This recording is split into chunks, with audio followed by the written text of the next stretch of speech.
Alright, hello everybody, and welcome back to IMR Chapter 3, and I am your lovely host, and the commentator and the organizer, Invisible Jong, and I'm not alone today, so I want to introduce yourself, whoever that is. Hi, I'm NX.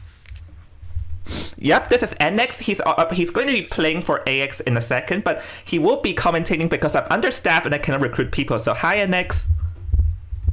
Hi. Yep, it has been a long time ever since I hosted and commentated, so I am a bit nervous and I'll be a bit rusty because I haven't done this in a while, but hopefully you guys will enjoy.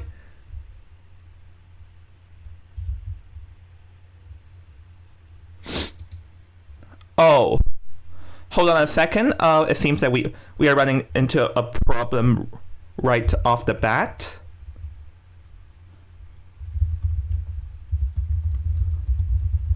Yeah, literally, this won't be a problem without. This won't be a tournament without us having problems, will it? Hahaha. Yep, every tournament should have at least a little problem. But right now I'm just I'm actually being distracted a little because I'm listening to the audio in our stream as well. Yeah, because that's how we do it. We have to make sure things are going wrong because it seems that currently the Zenith team is having issues as their hunter is not present. So according to the rules, they'll have to be dealt with accordingly. Hopefully they'll be able to sort out the issues soon. Yeah, because the thing is that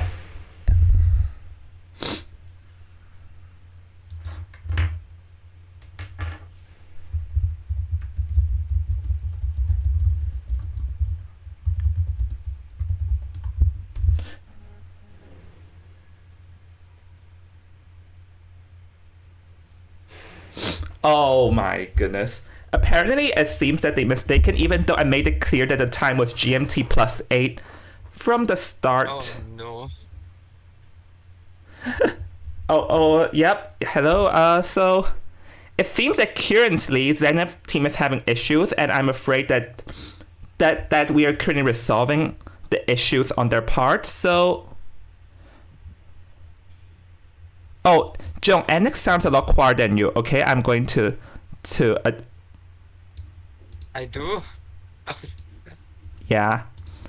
Alright, so currently we are in right now, but it seems that Zenith is having issues. So.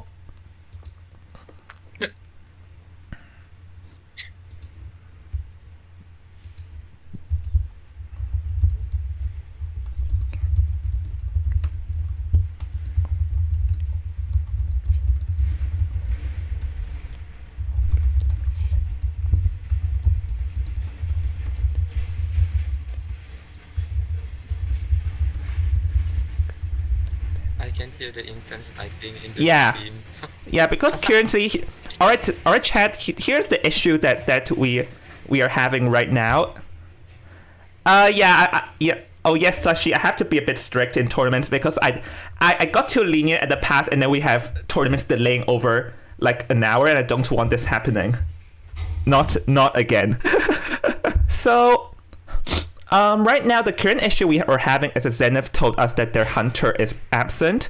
So according to the rules, they are allowed. We must start, and they are allowed to have a substitution hunter if they desire. But the consequence of that is that they must take a one survivor or one hunter elimination less penalty for doing so.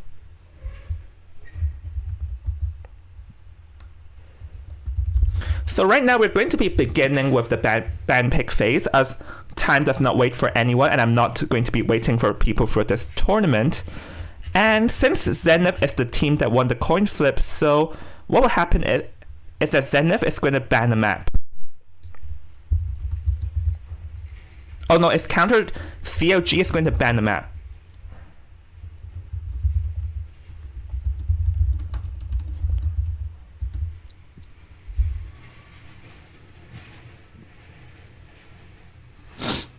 Alright, yeah, I'm still a bit rusty. It has been a while since I've done this, Lamal. Yeah, that I could just recovered from COVID. Yeah, take care, Jafet. Oh no, not Jafet! Jafet, hey, yo! Sorry!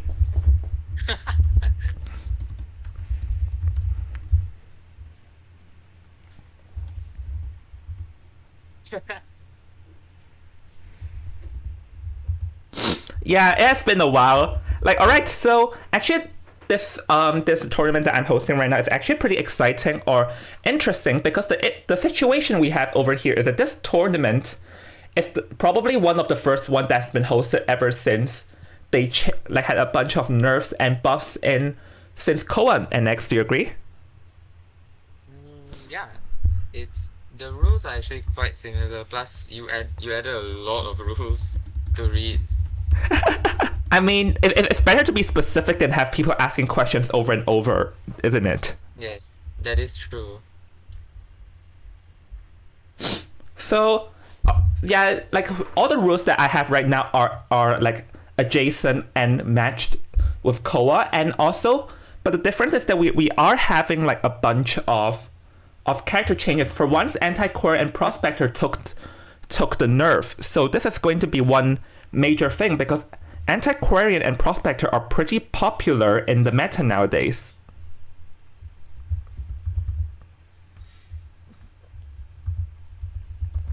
What do you think, NX?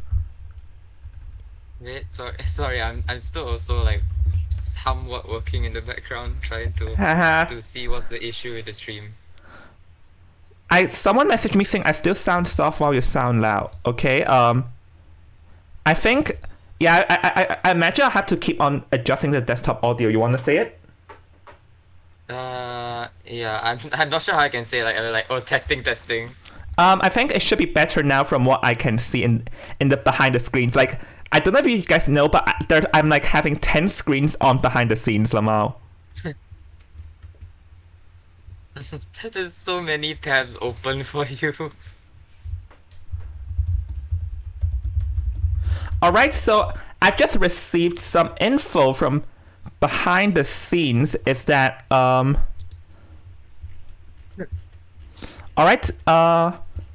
NX want to like talk to the chat a bit while I go and work on the screen because I somehow forgot to prepare the screen, Lamau.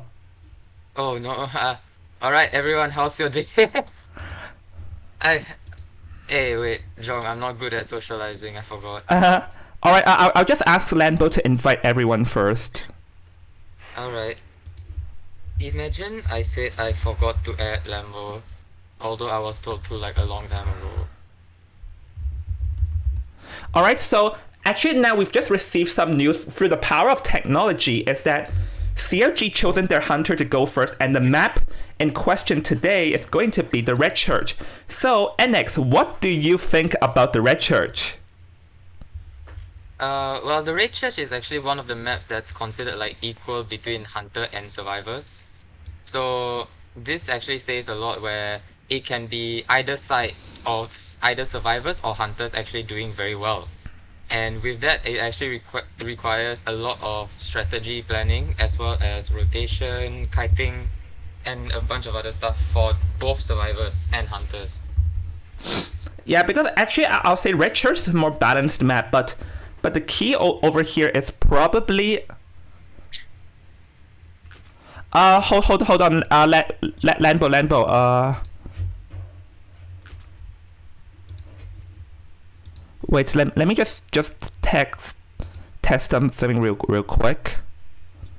Oh yeah, yes, I apologize for the delay, guys. It's been a while ever since I commentated, so I'm a bit rusty in like preparing this stuff. Hopefully this will be like adjusted by the time of the next. I promise I'll improve by the time the next one happens. Imagine not good at socializing saying, oh hey Kill. Someone also said that they're also not good at socializing. Oh my. So Alright.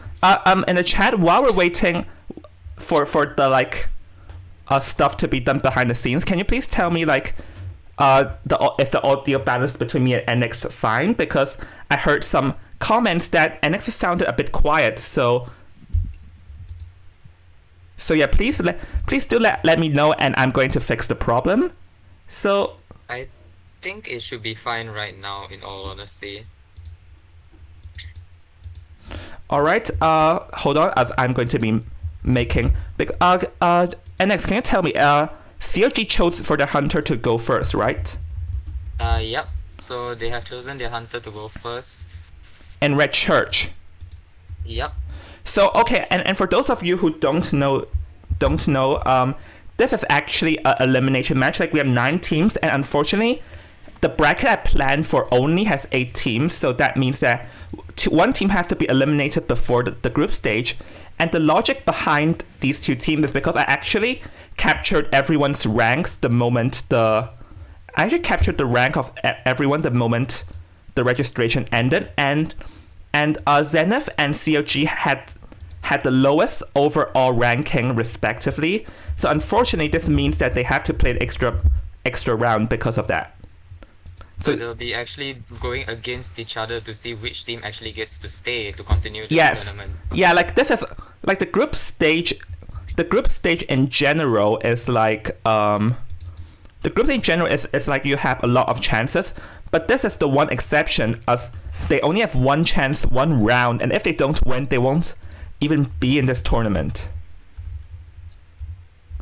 All right, so why is my computer full of problems the moment we start stream? Well, I did not have any problems when I tested yesterday night. Okay, I believe I fixed the problem. So, let's see. Okay. So, here's the situation right now is that we are going to begin our band pick. So, all right, let me go to the band picks.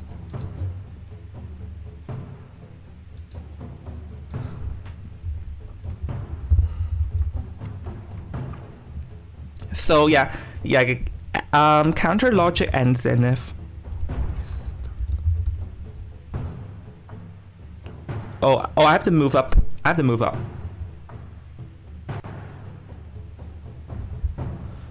Oh wait, I also have to. How do I even move up? I'm stuck here. Okay. All right, everyone. So now we are going in the lovely BP screen, and before. Here, a quick shout out to Jafet because Jafet is the one who made this very amazing BP screen. This BP screen is very, very amazing, and I really thank Jafet for producing such an amazing screen. So while we're at it, so what do you think is like one of the most likely to be the first band, Jafet? Or bruh, NX, I got used to Jafet. How many times have you mixed me up?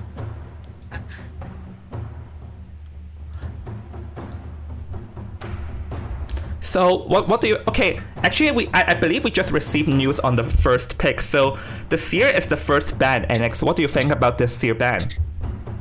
Oh, usually if a Seer gets banned, it's the type of hunters that either like it's not really usually the chip damage kind of hunters. It's a hunter that goes for like a basic attack. So and that it also can be a chance where the hunter just doesn't want the survivor to know which direction they're actually going towards. Yeah, actually. Oh! I actually received news that Nello Mello is actually in the screen. So hey now, hope you enjoyed this mini tournament from me. So, actually the thing is that the Seer is actually like a very common ban, just because the Owl has a lot of like potential, a lot of like it can like sort of reverse the game because like one critical hit can change a lot, and actually majority of the hunters are afraid of the Seer, other than chip hunters, such as maybe like I can count that the Bonbon is one hunter that's not afraid of the Seer. Yeah, but there are also some hunters that are not that afraid of the Seer, such as like maybe perhaps a Wax Artist, because like if he manages to stun the Seer and then the Seer pulls out the Owl, he can just wait for the Seer Owl to end, because now the Seer's Owl has a quicker end time. Oh yeah, you're right about that. Actually, so the Wax Artist is also not afraid, and now we received the pick on the news on the first 2 picks, and actually going to be the Psychologist and the Antiquarian. So Psycho and Anto, or Antiquarian. The Antiquarian actually received a nerf recently, but she's still very strong, but considering that she still has 6 swipes, but then she's definitely not that effective as before here, NX. Well, honestly, the swipe thing is, I would say anti-current in church is actually quite useful for the team, because if let's say right now in our current knowledge, the psychologist would be considered the weakest kiter because there's no abilities.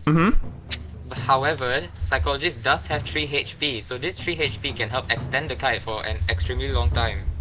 And because of this, hopefully by the time psychologist goes down and after the rescuer potentially rescues, the anti-current can actually start harassing the hunter to help extend the kite. Yeah, you're right about that. And another thing is actually psychologist is very popular in the competitive teams, and that's because she can do 2 things. One is to like do the Wi-Fi heal, and the Wi-Fi heal is going to be very helpful because it like reduces all the amount of healing time, and it also like has the ability to instant heal up the rescuer so they can rescue again. And while we're at it, we received the second ban is going to be the acrobat. So, and Dory over here does not want to face like a strong kiter, because acrobat is actually a decent kiter on its own. Yes, and hopefully, okay, from the way I look at it, the reason why Hunter will ban Acrobat is because if Acrobat makes it into church, Acrobat can actually kite and extend the kite by a lot by using the balls to buy time and not risk any like blink terror shocks or anything for any window vaults. Yeah. Yeah, and I do apologize for like a lot of delays and stuff because I haven't hosted in a while, so I'm a bit rusty. I promise we'll be more smooth for the next rounds. This is my fault, and I apologize to all the audience there who is sitting here waiting. And now we're at it, we're still waiting on the next survivor pick, but I definitely agree with you on the acrobat. Acrobat, like a decent kiter, can kite in the church and stuff with 1 bomb, and actually is not afraid of majority of the hunters as well. So now that, but I do wonder what does this mean. And hold on a second.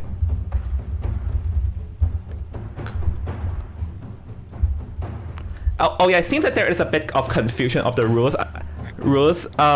Even though I sent them the rulebook. Compensate with Starbucks voucher. Oh, and yeah, we actually have a lot of people in the stream. I swear I never have so many people in the stream before. So, yep. We both technically send the stream link to a bunch of people at the same time, because I also sent it to a few other servers for them to watch. So, okay, let me see what else is going on here, but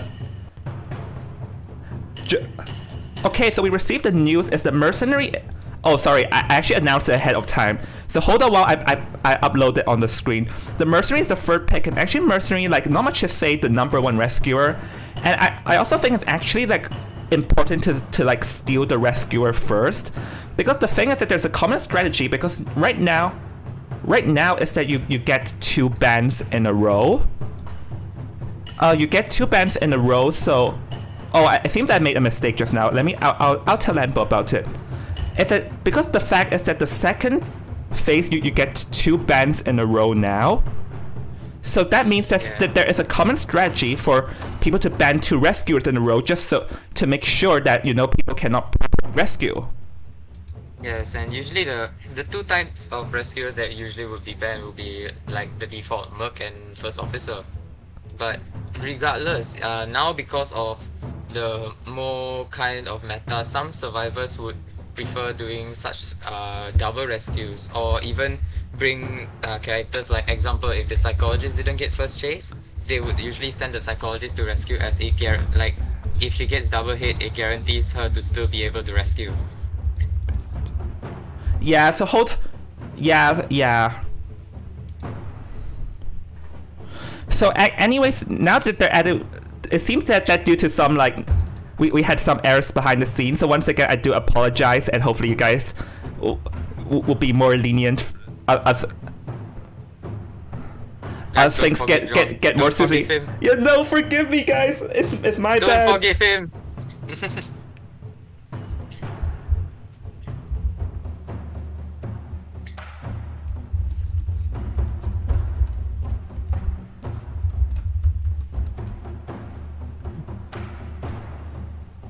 Hold on. Because of this mistake that we might have made, do you think we should just go back to like the default where where like we do the same thing for next round because the mistake already has been done? No, I'm just asking what the CLG want to do right now. Okay.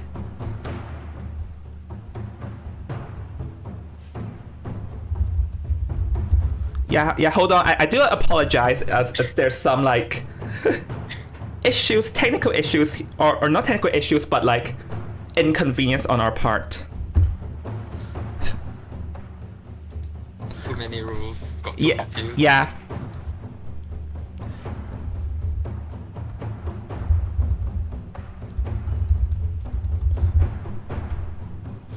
So, anyways, now that we have it, I actually already received news on what is the last survivor. So, I'm gonna show it on the screen for now. Okay, so. Alright, yeah, NX is gone making water, so I guess I'm on alone. But we received news that the last.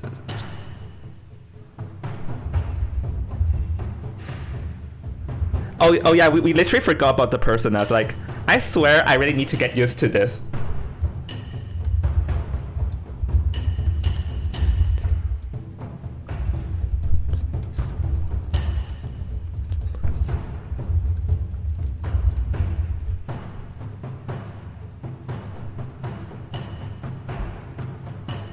So right now we're waiting. Actually, we're waiting for the survivors to lock in their personas, because this has been a thing.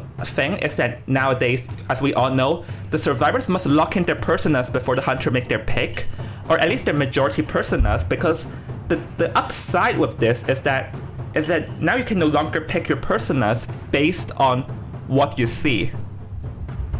Like based on the hunter, because like for example, you know what hunter they play, then you can adjust your persona around it. But now you won't know what hunter is going to be selected, so that means that you have to sort of guess what hunter you're expecting. Hello, I'm back. Oh, I'm just telling them about the personas. Oh, okay. So have they actually decided on what persona they want to bring? No, and actually if they do, it will not be announced live on stream too. Okay. It will only be announced after they pick the hunter, right? Yeah. Yeah, I mean, we'll know in game. Okay.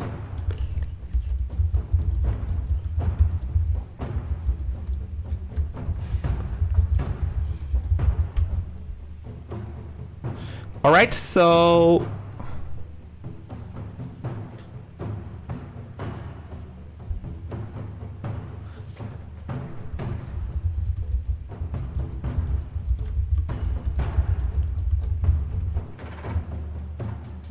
Also, hi.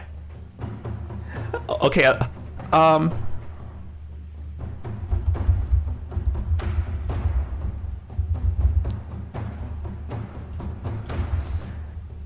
Yeah. NX, I'm so rusty at this. It's okay. I mean, we both haven't commentated for quite a long time. No, so. I mean commentating. I believe I still have it in me. If the hosting is the it's like the hosting with all the like fluency is the problem. Yeah. I mean, there's new rules that are added into. Yeah, and also sometimes you can tell people did not read the rulebook at all. Definitely not me. You know, just. I mean, like, I'm not the leader of my team, so I'm just, you know, I listen. I don't.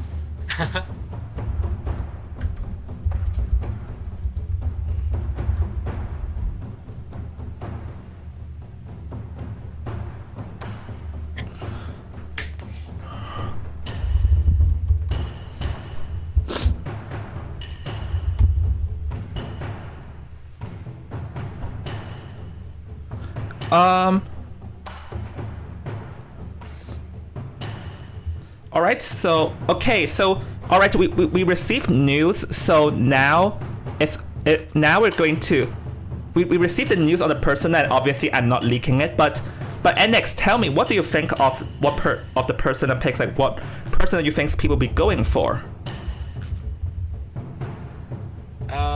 Okay, based on what they have picked, right?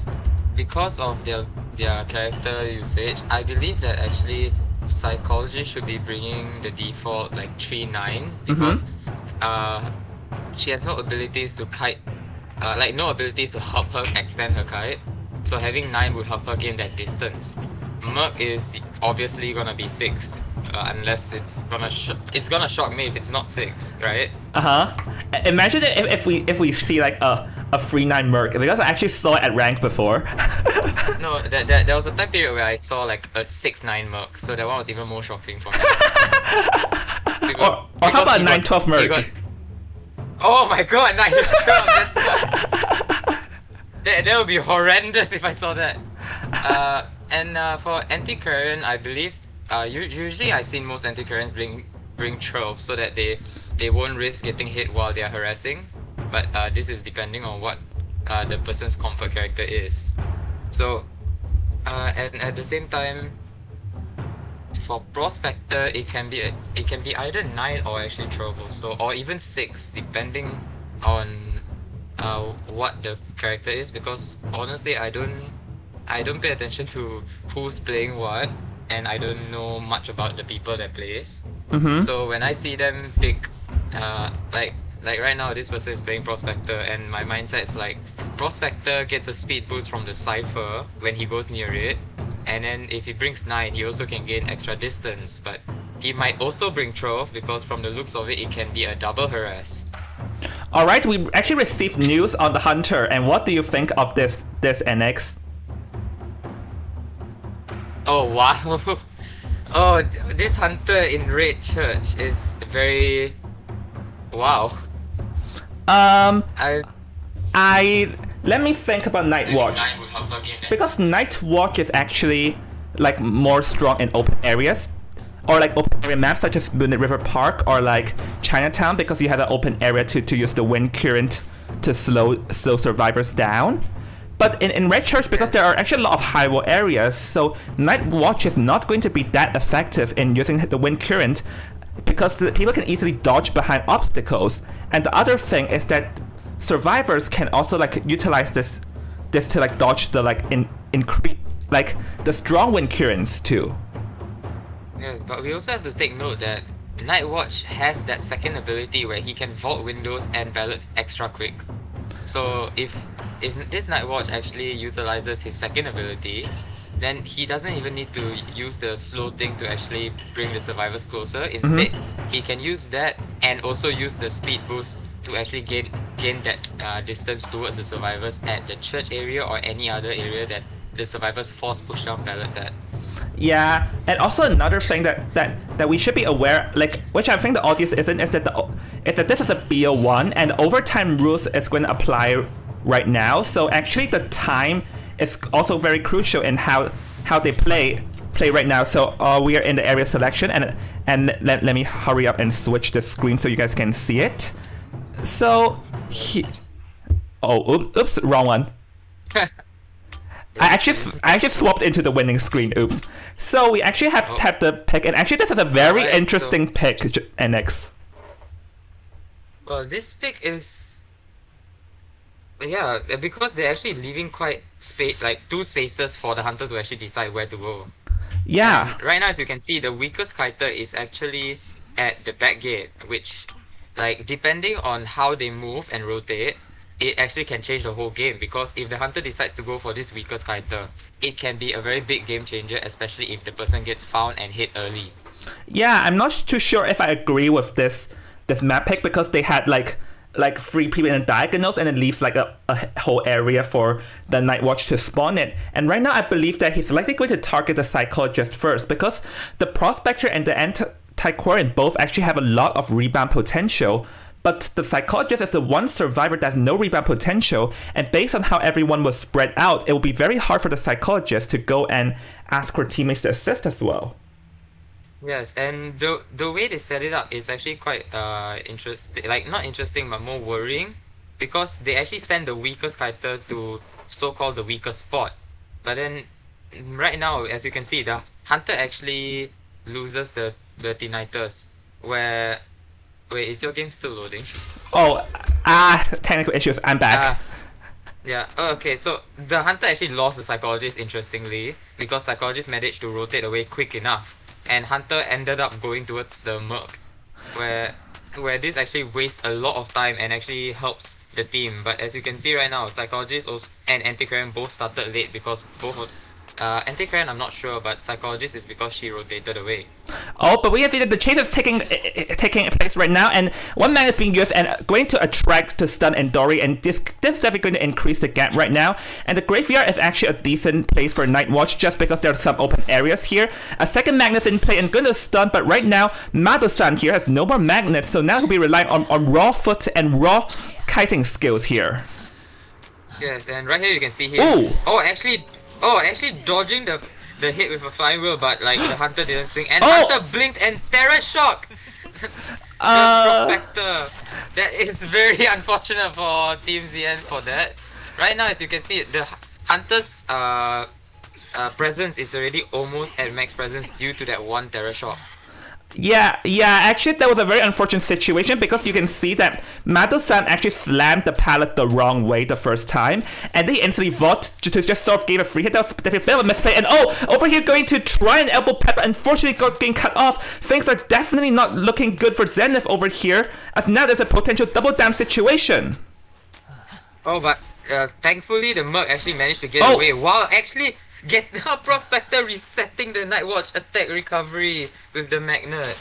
So right now, if Hunter actually gets unlucky enough to spot, because as you can see, Antiquarian's right there, and Prospector's gonna take a while to heal, and Hunter knows the Antiquarian's there at the same time. Yeah, actually the So anti-current here out at the open is not necessarily the best move because now it opens a chance for like the hunter to go berserk, but anti-current here is gonna make a stun, and she's far away, so it seems like this time and Dory can make this chair. Yes, but Hunter's probably gonna drop. Yep, the Hunter did drop the Prospector, and he's probably gonna get a hit. No, the Antichrist managed to do a proper flying wheel, but unfortunately still going to get hit. And now she has to decide whether she's still going to harass or if she's gonna leave.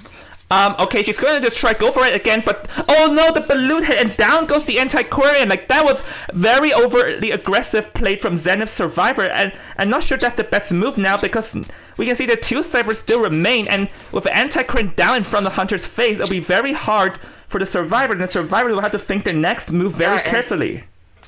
And as you can tell, like they wouldn't be rescuing the Prospector because the cipher progress is very low, but then unfortunately Antiquarian got down right beside the Prospector's chair. Oh, so right now, as another you can see, sword? but Prospector did do a flying wheel and should be able to get he should be getting body block, but unfortunately Antiquarian isn't able to do the body block and might get down again. Yeah, Anticrit gonna use another stun here, but now we can see Anticrit is down to one stun, and she's not gonna be trying anymore. So Mado-san here will be sent back to the manor, and we still have one cipher remains. Yes, there is one cipher remaining, which is actually quite good because the cipher rush is quite well. Unfortunately, as you can see right now, it's two survivors are low HP, and and the hunter did miss the blink, but and the swing as well. Yep. But Anticran goes down again. So now, the most logical thing that can be done is Psychologist actually healing the Merc to go and rescue. Because Psychologist is doing the last cipher, but unfortunately the cipher is only at 10%. So this really calls for probably a before half rescue or even an after half rescue, because they need to buy time for the whole team. I think it will be better before half, as there's no guarantee that the cipher will be enough. As we can see, it's 26, but I mean, it's actually possible for the mercenary to wait it out for a over half rescue, because it's 40% and the cipher is way too fast. And Dory here trying to locate the mercenary, but the mercenary is doing a very good job hiding sneakily behind the building. Yes, because remember, if like rescuing before half is fine, because if mercenary gets hit once, he can still rescue again. But the most unfortunate thing that could happen is that if mercenary rescues and gets double hit, then the whole game will be changed, because now Anticran has to kite until the end. This is why they're actually not risking it and they're rescuing after half. So right now, the Cypher's already at 90 and it's about to be prime already, so Merc is probably on the way to rescue. Yeah, mercenary is going to be very sneaky here, and Dory doesn't realize it, and Vanessa's going to go for it and going to put them over to get a hit. It's going to hit Anti-Quarian, but now the borrow time is going to come into play, and we're in endgame over here. Yes, but as you can see, the thing I'm questioning now is how Anti-Quarian actually wasted her flying wheel although Cypher was prime. Exactly. Because Cypher was prime, and her using her flying wheel actually might change the game. Because now she got down early without the usage of flying wheel for the end game kite. So hopefully they can open the gate on time, which from the looks of it, the psychologist was able to open the gate because her Cypher was right beside the gate. So this actually goes for a draw for Team ZN and Team CLG. Yep. I think I'll stop screen sharing with you because I believe that is lagging my screen out. That's lagging my stream. So I think I'll have to stop it. I mean stop the screen sharing with you. But with that, it's actually going to be a tie for the first round.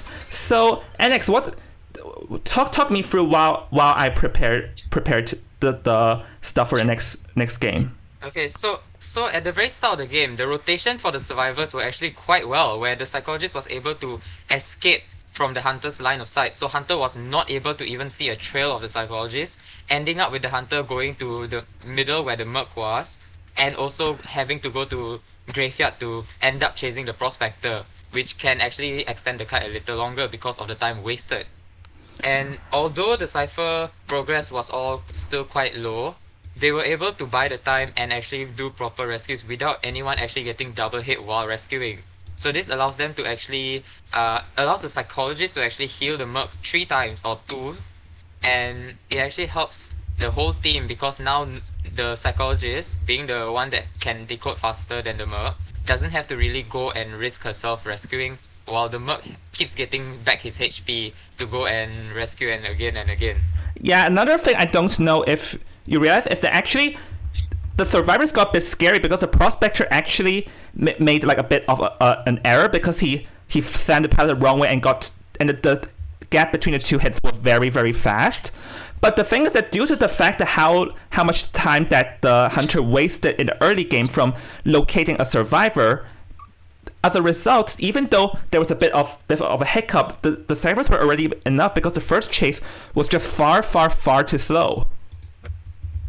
Yes, and also this because the first chase, in reality, if you look at it, if the prospector actually got first chase immediately at the start of the game can actually change because the Cypher progress might actually not be big enough. Unfortunately, Hunter actually wasted a lot of time going to back gate to find psychologist and then going back to graveyard towards prospector.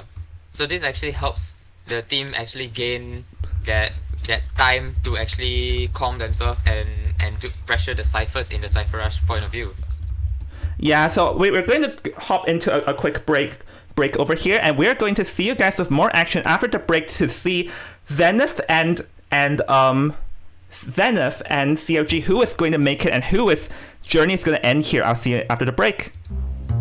See you.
luckily they didn't miss it.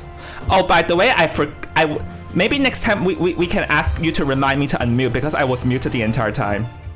We were muted. You mute. Oh, yeah, it didn't. Usually when I check our audio, I just like mute the stream, so I don't really hear anything. Alright, so everyone, we're back. Sorry for having you guys stare at the screen. It's a running thing for me to forget about unmuting. So yeah, guys, I apologize, but I'll just explain how the overtime rules work once again. It's that because in BO1 it ended in a tie between both teams, this actually means that currently, if it's a tie, we'll be checking the times. And if the time here is lower than like 5 minutes and 41 seconds, then CLG wins. But if it's longer than 5 minutes 51 seconds, then Zenith is going to win. But this is only applies for if it is a tie. If it's like a free escape or stuff, then obviously we'll have a clean-cut winner here, NX. Well, I mean, anytime there can be a game-changing moment, so hopefully, like, honestly, I'm not sure what to say about this. I'm more curious about who's gonna be the hunter for this match. Yeah. But here's the thing, is that now we have the two survivors. It's going to be the psychologist and the mercenary. So it seems that here CLG wants to like focus more on stability rather than something else. But remember, the psychologist mercenary combo in like from just now was already quite good, where the psychologist just constantly heals them up. Yeah. So right, with this setting, it also can go with the same logic where this team is also potentially planning maybe a harassing duo. But here's the thing though, is that if they don't, it's interesting that they did not choose harassers first, because if they want a harassing duo, then they would have instantly chosen to like pick it. But we have received news for the next two survivor bands, and it's actually the mechanic and the prisoner. So this is here Turtle does not want the Cypher Rush, because as we notice, like, time is a factor. So Turtle over here knows that, so that's why he's gonna remove all the fast decoders out of the way. Yes, and honestly, banning mechanic and prisoner is very good for the hunter side, because mechanic, like if the mechanic gets chased first, she still has a bot that can decode, and that means all 4 ciphers are still being worked on. But then right now, mechanic getting banned is fine. Prisoner is somewhat questionable, because now they have to worry about the harassers, where if the survivors have an anti-carry main, it can be very troublesome for the hunter, depending on which hunter it is. Yeah, and actually now we have the first survivor, the composer. So seeing as CLG here wants to have a Cypher rushing team, so they're going to select this character. And this character is actually new in the competitive scene.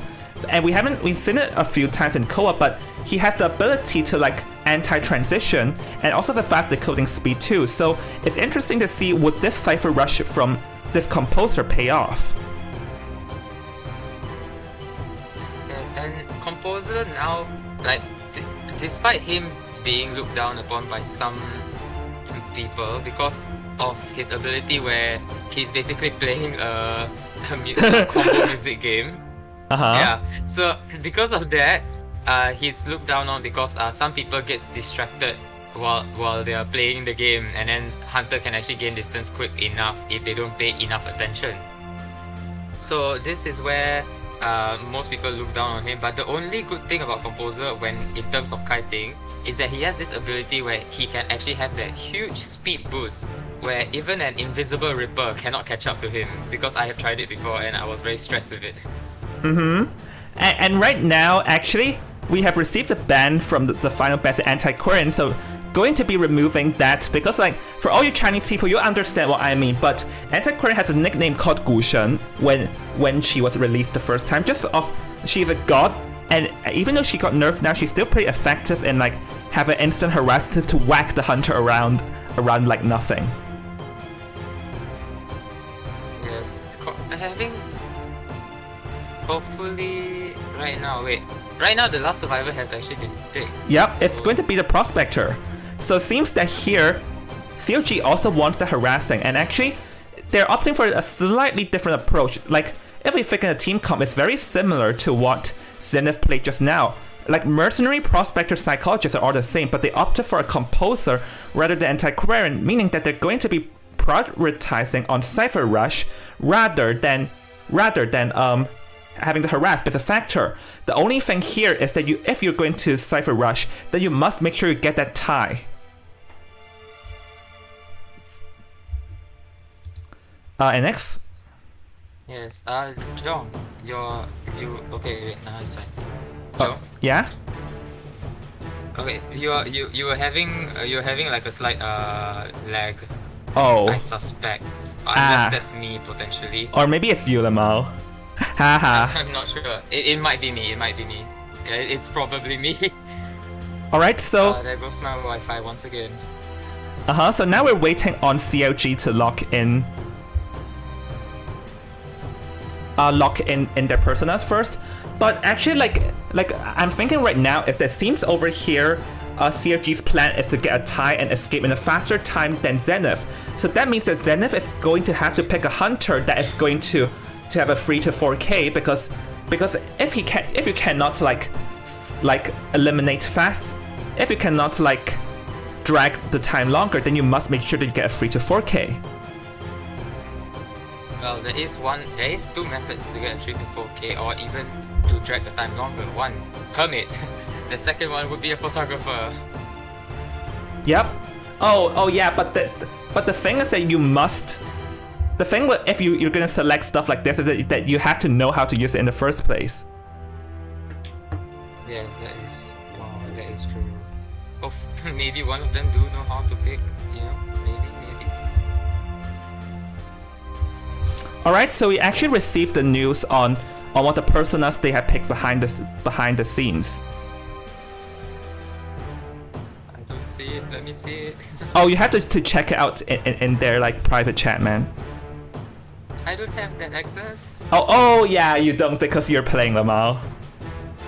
No.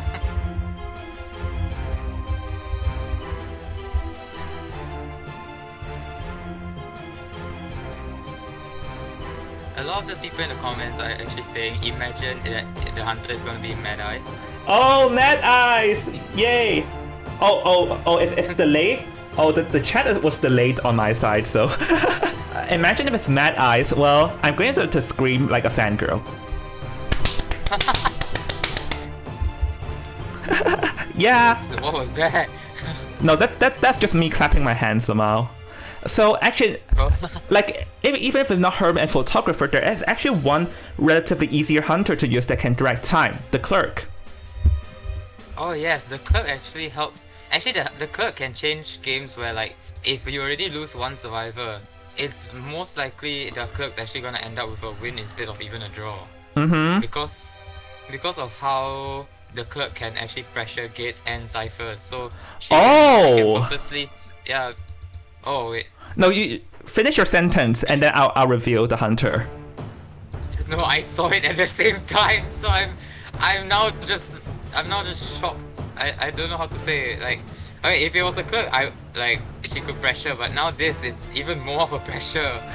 Dream Witch. I don't think anyone really expected that. The thing with a Dream Witch here is a Dream Witch is actually a very strong, but the thing is that she's also one of if not the most complicated hunters to play, because it's just very hard to play her correctly, but if played right, she can give a lot of pressure onto the survivors.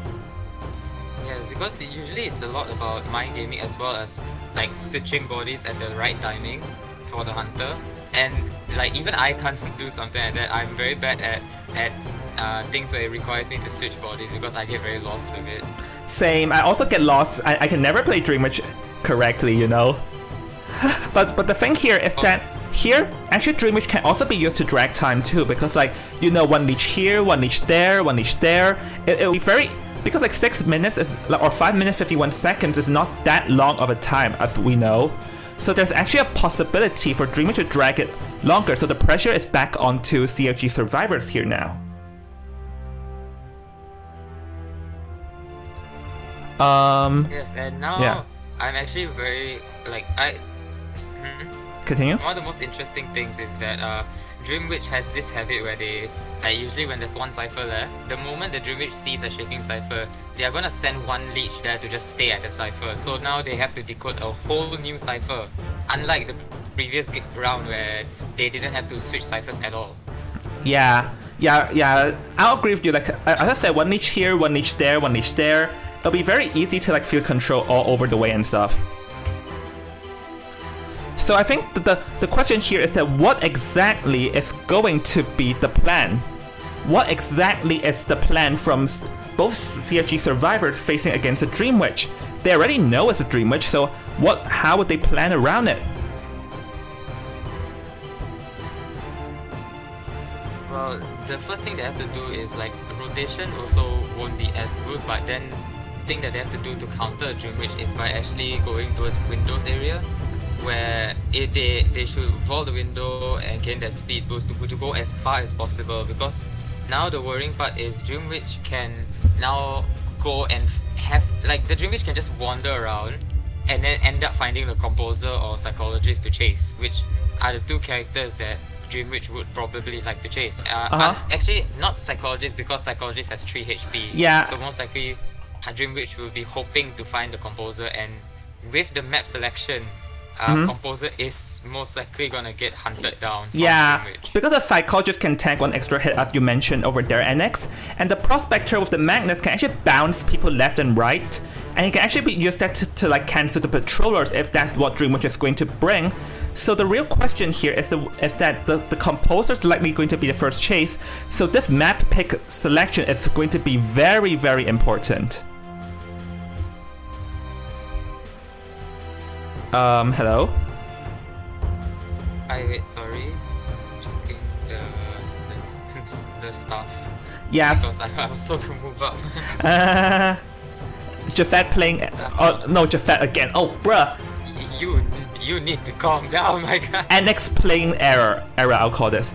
But if we think about this, I feel like Dream Witch should have the like ability to like drag over time. The real question here is how can Turtle here get a tie?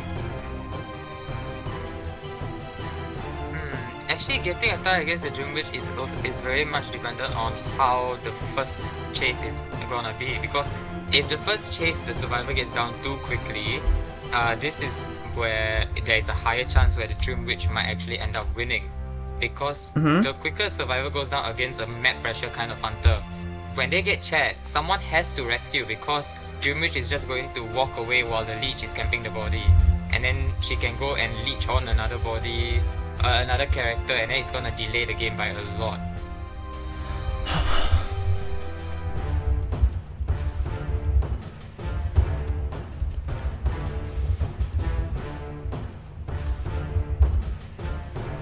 Okay guys, we have an issue here, is that right now I am not in the game. So, I'll show you my screen. Literally, I guess this is them telling me not to use BlueStack.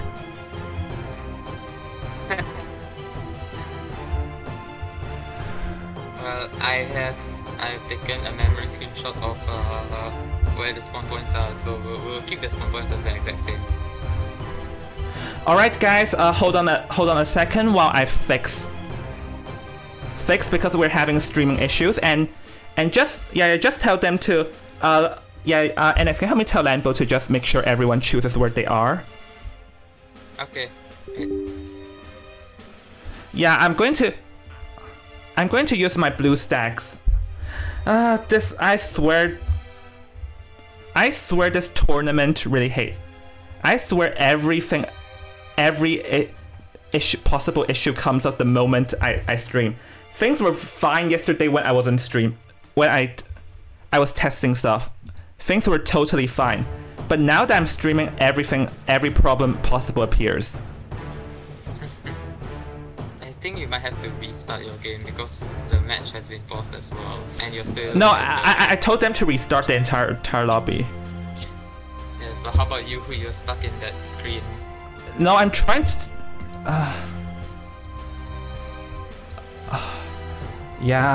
this is so annoying. This is so annoying. Come on, it's my computer is annoying me, and now even my IDV is not responding. It's a sign.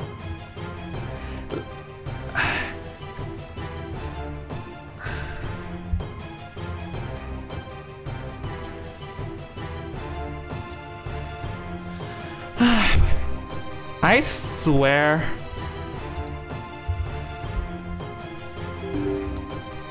You know, it's like my computer my computer hates me. Like my BlueStacks refuse to let load in, and then I switch to the identity V, and then it won't even load me into. Someone typed in the chat, "You're using BlueStacks?" Yeah, I mean, it's like they're looking at it just like, why are you using BlueStacks? That's bad. why not? I've never used BlueStacks before, so I'm not really sure how to give a review on it. Okay, I'm resetting the stream, everyone.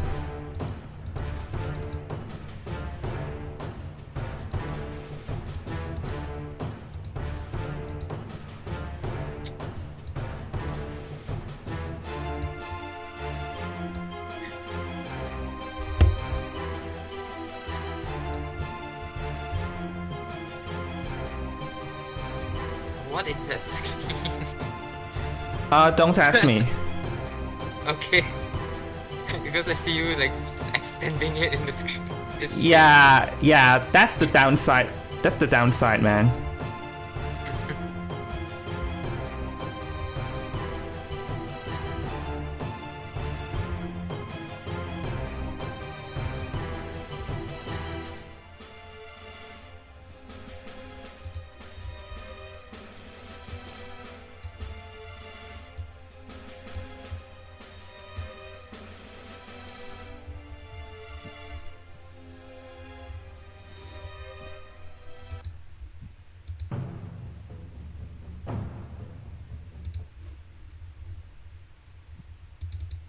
Yeah, first of all, let me fix all the stuff.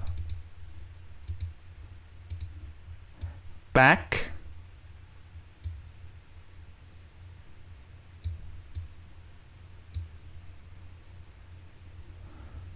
I swear all sort of issues appear. I once again apologize to everyone being delayed because we are overrunning by half an hour, but literally like every single possible problem appears that never appeared when I tested. It's okay. It's you should do like a private stream and just like see, just do everything possible to make your stream bad, and then see if it will end up actually working bad or not. Lamau.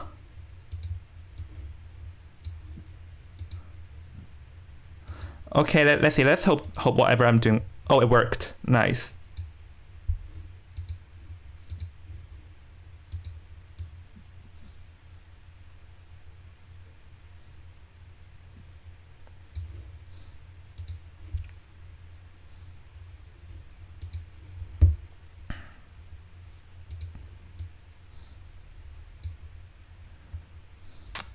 Yeah, I really need to get used to this, honestly.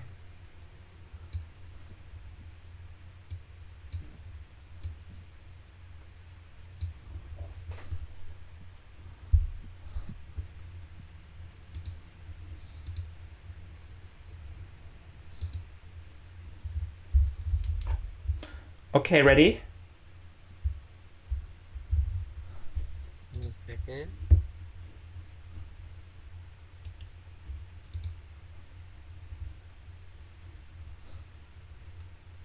Oh, okay. Now we just need the hunter to come in. So is everything working for yours already? I believe so. Imagine the next screen, just a completely black screen, just I will be so freaking annoyed if that happens. I'll just like I'll just voice over what's happening. Yeah. Let's not delay everyone for too much. Yes. Because technically they still have the next match, which is overrun right now. Yeah. Hopefully, hopefully we don't delay too much. yeah, and hopefully, I think things should be more smooth for us. I get used to it, as I'm not used to what's going on just yet. We can only hope.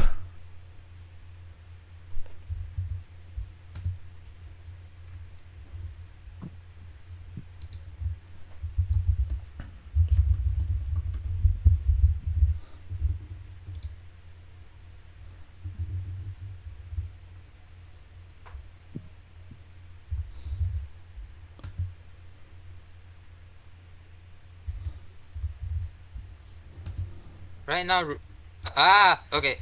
Jenny is having an issue like reconnecting right now. So yeah, the delay is gonna be like a little bit longer. Why is for us. every? Yeah, literally, I swear, every possible thing, every potential problem appears. It's okay. It's just it's the first day of your stream, so hopefully the second day onwards will all be better, way better. Okay? Yeah, hopefully. Don't worry. The the people watching also would probably forgive you since it's been a while.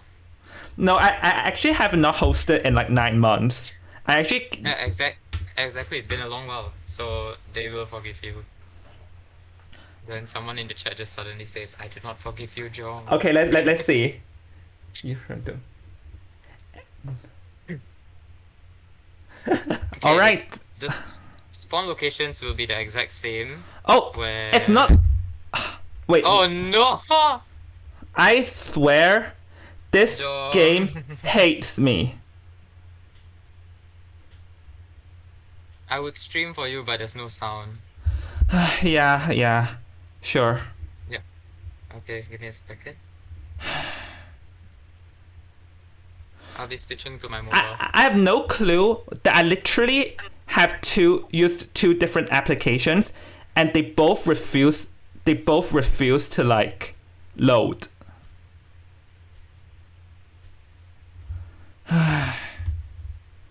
For the love of God. Hopefully Lambo pauses the thing. No, just continue. I don't know why this keeps on happening. Hello, yeah. Okay, I'm on my phone and I'm gonna stream for you, but there might not be any Yeah, sound. sure. It's fine. Okay, so you can stream this part for Yeah. everyone. For the people watching, apologies for the lack of audio. But right now, from what we can see, the hunters actually Dream Witch where the survivors actually spawn at the broken site. 3 survivors spawn at the broken site, and Dream Witch found the composer first. So yeah, we can see that's gonna get spawned right now, and the spawn follower is over here trying to go for a hit. Almost got terror shock. Yeah, it seemed like the composer was not like aware of what's going on, and right now, let's see. They're actually going to setting the composer's own niche, but the composer using his speed boost is going to extend a long distance before finally getting hit. But the good news is that he forced away his own leech, so now there's only the spawn leech that remains. Yes, but it was actually quite scary that he almost got terror shock by the Dream Witch main body. Yeah, it seems like they're not aware. Right now with the patroller here, the spawn leech is also here, so now down goes the composer, and that's actually relatively early in the game. As we can see, the mercenary only has 45% cipher, and the prospector, he's here attempting to harass, but that magnet did not hit. Yes, and because of this, because of composer going down that quickly, and at the same time composer leech is now right beside prospector, the delay of the cipher rush is going to be very high. Yeah, so this is actually going to be a very bad thing right now. So, the prospector here almost got a free hit but managed to stay away, but actually the Dream Witch, from focusing on the prospector, actually allowed a free rescue over there, which is not ideal, as now the composer, will he get rebound kite over here, utilizing his speed boost. Dream Witch is struggling but getting closer and closer, and I believe he's gonna go get the second hit over here. Yes, and remember, they have to get a draw at a quicker pace to actually have the win. But right now, the Dream Witch is already pressuring two different ciphers. So now two ciphers have to be slowed down because of this scenario. Yeah, and here's also the other thing though, is it's because the fact that they must get like either, as you said, draw in faster or free escape, but it will be very hard to free escape because Composers has a second chair already. So right now they must send the Prospector here to rescue to go rebound, but the Mercenary here actually gave a free hit. You can see the Mercenary getting hit. So now Mercenary getting double hit. The whole game is going to change because of this. Now Merc has to hopefully body block the Composer, and Composer can change. But right now the Hunter, Mercenary being able to body block, but right now it's up to the Prospector to harass long enough for Composer to actually escape. Yep, so currently, over here the Composer actually extended, and Prospector gonna get a free hit over here, but no worries, because the Composer still has a leech, so the Composer's leech is definitely on him right now, but here actually we can see that Turtle over here swapped to Blink, and he's actually opting for switch chairs over here, which I don't know if it's the best move or not, as I feel like he should have just tunneled the Composer. I believe it's because the leech is still following the Composer, so now the Prospector has to delay the Cypher Rush and has to force the rescue against the Merc as well. So right now, Hunter knows where Psychologist is because of a wanted order, and Composer has a leech that's chasing him down where he cannot remove it because he has no mark. Yeah, so this is sort of a win-win situation, but I think the downside of that is that it gave the survivors an opportunity, because if he wanted, he should have tunneled the Composer, get the elimination, and then you guaranteed a tie over here. So, opting for a Terror Shock, not going to pay off, and now Mercenary's going to elbow pad away, but this is actually a bad elbow pad, and now it's going to get hit again, so now this Mercenary is going to get into second chair. Yes, and remember, the Composer is still half HP with a leech that's following him, and he's not able to remove that leech because he has no mark. Opting for Blink and getting a Terror Shock, so now this is actually things are looking good. About to be lucky. Composer! And the Composer! Wow, a lot has happened over the past few seconds here, NX. Getting the Prospector, Mercenary, and Composer down. This is like a triple down situation, and now you have to remember the Composer's dead on chair, and now everyone is going to be getting chaired left and right as the Prospector, the Mercenary, and the Composer are all getting chaired one after another. Yes, and right now you can see the Psychologist is still full HP but one lacking, and she's going to rescue the Mercenary first, which is successful, but she's probably gonna get a hit. And right now, now there are two survivors that's half HP. Composer was able to self-heal because Hunter didn't pick him up. So now, hopefully, they can use this as a method to counter the Hunter's mistakes. But here's the thing right now, is that currently no one can actually decode properly because everyone is just running left and right. Left and right seems over here is that CLG survivors are not familiar in how to deal with a Dream Witch over here. And currently with everyone in half health, no one can really do an effective rescue. Mercenary is going to go for the rescue here, but even Mercenary is also dead on chair, you have to remember. But the Prospector the Hunter managed to hit the chair instead of the Merc.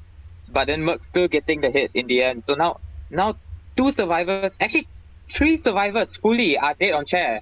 Where it's the Composer, Merc, and the Prospector. Yep. And in the situation, the Cypher progress is still all quite low, where like despite the survivors managing to decode multiple ciphers, there is still considered 4 ciphers left with almost everyone dead on chair.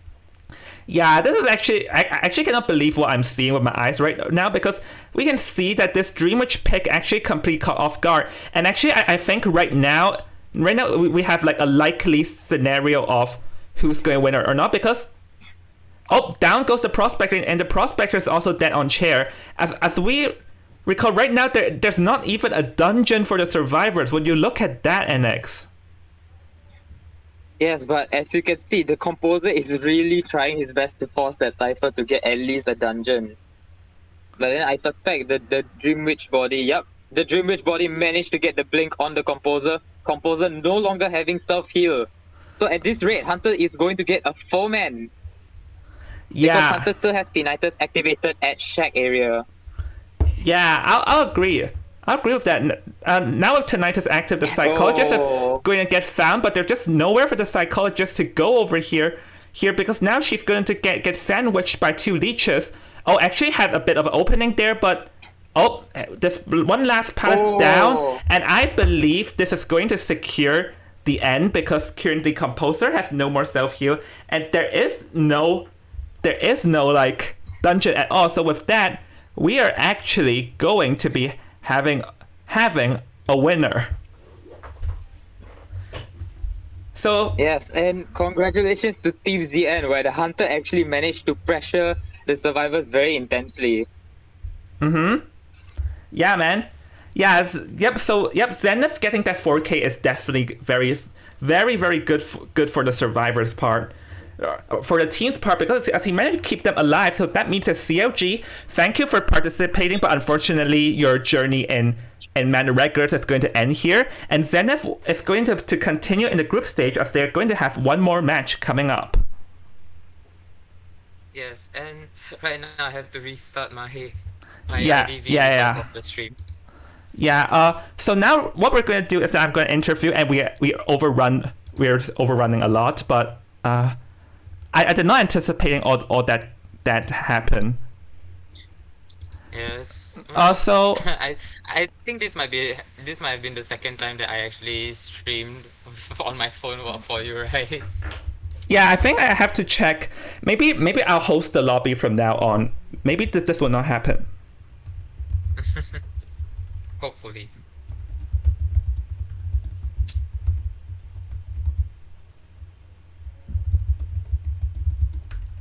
So right now we have to summon one of the ZN members to sacrifice.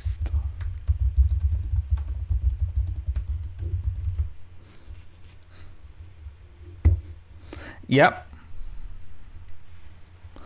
Okay, so now we're gonna go to interview VC here and next.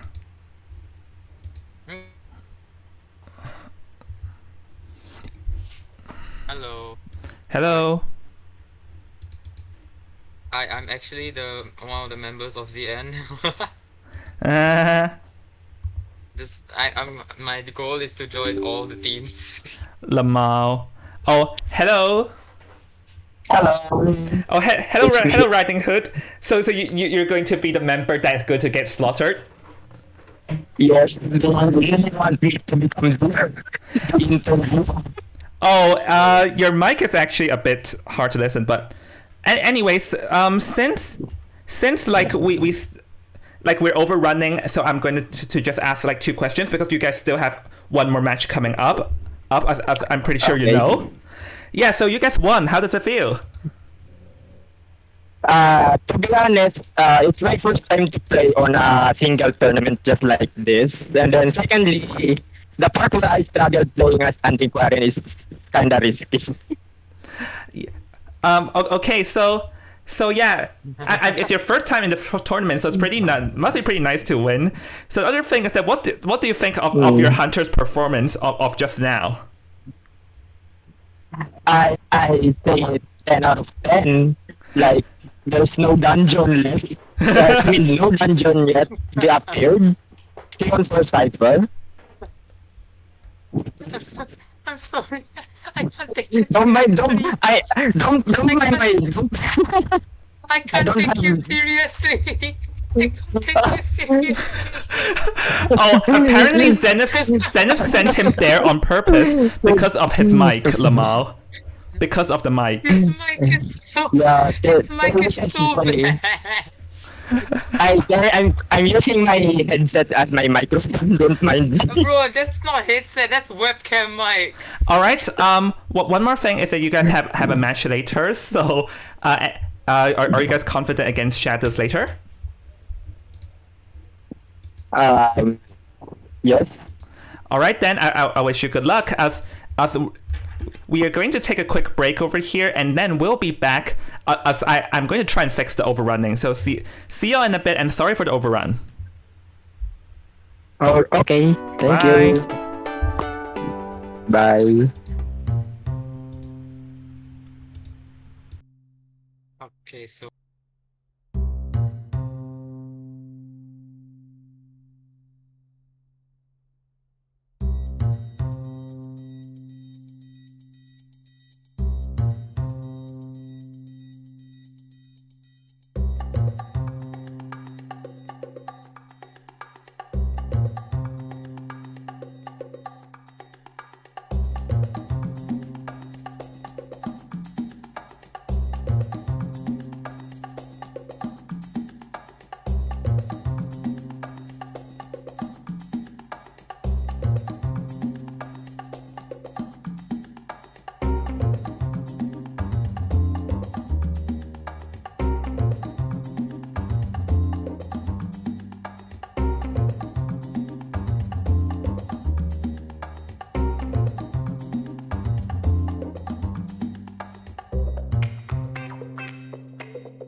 All right. That has been a long break, but I'm finally back as there's a lot of stuff happening behind the scenes. But next, tell me who is going to be playing next. Right now, the teams that will be playing would be once against Team Zenith against Team Shadows. Yeah, so we're gonna hop right into it because there's actually like a lot of stuff that happened. So first, let's carefully remove all this stuff over here, I guess. So with a lot of we had a lot of technical difficulties, but at least we are back right now. I mean, at least we were back. We were back, actually. Honestly, I swear everything that can possibly go wrong is going wrong right now. It's okay. One time only, so next time don't happen. Hopefully. Actually, the band picks are already happening off camera, but I cannot exactly tell you guys what's going on because even. But I mean, I guess the one good thing is that. Oh, let's see what's going on. Oh, they're actually banning, but I guess the good thing now is that I can speedrun it. And let me see, have I unmuted? Oh yes, I'm unmuted. Nice. I remembered. Yay. Okay, so right now it's for Team Shadows to ban 2 people. They already picked. Okay. Yeah. It's not showing. Wait. No, it's not showing yet. But we can talk through it a bit.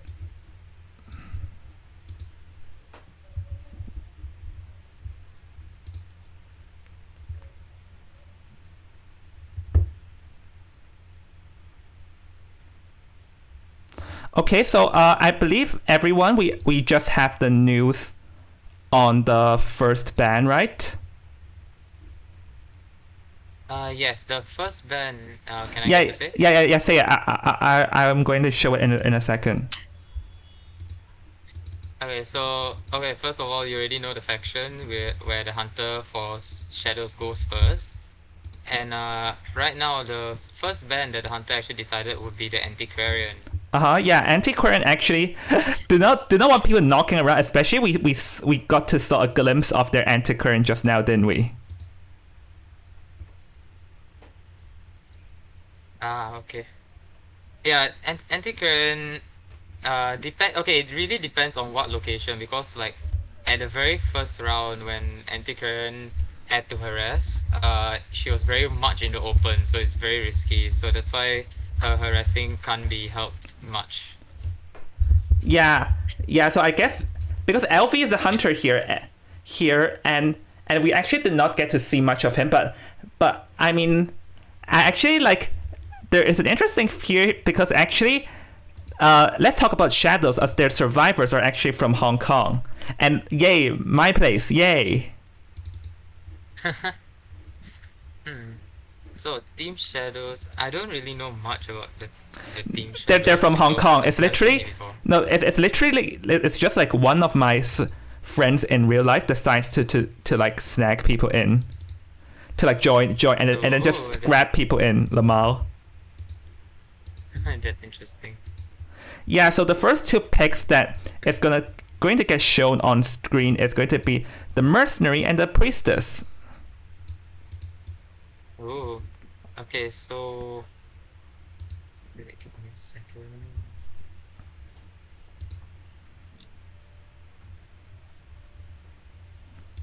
So Mercenary and Priestess over here, like Priestess actually has a lot of potential, and actually it's interesting here that Zenith is opting for a different strategy because we didn't actually get to see too much of it just now because we saw the double harassing team comp from. We actually got to see the double harassing team comp from Zenith just now, so they're opting for a different strategy over here. And I do wonder what are they trying to aim here.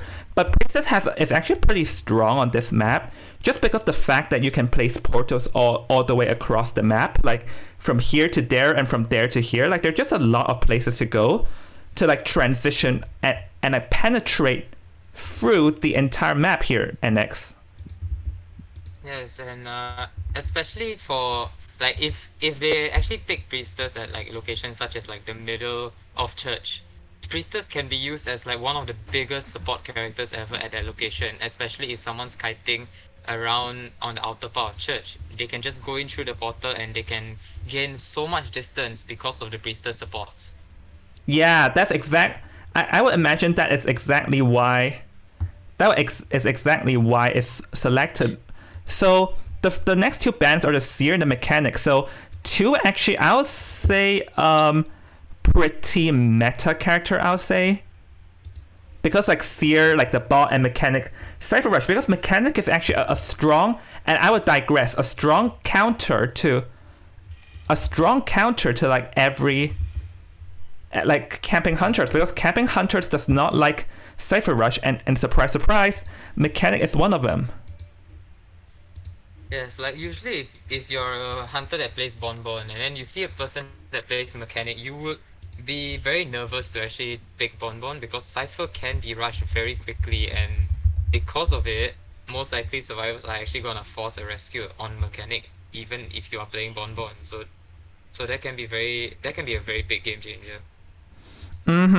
Now we're waiting on the last ban. Okay, so it seems here LV is going to like utilize the time rule, because here he's actually going to also once again remove like all the Cypher Rushers, because it's going to be shown in a second, but it's actually going to be the prisoner is the last ban from him. So here LV does not want to deal with any Cypher Rushers.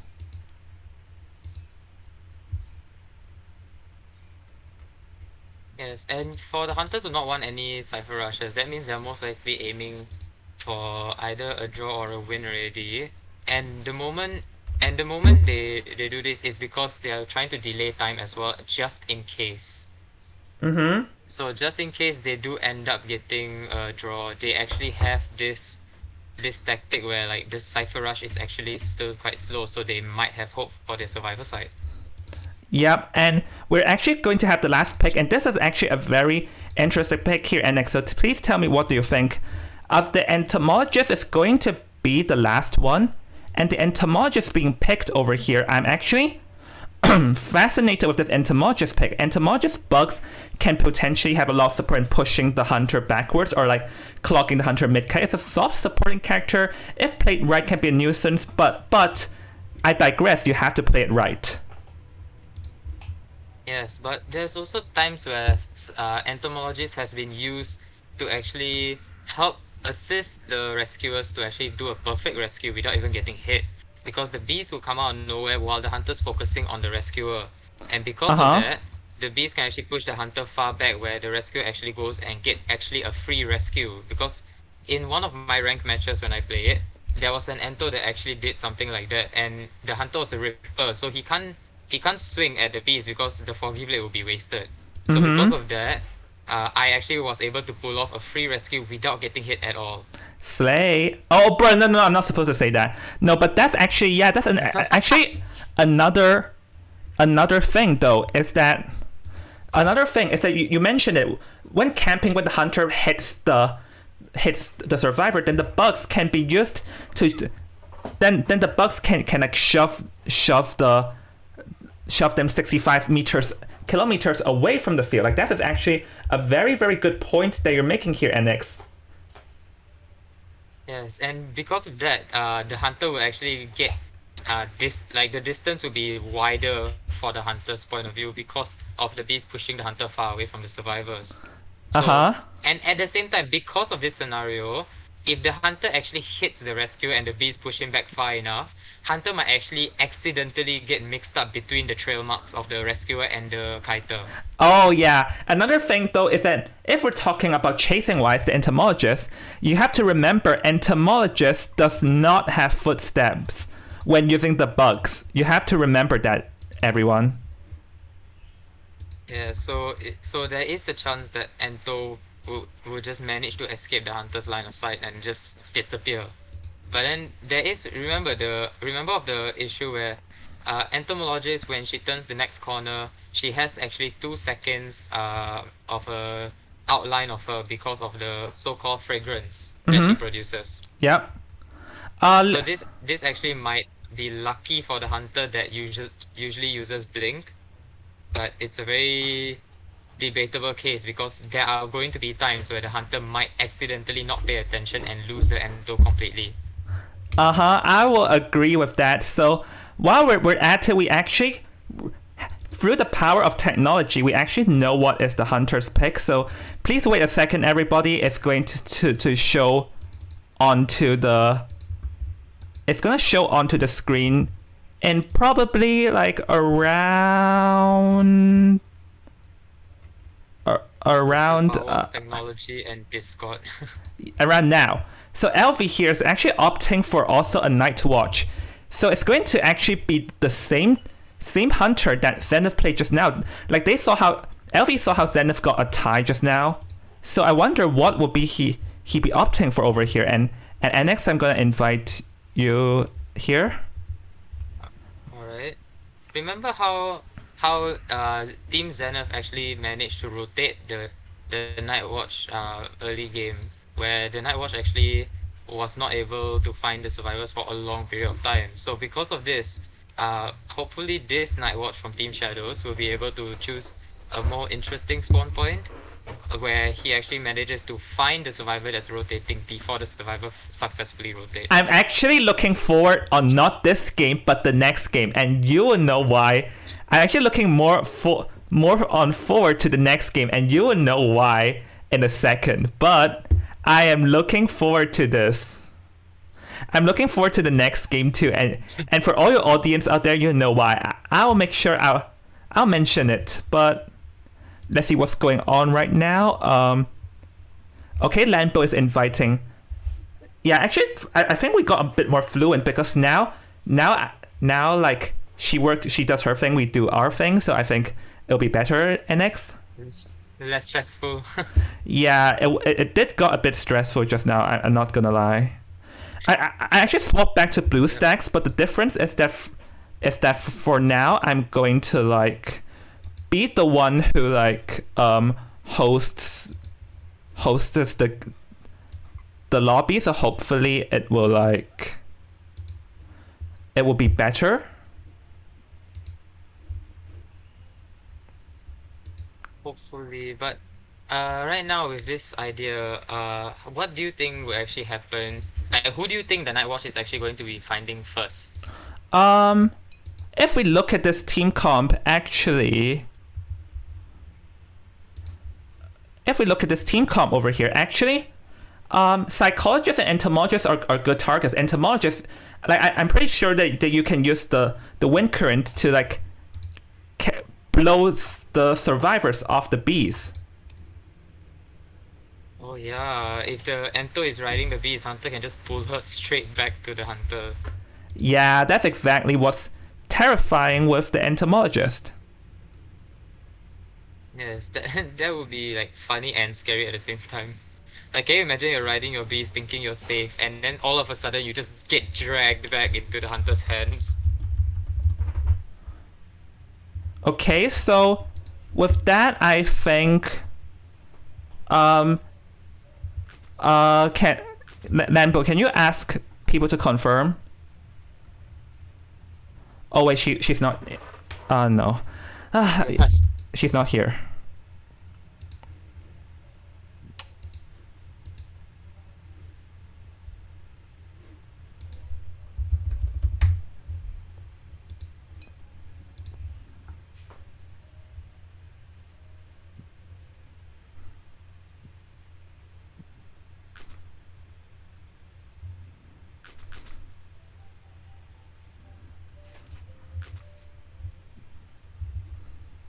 So let's see. The Night Watch can use the bugs to pull people off or something, maybe. Use the bugs. Yeah, and psychologists also, but the priestess. This may be a problem with priestess, though. I think. Priestess is... I think Night Watch... Actually, I think Priestess can counter Night Watch because if Yep. she puts her portal right, then she can gain that distance, and usually Hunter... You know usually the logic where if Hunter's using an ability, they cannot go through the portals, right? So I'm not sure if Nightwatch is the same where like when he's using the sucking power, then he can't enter, but I'm not sure about that yet. Maybe hopefully we'll Yeah, find out soon. I'm not too sure. No, I'm pretty sure. No, like the moment you places the portal, then it's over because Nightwatch cannot like pull people off. Nightwatch cannot pull people off. Like you know, Nightwatch Yeah. cannot pull people behind high walls. Yes, but hopefully the Ento's logic will work. This like hopefully Nightwatch and Dream Witch, those two survivors, work in a different way. Where remember, if Ento uses the bees to block off an entrance, and Dream Witch jumps. I mean, not Dream Witch. Anne, the cat lady, when she jumps towards the bee direction, she gets stopped halfway there. Mm-hmm. So let's hope that Nightwatch also is the same for the survivor's benefit. Because for the survivor side, if the bees does actually block him off from jumping through it, Nightwatch will just get stuck in between the bees, which can actually help the survivors gain that distance. Ah, yeah, this is though, but this is the level 2 ability that we're talking about though.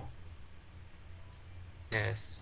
So we have to see, and okay, thankfully so far it looks like the technical issues is fine, I guess. Hopefully the screen will crack as I'm waiting for the screen to crack on my side.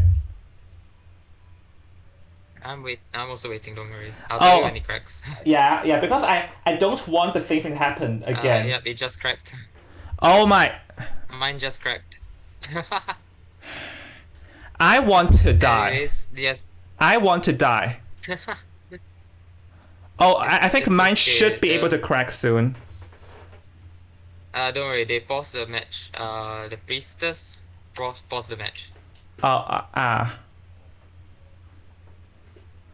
I don't know why I keep running into technical issues no matter how hard I try.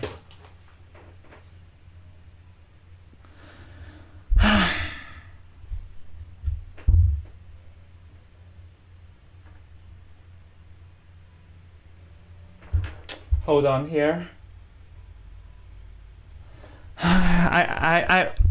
To everyone, I'm so sorry. This is like I planned so hard for this and it ended up flopping. I'm so sorry, everyone. Someone messaged me, said tell him don't use blue stacks. I mean, the same thing literally happened in the identity V just now, didn't it? Yep. But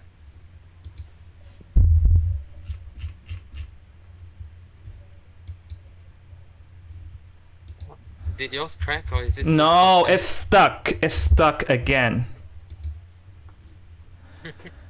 I swear I'm gonna go insane.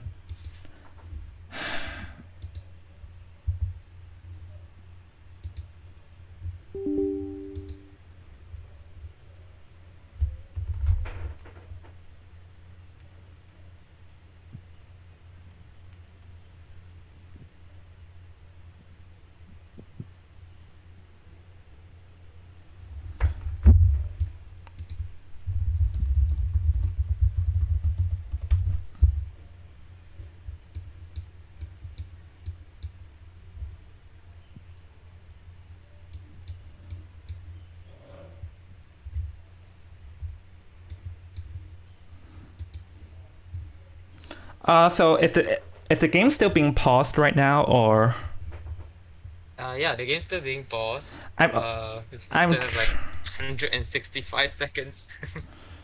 I don't know why my devices hates me. I can only say this. Like, we're supposed to be happening the third match, and now we're like the second match first half. Oh no.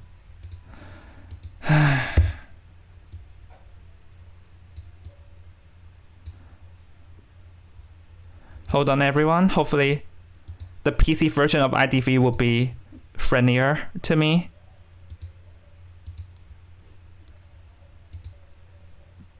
Oh, nice. Why? You got in? I'm in. Okay. Hey, nice. Unfortunately- That's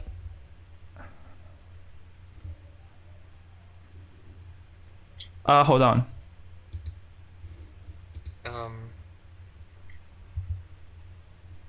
Okay, wait. Right now, is the hunter okay? Is that question?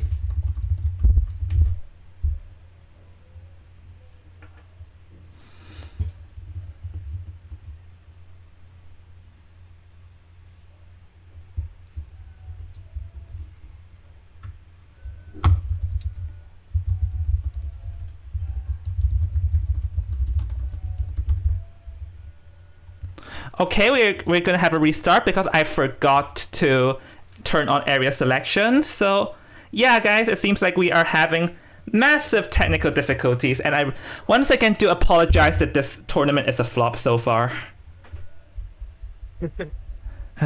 It's okay. It's only for today. Hopefully, because this is like a lot of stress. I'm not gonna lie. Someone says that NetEase hates you. Yeah, NetEase really hates me. Let's just invite, and hopefully everyone will just hurry in, because I really don't want to delay everyone's time. Yeah. So hey, but you should look at it in the bright side. Someone says that it's not a flop. It's funnier. Oh my freaking god. It's okay. At least we're making it somewhat entertaining of you getting stressed about this. Yeah. This is supposed to be a tournament, not a let's see Jung get stressed show.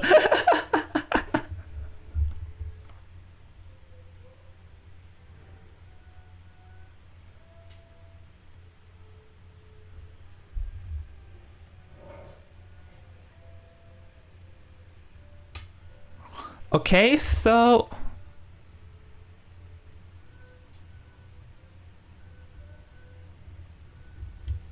So hopefully this time we when can everyone finally readies up and finally go. Yeah. I am praying that your screen loads. I'm not even sure if I should tell you if the loading thing cracks or not. Well, We pray. yeah, Great. manifesting. How about everyone in the stream, if you're watching, manifesting that Jung's stream will go fine. Let's all manifest, shall we? Manifest. Manifest that nothing goes wrong this time, because it's just more. Well, no matter what, I'll make sure all the matches are held today, as I hate to cancel stuff. So, anyways, guys. But yeah, at least now there's like an improvement where you actually. I can actually load into the comments. game. Yeah. Well, entomologist, priestess, so this area selection, they had the entomologist spawn in the graveyard, which is a pretty interesting move over here. I guess it's to help the transition, but they're actually going to have a clean opening. It's like a trap waiting for Nightwatch to fall into it. Yes, but remember now, entomologist is in a good kiting spot. But honestly, I would have recommended someone to go to Elish, where the hunter has to debate. But because of this, as you can see, the psychologist is in the safest area. Mm-hmm. And because least likely hunter is going to pick around that area. If hunter does, that would be very shocking. Nope, it's like... And as we can see, yes, the hunter did pick the trap that was set out. Yeah, no, the hunter's like, if there's a trap, I'm gonna jump into it. But now, the worrying part is that if hunter decides to chase priestess can just exit through the shack window area from the church. And if hunter decides to chase Ento, it might take a while, because Ento, remember, she has the bees, and the bees can remove the trail mark for the Ento. Yep, so now we're in the game, and yes, I finally no technical issues. So Nightwatch here is actually going to make a beeline, but not go to entomologist as we're anticipating, but it's going to go for KT's priestess at the center here in NX. Yes, but right now you can see the hunter already spotted the trail marks of the priestess, and he's even using the speed boost to actually gain the distance. However, priestess does have the portals that can actually help her extend her kite, and she even managed to push down the pallet. Yeah, but Priestess actually bringing the broken window series actually coming into play over here, because right now Priestess manages to utilize both of her portals to go back and forth, looping around the church with the help of 2 speed boosts. As a result, the Night Watch never really entered wind range the priestess, and currently the cipher progress is looking pretty healthy so far, and still Nightwatch hasn't entered hit range just yet. Yes, but as you can see, the Hunter is able to get a swing on the Priestess already, and Priestess is actually kiting in Top Broken. And the one issue about this is that Top Broken only has that one pallet, where remember Nightwatch can, blink on the Priestess as expected.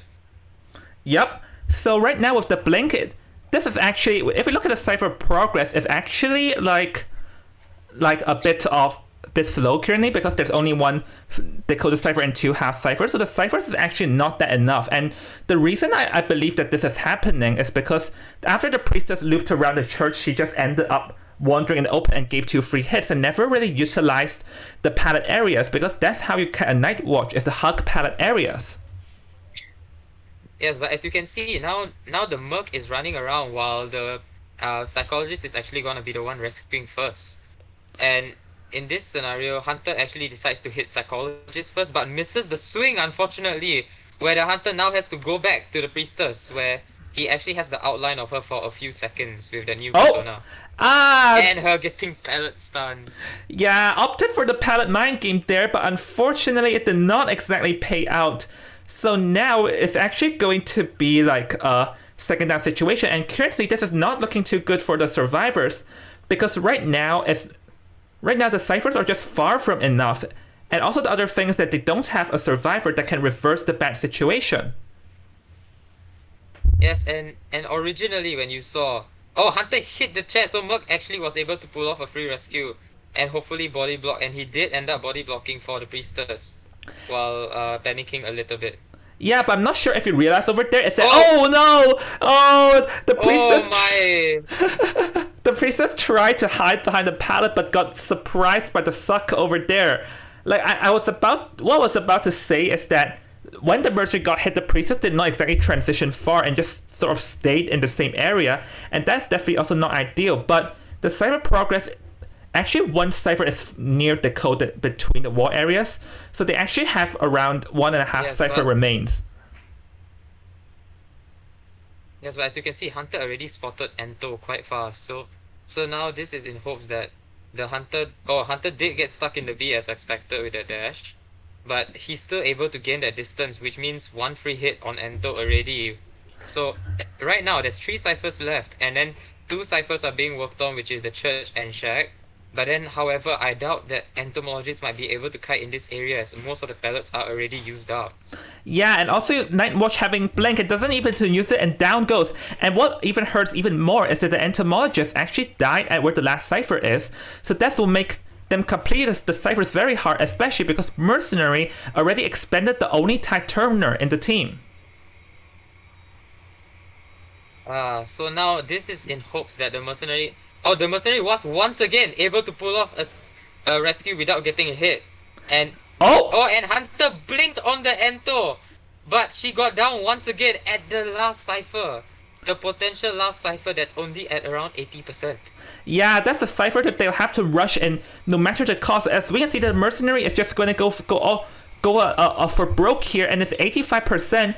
But if the Hunter having in his face, it's going to be hard. So now Nightwatch need to think what he has to do. But we have to remember, the Hunter has a change skill option.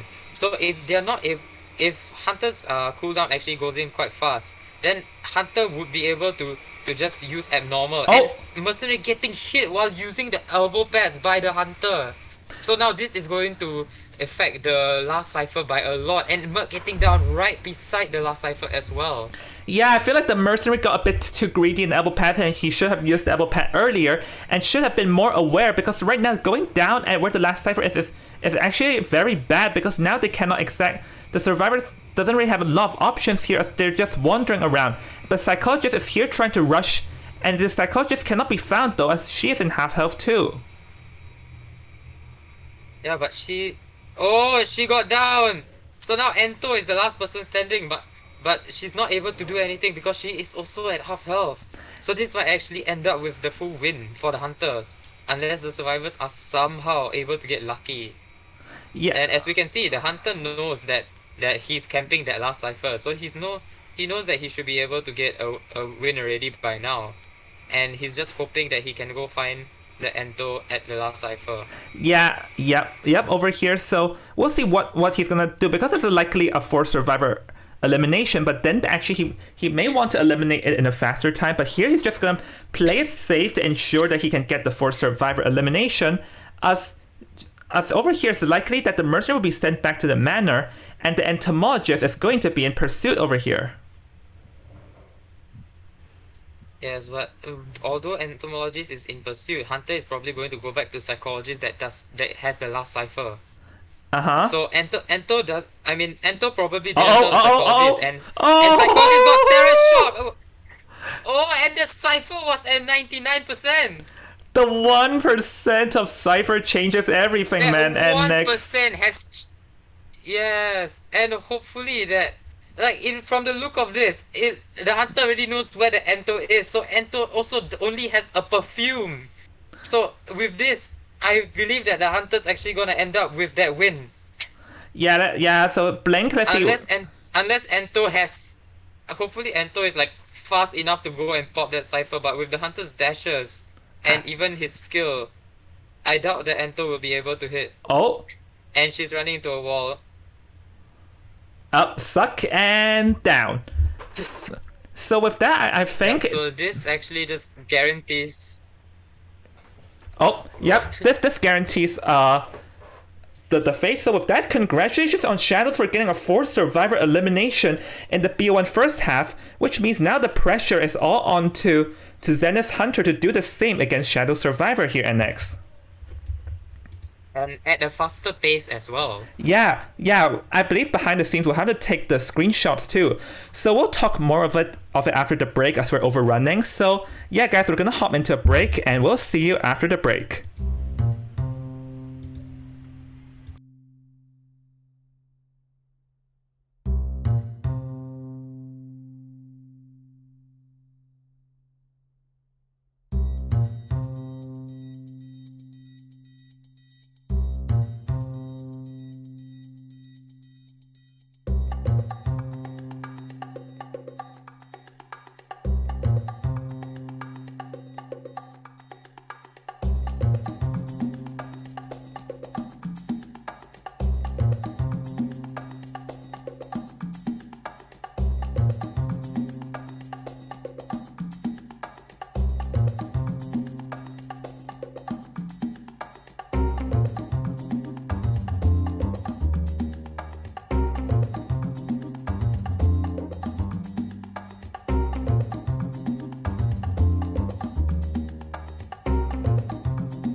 This NetEase, I cannot.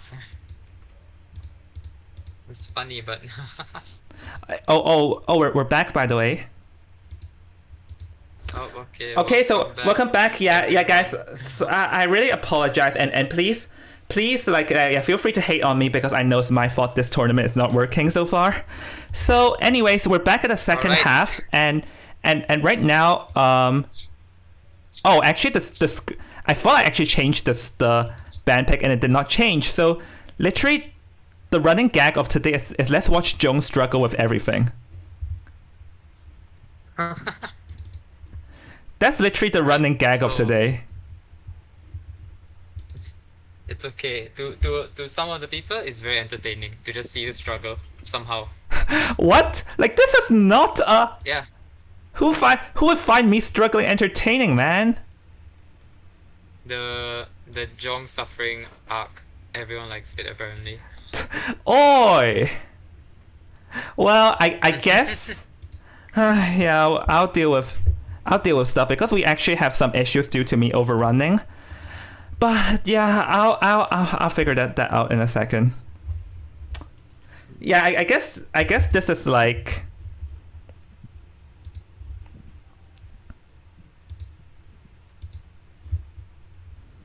hold on a second.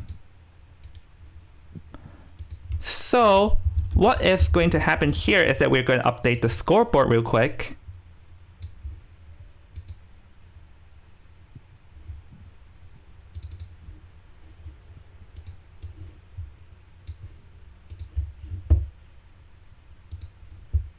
And then let's see what's going on.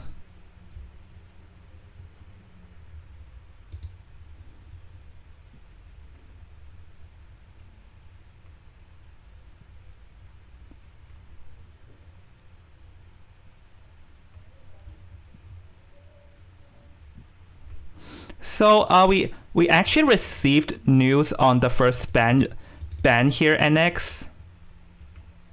So Right. Priestess is going to be the first ban here, NX.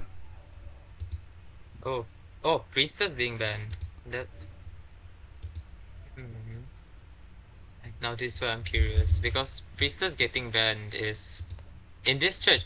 It's okay because yes, Priestess can be used as support and will potentially extend kites a lot, especially if you're the support kind of role, right? Uh-huh. But right now I'm more worried about the seer portion because if someone plays seer, because right now most of the hunters that we've seen, they are the single hit hunters. There are not many hunters that we've seen, and in this match I don't think we've seen any hunter that actually is a ability usage hunter that can double hit you or stuff. The hunters are just mainly to hopefully terror shock to stop the rescue or something. So the first two survivors being picked here is going to be the antiquarian and the psychologist. So yeah, actually we saw, I believe we seen this combo a bit earlier, didn't we, NX?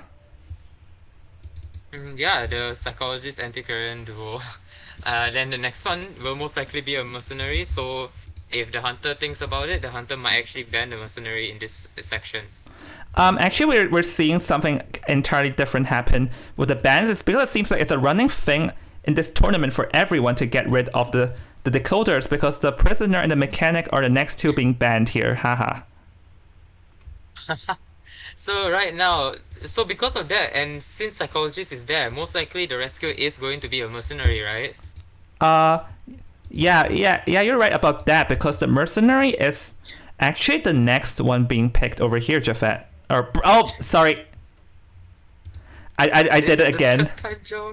I've done it again. I've done it again. Jafet, if you're hearing this stream, I'm taking over your name. My name is now Jafet.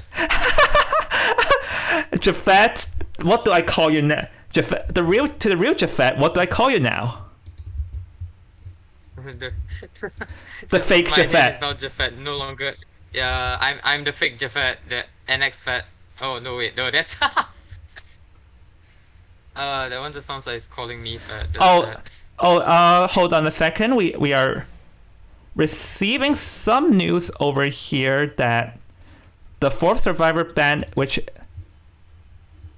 failed to show up in the stream, is actually going to be the seer. Seer's the final ban, and the survivor that we picked is a professor. So NX, talk me what you think about it while I put it in the stream. A professor is okay because now most of the time that we've seen the hunters, right? Most of the hunters are always single hit hunters. So there being a professor actually, there being a professor actually helps the survivor side, because now them picking a professor, if the hunter swings wrongly, just one accident swing at the professor, and if the professor's body blocking too, it will delay the hunters down by a lot, and it'll also extend the kite for the survivors by like quite a significant amount.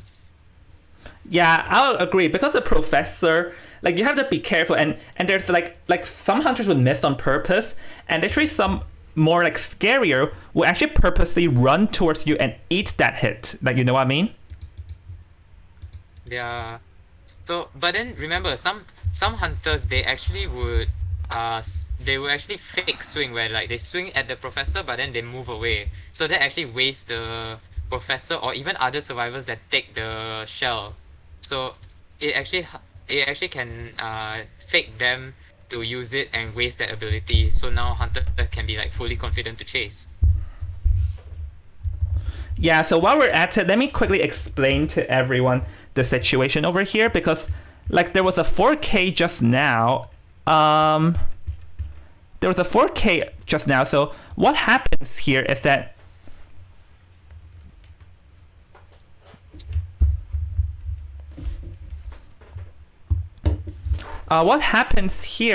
we are going to see whoever eliminates faster is going to take the win. Because if another 4K happens, this is only in the situation another 4K happens. So since it's a 7 minutes and 16 seconds, so the only option here is for the hunter to achieve a fourth survivor elimination in a shorter amount of time than 7 minutes and 14 seconds.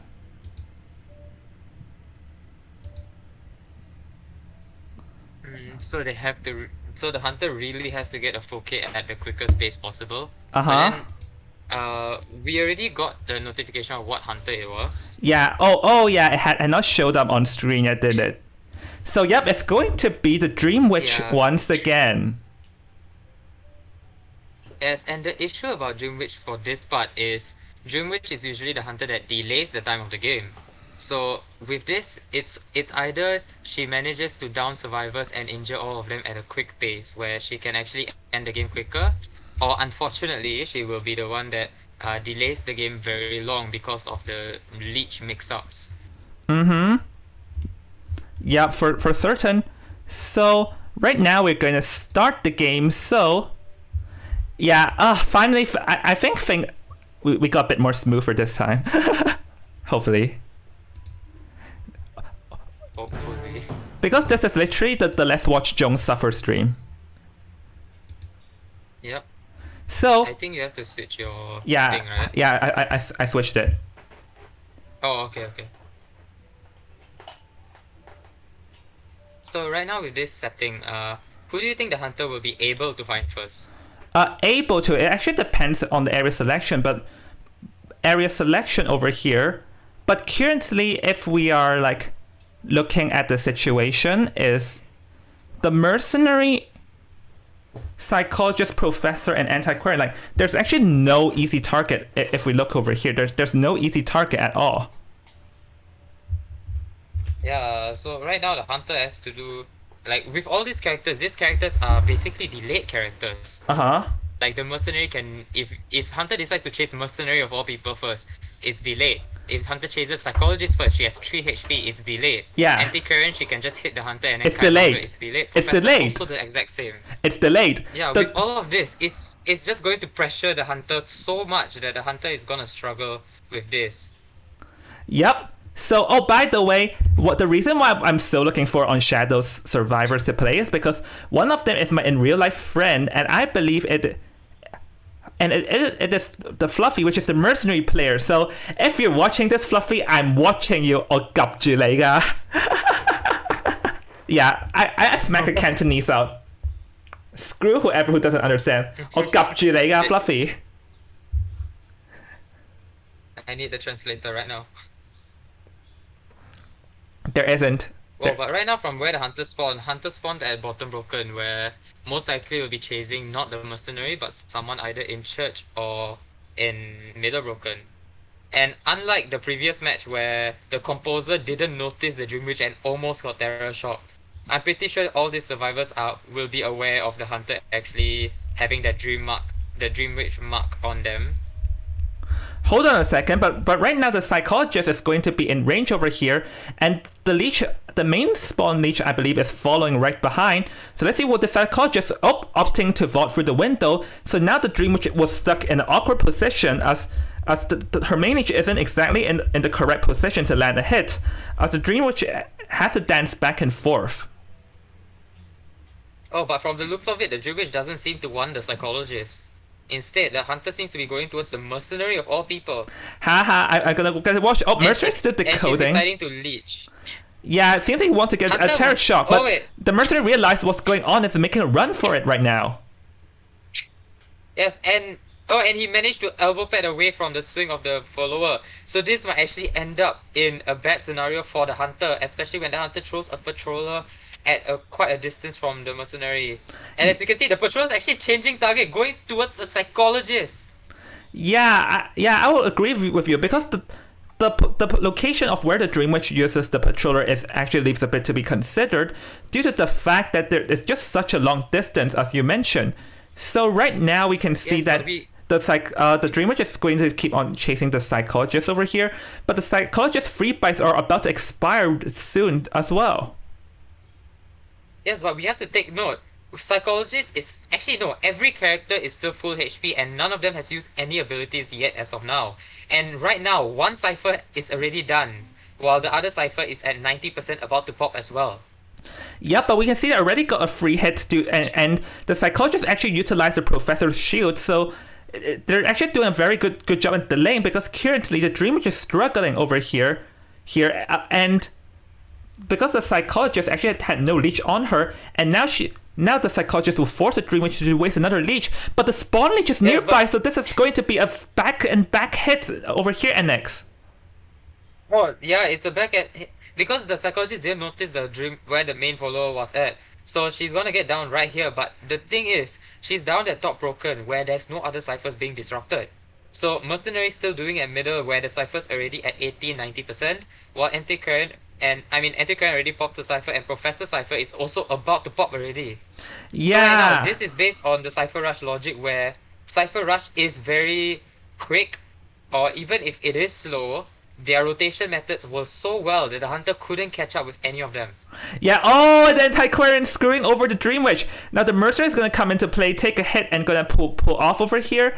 So the Psychologist is going to get hit, but doesn't matter, because the Psychologist's goal over here is to just bring away as far away from the Dakota ciphers as possible. Yes, and as you can see, the Psychologist decided to die at the wedding area still instead of Graveyard, where she can extend her kite. So the reason for that, I'm not really that sure. But as we can see, the Anti-Current is also getting chased by the hunter, and she's preparing for the harassment for Psychologists, which hopefully will go well. So... okay. Alright, let's see. But from the looks of it, the hunter's really trying to gain that distance. Hopefully she can get a hit. Nope. Oh, she got the hit, but hunter did stop. Yeah, but... and the main body as well. Yeah, you have to remember... Oh, and she got hit! Yeah, but you have to remember, one thing to remember is that harassing in front of a Dream Witch with two leeches is going to be very hard, as the hunter could easily evade it, as this is exactly what's going to happen over here. And oh, that was a pretty nice stun from the Antiquarian, though, managing to escape the clutches, but nope. Antiquarian got... unfortunately getting down. Hopefully, Psychologist will be able to struggle, but from the looks of it, it might not even... Oh! But she did get the struggle! Yeah. But unfortunately, the leech is there, so it's still gonna go with a down. But right now, it's most stressful because Mercenary is at half HP and he's all the way at Shack, while Professor is the one that's probably going to be the one rescuing. But as we can see, if they play their cards right, Professor is priming the Cypher while Mercenary is going to that Cypher to rescue. But right now, they're debating too much where there won't be enough time. Hopefully, Mercenary can actually make his way to the psychologist before, because remember, if the hunter gets a 4-man, it's already a win. And at the same time, Mercenary really has to pull off this rescue quick enough. Yeah, but you Where have I to don't think he'll be remember able to though. reach the rescue. Yeah. Yeah. He didn't reach the rescue fast enough, and he might actually get down here as well. Yeah, but the Cypher is primed And though, you so got can Terror instantly Shot where- pop. So now that the mercenary Yes, and right now Hunter needs to get a 4-man. Yeah, and also in a faster time. I'm not too sure what is the time that's occurring right now, but literally the survivors can literally just slug out at this point of time.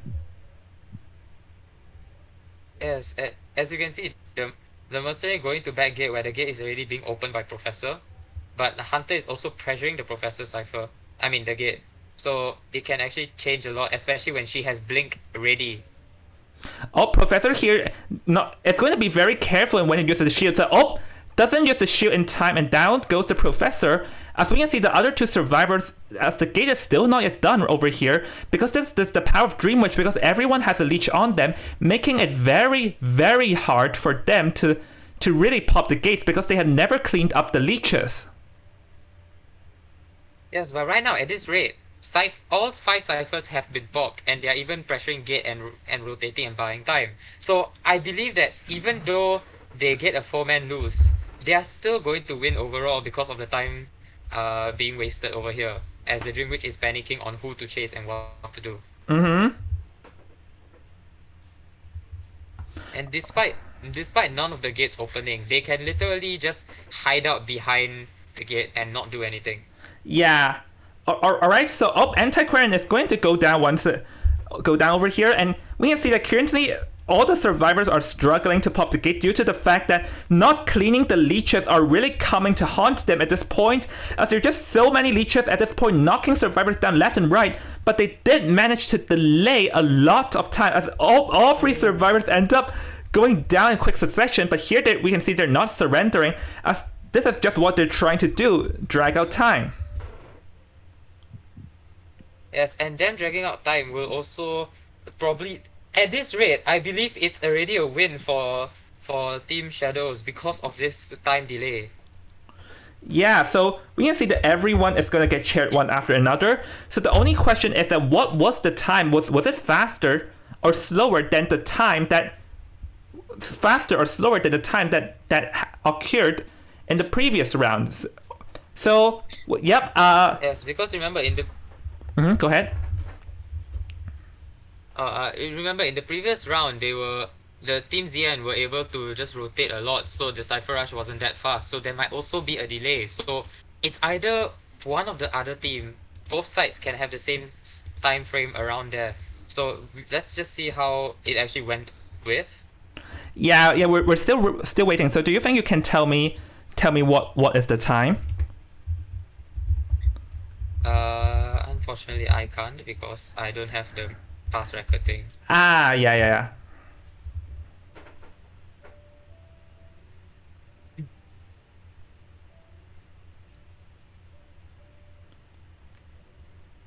Yeah, hold on a second.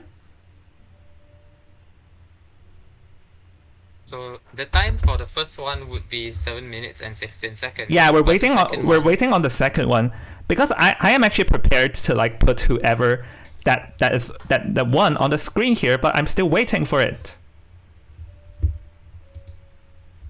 Imagine all of them say they forgot. Lamau, no, it's literally like a post-record screenshot. Why? People won't forget that, man. Fair point. Imagine if someone actually forgot. There will be issues. There will be issues.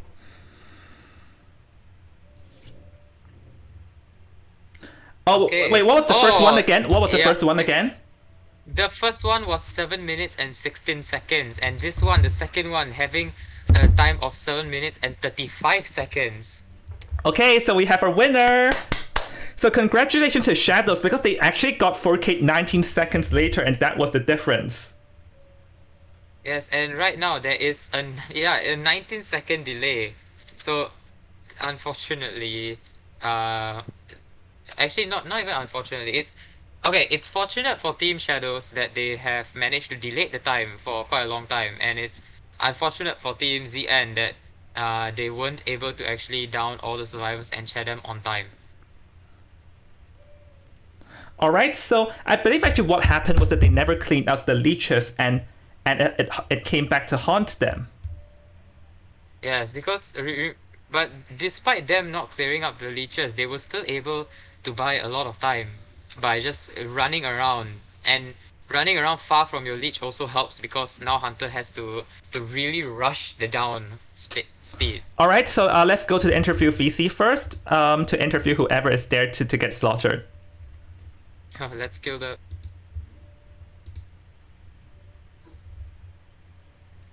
Hello. Okay. No, yeah, we're still waiting. Let's see.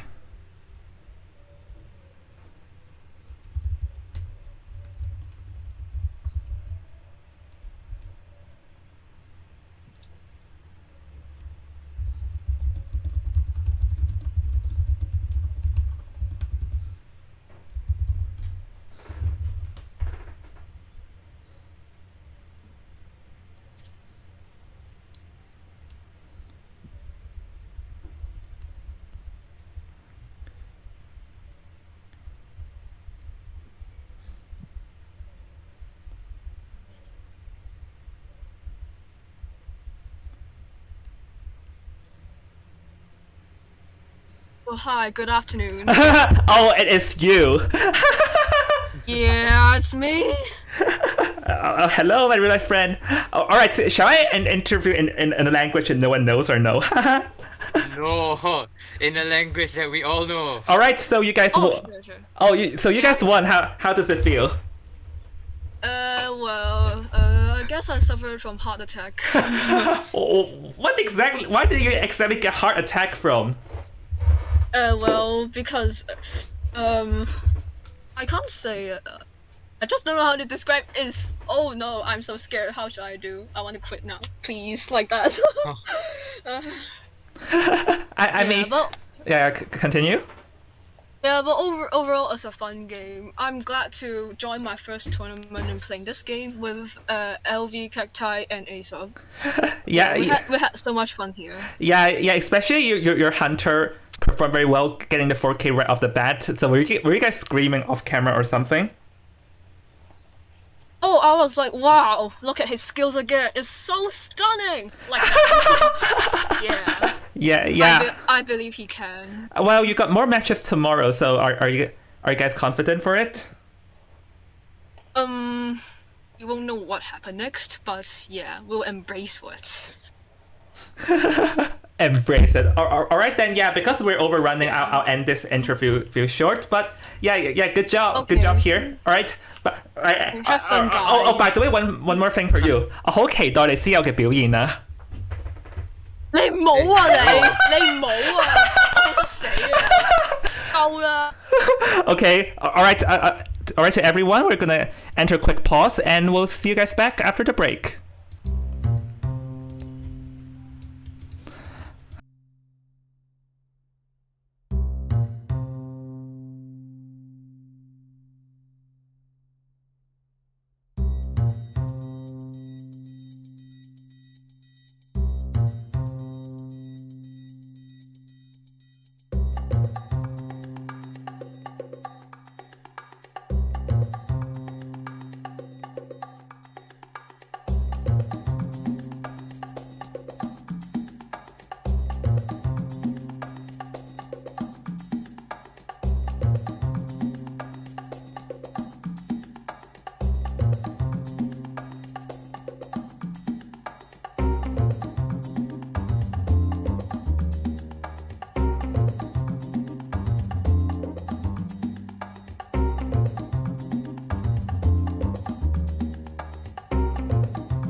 All right, everyone, we're now back between Calamity and Fruit Juice, and I really once again would like to thank every single one of you for sticking by because it has been a very stressful timing for me.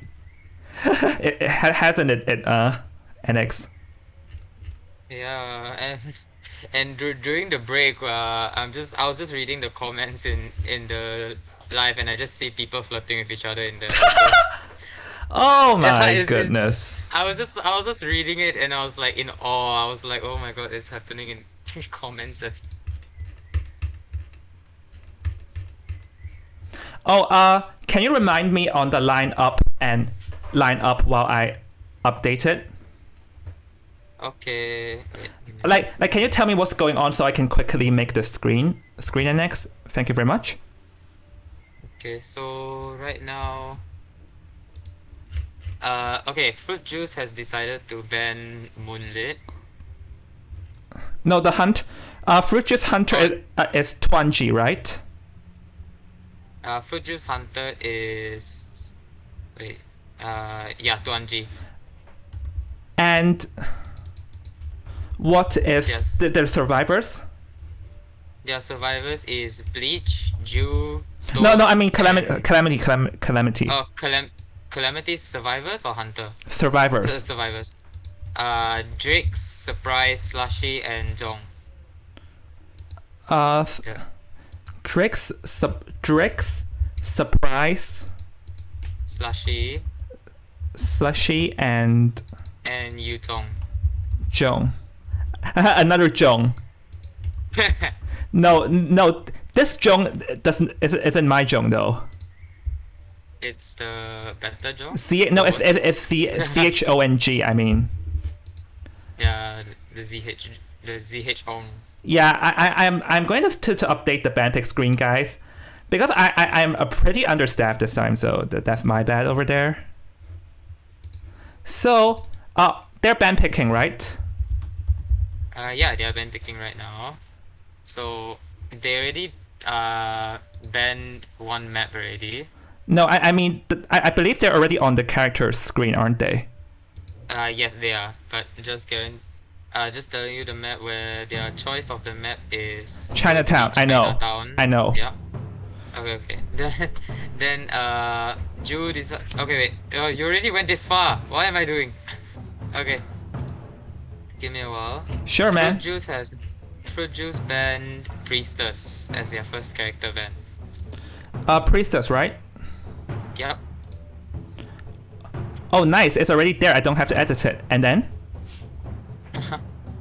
Okay, then after that, still scrolling down. Okay, it just went to that. Okay, we're still waiting for Calamity to lock in their survivors. Oh, so we only have news on Princess being the first ban. Is that correct?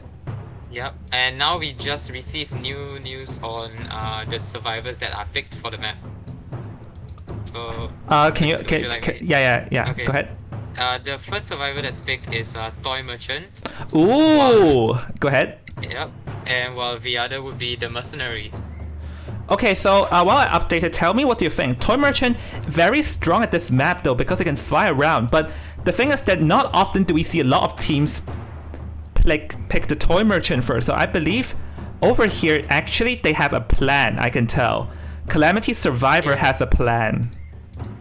And usually toy merchants are like, especially in a team setup where like your team is like training for this moment. Can you imagine how toy merchant is going to play out in this map where they know specific lineups and locations to put the catapult where the survivors can extend their kite by an intense amount?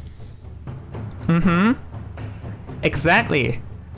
You can fly around, but then again, you have to remember is that there are always going to be some hunters. For example, the geisha. The geisha shuts down the toy merchant because one butterfly and then the geisha will be like, screw you.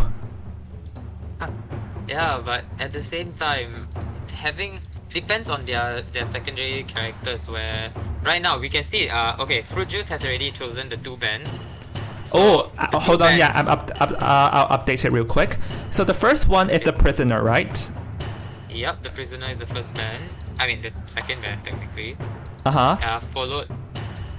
By the female ban? And followed by mechanic, not female dancer. Oh my gosh! Thank goodness I did not update it in the screen, Lamal. Yeah, it was a miscommunication. And Calamity has chosen their third survivor, which will be the psychologist. Oh, actually, I wanted to say this, but the psychologist is actually seems to be like a very popular pick in this tournament. Yeah, and actually, if you haven't noticed, in the Koa tournaments as well, psychologist has also been picked quite a good amount of times. Where because she, regardless if she gets found first, she still has 3 HP to just extend the kite by a lot, depending on how good that survivor is. I think the other thing is just because the Wi-Fi heal. I think it's just because the Wi-Fi heal is just way too good in general. Because the Wi-Fi heal means that the rescuer can get long distance heal, and then they don't even need to get rotate or swap. The rescuer can instantly hop back into rescue, so they're not delaying anyone's rescuing time at all. Yeah, and that's just the one very interesting and good thing about psychologist mains. And right now, Fruit Juice has chosen their 4th ban, Seer. which will be the Seer. Yep, I got it right this time. Okay, I finally caught it up. So we're waiting on Calamity's final lock-in currently. Yes, and who do you think the lock-in is going to be because of the Mercenary, Toy Merchant, and Psychologist? If we think about this, I actually think it's going to be a kiter. Maybe Acrobat or Patient are both possible because so far, like the Toy Merchant has a potential to kite, but they also may have a potential to dying fast. I think they're lacking on the kiter, but never mind about kiter, as the running gag of today is Jong being completely wrong at everything. It's probably going to be like a harasser character because they do not have any harassers in this team comps currently. Yep, and you're right about that, NX, because we just received news that the last pick here is going to be the Antiquarian. Is the anti getting quarantined? Bling! Antiquarian is coming into play. So now we're waiting on the Hunter. Like Fruit Juice, I actually have a bit of history with them because I used to be part of them when they are used to called Somnia, but they obviously opt for a different name now. So I actually don't know much about Twanji, but I heard that he's pretty good. So I am actually excited. I'm also excited to see Calamity play too because it has been a while ever since we've seen Calamity being around too as well. NX. Yes, so I believe Calamity, like, after it's been a while, I'm pretty sure they have still been playing in the competitive side, where they've been practicing a lot and they've possibly got, like, way better than last time that we've seen them. Potentially. Yes, and right now, what do you think they are going to actually bring their Persona skill? Because we already know the default where Mercenary brings, like 6, but then how about the rest? I actually think Toy Merchant might also bring 6 too, because Toy Merchant is not that afraid of getting cut off if we think about it. Toy Merchant is not afraid of getting cut off, and please tell me when the Hunter has been chosen so I can put it in. Okay. Yeah, but right now, but Toy Merchant, okay, what Persona 3, but Toy Merchant bringing 6 or 9 or even 6. Troll. I think it's 6. Yes, but no, because the reason why I doubt it's 6 is because the like if Psychologist didn't get first chase, then Mercenary can just constantly rescue and no one really has to bring 6. Yeah, but I mean, Toy Merchant doesn't get cut off, and then they'll have the ability of having 2 6. The reason why we only have 1 6 is that most of the characters are in danger of going down very fast without, like, either flywheel or broken windows. But that is not the.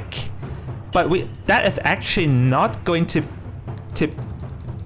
be the case over here, because the thing is that the Toy Merchant has the ability to last very long. And yes, I do know the Hunter has been picked. But first, let me hurry up and set up the lobby first. Yeah, I invited Lambo, so Lambo can invite everyone else while I work on the band pick.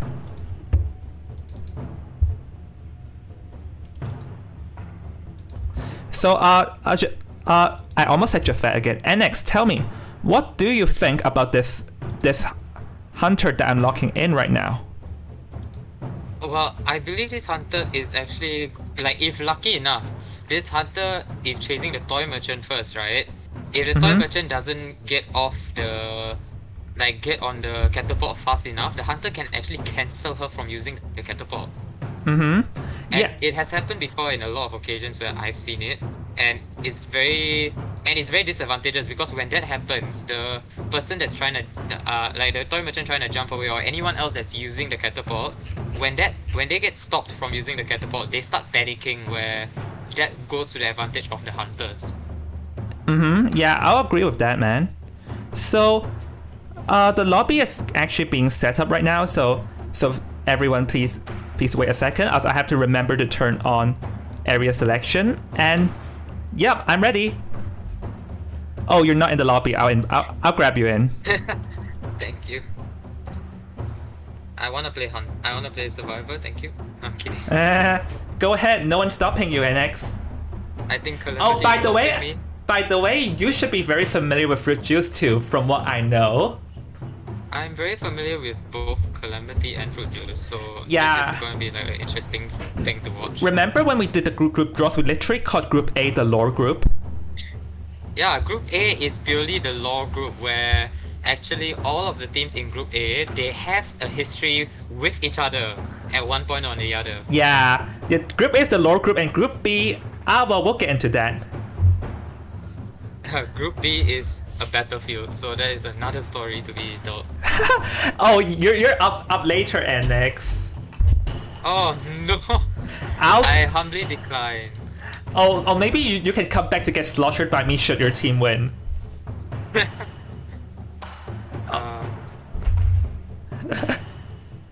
Everyone in the chat, please let me know if you want me to watch me slaughter NX. I feel like that would be my favorite thing.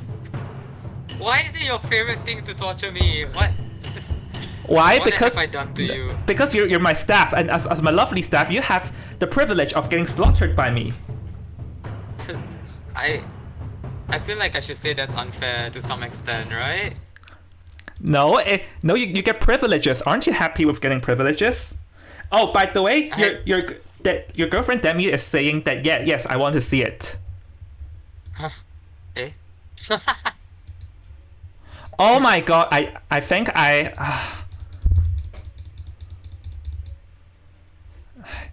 Why? yeah, I'm not in again. Oh, Jong!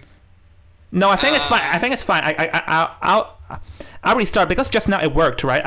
I'll restart. Hopefully it works this time.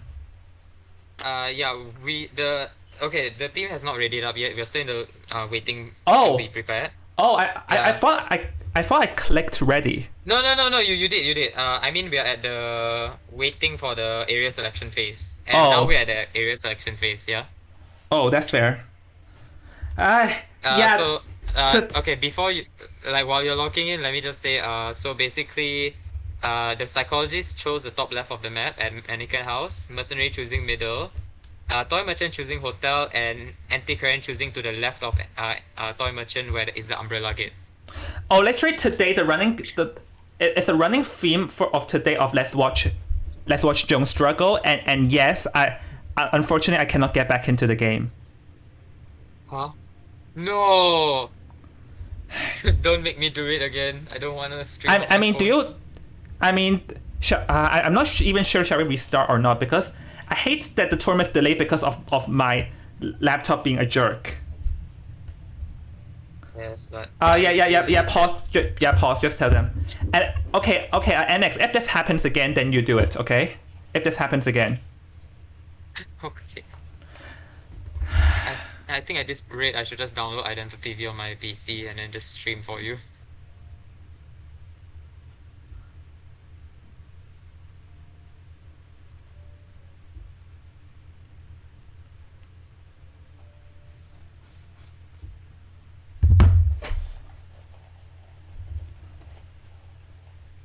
Okay, so right now are they they should be restarting soon. Give me a second. Yeah, I really have to issue a formal apology after this.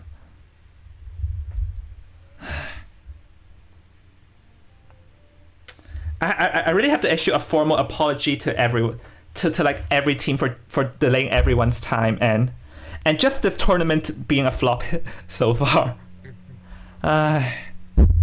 For the love of God, yeah, to everyone in the chat, I'm very, very sorry about all the delays and disorganization. As I'm aware. So I'll do whatever I can to fix this. Oh, by the way, if you can see on my screen, there's literally someone in my friend list is saying a Jong with a heart. There's another Jong. Oh my god. Oh, I like this name. NX, I like this name. I just realized none of us are able to leave because you are the captain of the room. Wait, can't you surrender? Can't the hunter surrender? No, because I already paused. Oh wait, no, we are able to. Okay, continue. Thank God. I was about to panic if I'm not able to unpause because it says here waiting for the captain to unpause it. I don't know why. I really have to issue a formal apology to everyone, everyone for dragging everyone, screwing everyone over. It's okay.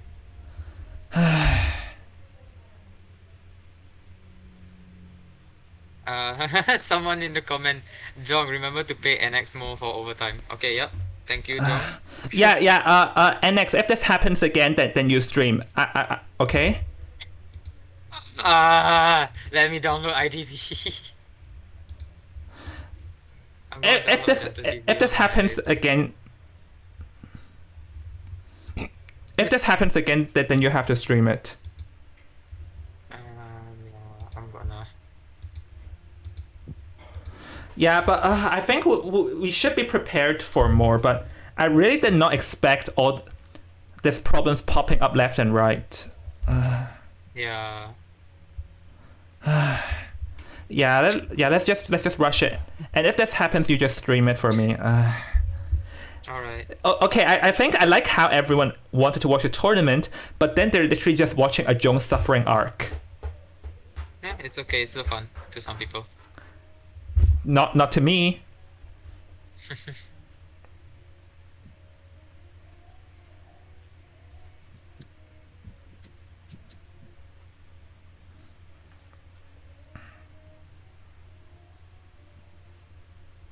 Okay, we're missing one member right now. Yeah.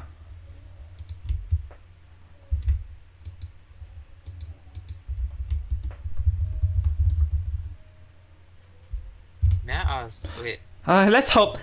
Manifesting that this time it works. Yeah. All right, chat. Let's manifest for Jong.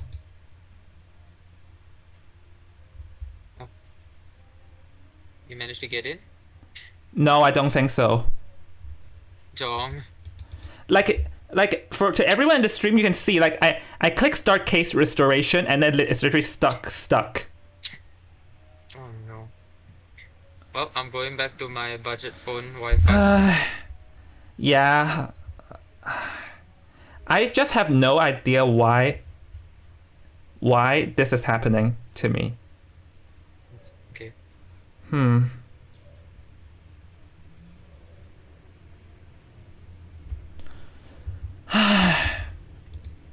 For the love of God. Give me a second. Yeah, sure.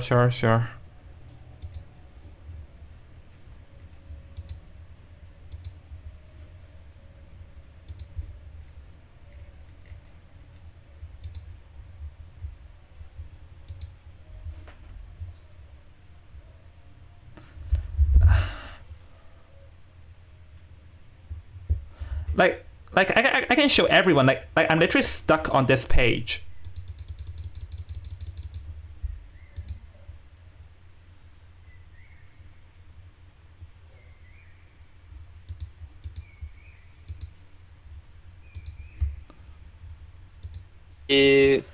Fix something. Give me a while. Yeah. Take your time.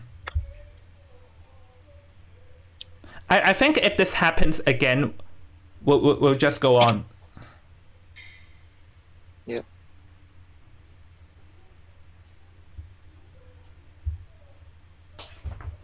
Okay. Can you give that person the the commentator access? I'll enter through that. and then stream on this. Which one? Wait, let me add you. Which one? Let me add you. This one.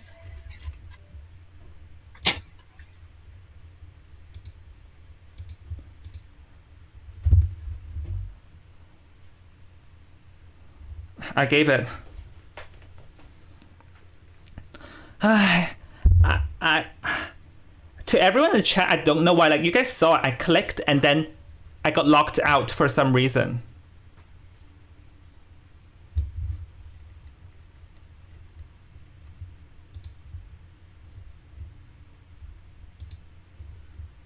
John, I still can't see the VC. Sorry. How I gave that account access. I think it's the tournament stuff also, because I can't. All right. Oh yeah, I see it.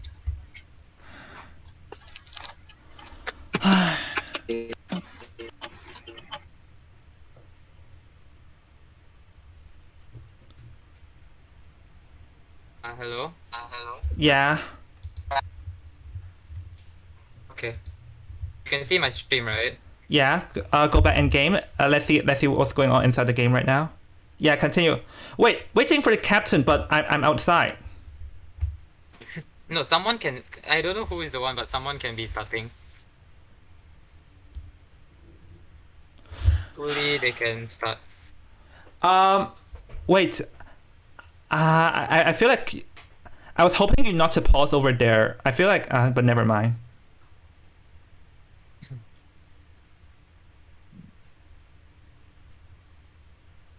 Wait, we literally cannot unpause because I got locked out. Just now you got unpaused, but I don't know by who. Because the thing is that, like, you can see it. Like, this is my screen right now.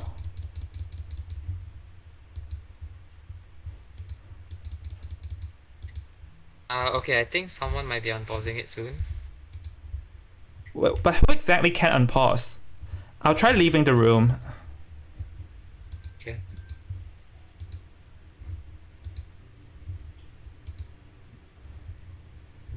Huge technical difficulty. No, I don't know. I literally want to slam my head against the wall at this point. Because this tournament, I'm just screwing over everyone at this point.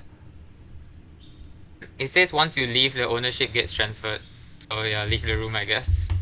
I left already.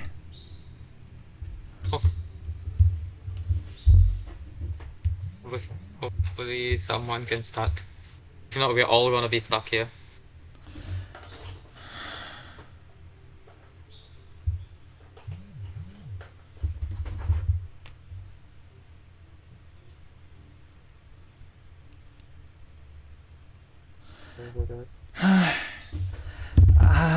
At this point, I don't.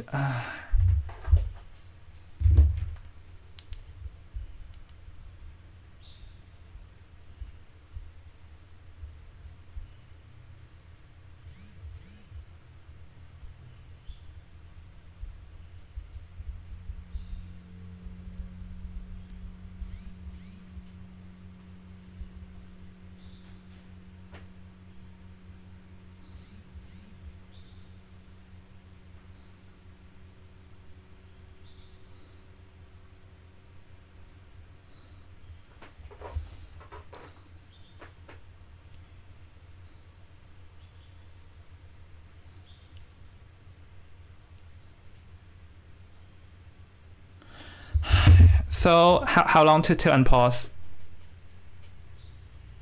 Next? 120 seconds. How many? 120 seconds. Oh no.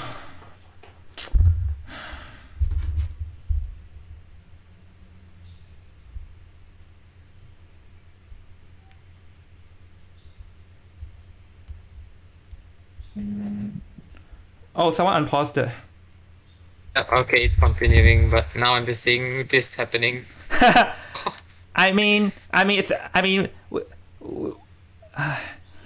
Honestly, I don't know if Okay, but Oh, but we can see that Yu Jung actually used the elbow pad over there, or not the elbow pad, the flying over there. the catapult. Yep. Catapult.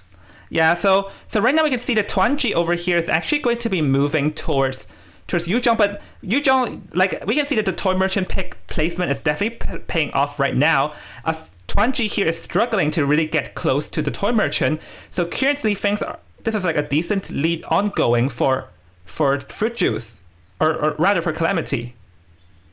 Yes, and from what we can see, because of Calamity gaining that distance, now Fruit Juice is very delayed, and now the Cypher Rush is also going quite fast, where Anti-Current is already at 51%. Yeah, and we can see that the Yuzhong here is going to utilize 2 loops and another catapult going to be flying all across the map. So now actually things are not looking good for Tuanji, because he's really struggling to approach anyone, and he's forced to switch targets, and now he's going to be switching onto the Antiquarian. Yes, which actually allows for the to delay the Cypher Rush a little, but it's still going to be very stressful, because as you can see, Antiquarian actually used one of the Sculptor's sculpture to gain that distance, as well as now where Hunter actually has to force a blink hit on the Antiquarian. Yeah, but here's the thing though, even with a blink, there's still a lot of potential to kite around this hotel, and going to land another chip over there. So let's see what's going to happen. And because there's no abilities right now, so it'll be very hard to down. It'll be very hard for the Hunter to down this Antiquarian with one more elbow chip. Yes, and as we can see, Antiquarian is actually kiting further away for all. Oh, and managed to flying wheel, but unfortunately got down by the Hunter. But as we can see, it's actually far away from all the other ciphers that's being done. And already 2 ciphers have been completed. Yeah, so right now, so this is going to be the first chair, and this is near, like, I believe, a near free cipher kite. So because the Hunter did take quite some time to down Antiquarian with the toy merchant flying around, but we can see that after using the CCTV, the mercenary will be approaching to rescue, and Tuanji here will be trying to gain some chips over here.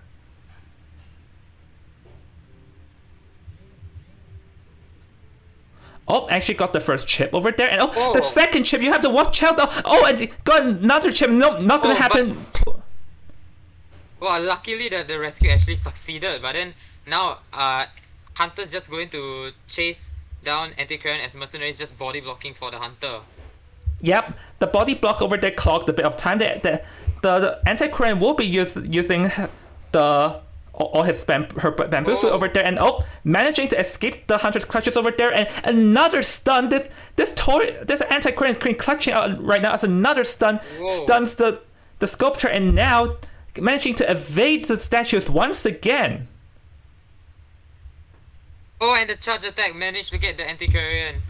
Yeah, but if we look at the last cipher, it's already half done already. This is a 4.5 cipher, and now, even though with full presence, the psychologist can't be the one heading over to rescue.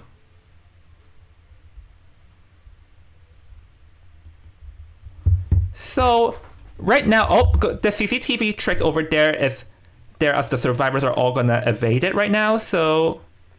Yes, but as you can see, Antiquarian is now dead on chair, yes? Yeah. And now 2 people are rescuing while 1 cipher is already prime. Yeah, but I mean, not prime, 60%. Yeah, actually, as we can note, the toy merchant did indeed have time to be rescued, but the toy merchant got chipped twice. Toy merchant failed to rescue, so now the merchant failed to rescue! Both are down! Oh my god, what a turn of events! I don't think anyone even expected that, as 2 survivors came to rescue and both of them failed to do so! Oh my god. And then they pop the cipher regardless, so now it's looking more like a draw to win scenario for the Hunter. Yeah, I don't think anyone expected 2 survivors coming in and fail to rescue. I think the plan for Calamity Survivor over there was to wait till they can rescue. And the toy merchant even go down as well! Things have gone from... The toy merchant went down! So now... And Hunter is teleport ready. And if Hunter... but unfortunately Hunter didn't teleport fast enough. Literally now, Psychologist is forced to go and find where to go and rescue the merc. But I don't know why, but Hunter actually wasted the teleport on there, although despite not having tinnitus or anything. But Psychologist should be able to pull off the rescue before the Hunter actually reaches there on time. But because of this, now Hunter is really stressing because now, as you can see, merc got rescued. The toy merchant managed to heal. So the game can still go well for Team Calamity. Yeah, And actually, this is just based on how the hunter plays.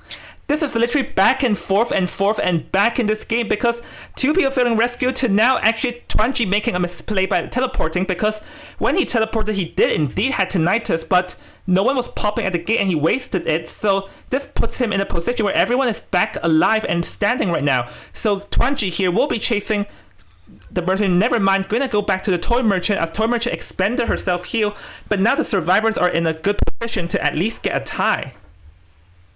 Yes, and if they play their cards right, the mercenary and psychologist actually might be healing because Hunter's detention is actually ending.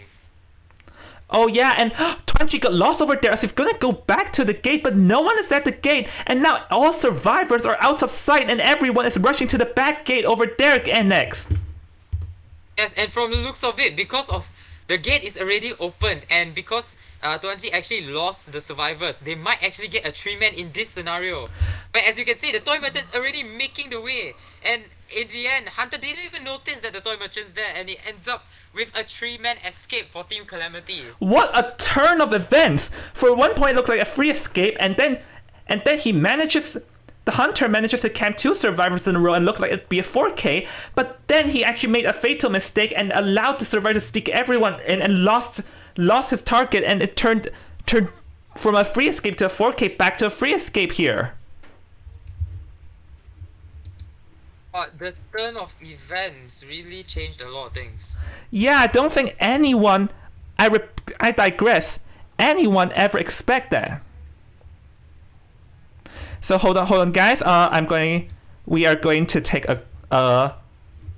hopefully a quick break, but no, because like we are overrunning so bad. I think we have to sit down and think of what we should do. But yeah, I'm gonna switch the screen back for you guys while we prepare for the next round.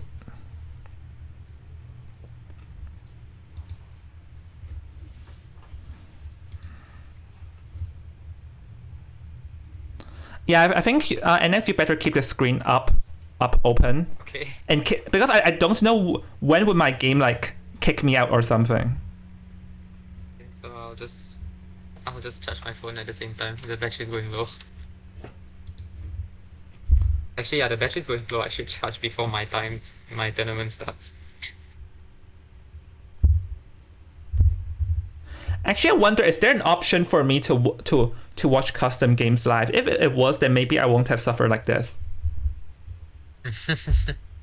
I mean, you can ask one of the other the mods that's in here watching, and you can ask them to just stream their screen.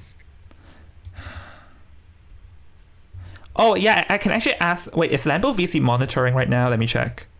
I think she is.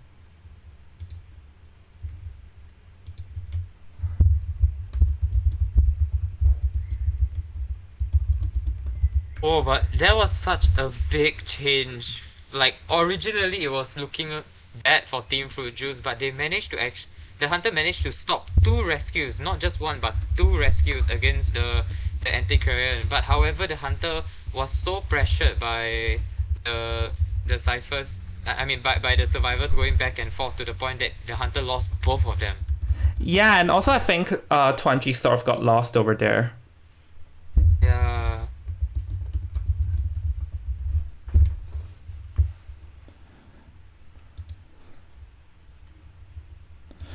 Yeah, they're actually switching Yeah, to everyone in the chat, we're switching factions right now. So hold on a second while I prepare the other stuff needed.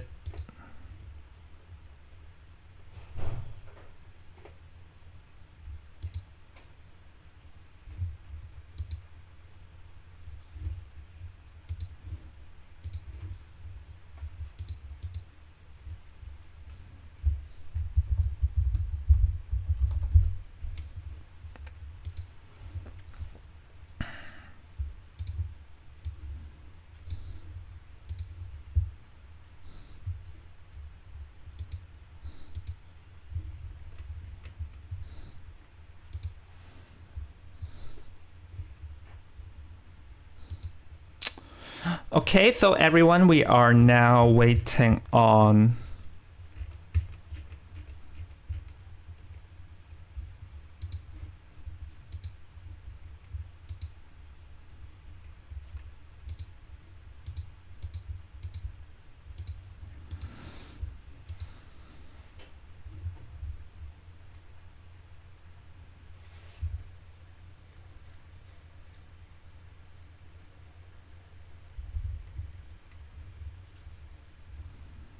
Alright, yeah, I'm just waiting for the stuff to be done at the moment. Okay. I'm just downloading Identity V on my PC just in case. Yeah, because I don't know why I get locked out. I genuinely have no freaking clue. I hate you.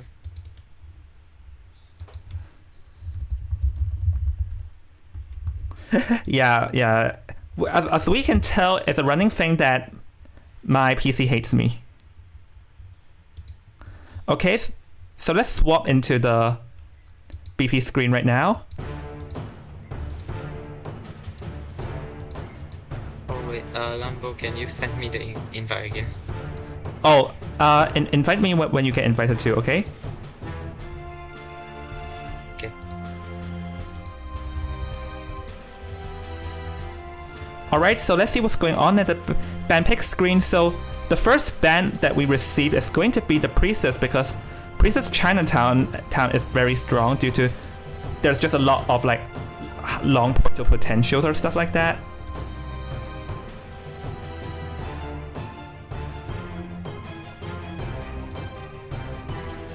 So we are receiving news on the first two survivors here. So the Priestess is going to get banned, and the survivors are going to be the Antiquarian and the Mercenary here, NX. Oh wait, the first two characters chose? Yeah. Mercenary and Antiquarian, that's actually the main characters that usually would get banned, especially if you know that the other team would be a potential harasser. So to prevent them from getting banned first, and then picking these two characters would be quite well. Yeah, I'll agree with that. So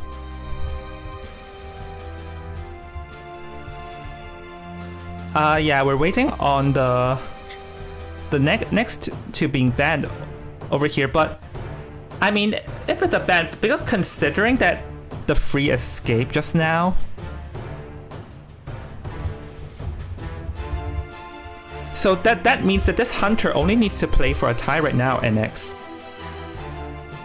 Yeah, and because of this, it's going to be very stressful for Team Fruit Juice, because now they themselves, they need that tree escape, and they need to do it in a faster time than Team Calamities. Yeah. But let's actually hope that Team Fruit Juice are prepared for this map, and let's also hope that they are able to do the same rotation tactic that Team Calamity was able to do originally. Yeah, let's just hope, because it's still hard. I mean, they have to... Actually, I just realized that we never received the ban, so I'm actually asking them for it. But yeah, they have to free escape in a faster time, because free escape... Because like, for escaping, as we all know, is near impossible. So they have to free escape in a faster time. So if the time just now was too short, then Fruit Juice survivors are under a lot of pressure here. But in this raid, because both teams, they remember they did have a lore behind with each other, and at the same time, I believe, if I'm not wrong, I might be wrong, but if I'm not wrong, Team Fruit Juice and Calamity are alliances with each other, so it'll be fun to see how they're gonna play with each other again. I received the news just now. The time just now was 6 minutes and 42 seconds, so Fruit Juice survivor must free escape in an amount of time faster, and yes, everyone, it seems that it'll be a common thing for stuff to be banned, for the decoders to be banned, because in a time-based round, you don't want to release the decoders. Yes. I'm gonna leave with my main account that's streaming, because Lambo is actually streaming right now. Sure. Yeah, because it should be better if I spectate her stream, I think. Alright. Yeah, it would be better. I think her stream will have sound. Yeah, but just saying, according to the original plan, we should be hosting the last match, but now we still have 2 more matches. Yes, and because of this, I think there's gonna be a lot of I think maybe a team might not be able to join. Just say. Yeah. This is sort of my fault, to be fair, but I really need to figure out why. Yeah, this is my fault. I'll issue an apology later. Yes.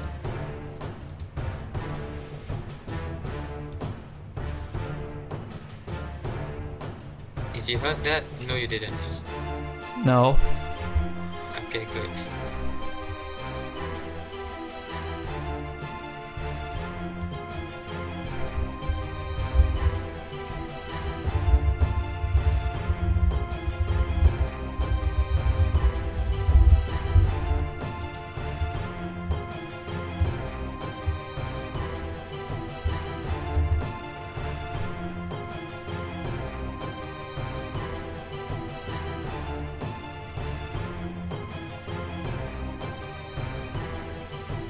You good? Yeah, I'm good. Okay, I'm just dealing with a lot of stuff. I'm just dealing with a lot of stuff right now. Okay. Log Persona in team chat, not here. So actually, Persona, the postman, psychologist, postman, mercenary, and antiquarian, right? Yep. So we are waiting on the last pick. So if the hunter wants a tie, actually there are a lot of possible hunters to get a tie if we think about it. Yes, and literally all the hunter needs is really just a tie. So from the looks of it, they can even play a hunter as simple as Bonbon even. Because if hunter downs someone, they have to rescue, because if they don't, then it's going to guaranteed be a draw. Yeah, or maybe like clerk or stuff. Or like if things are going south in the game, they can just literally go full stalling purpose. Yeah, that's true.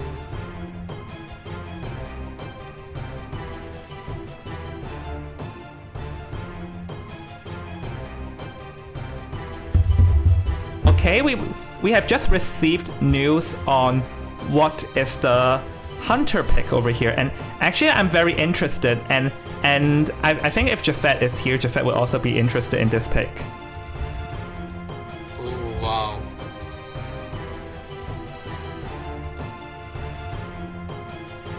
So this hunter in this map, actually, whenever I go against this hunter in this map, I would actually panic, because like it's such an open map, right? Yeah? It's such an open map, and having this kind of hunter in this open map, it can be very disadvantageous to survivors. It's the type of logic where the hunter can get you quickly, at the same time stop Cypher Rush. Mm-hmm.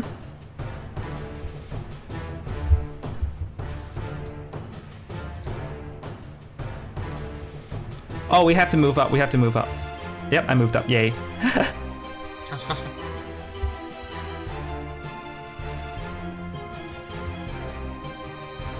But now seeing that them playing as wax artists, meaning that they are planning to pressure, and because of this, the chances of them escaping 3-man has been decreased, and even if they do escape in 3-man, it might be delayed.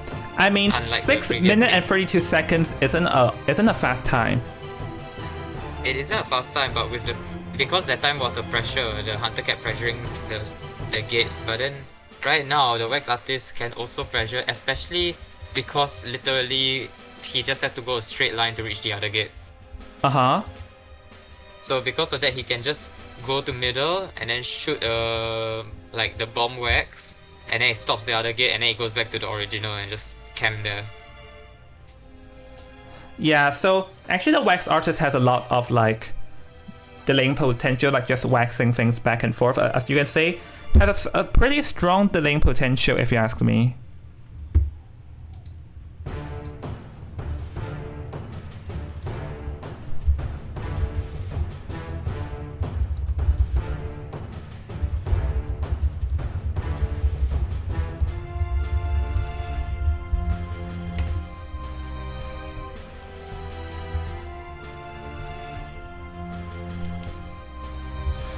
But actually, wax artist is very strong in Chinatown. Like recently, I'm actually training a wax artist Chinatown just because it's very strong.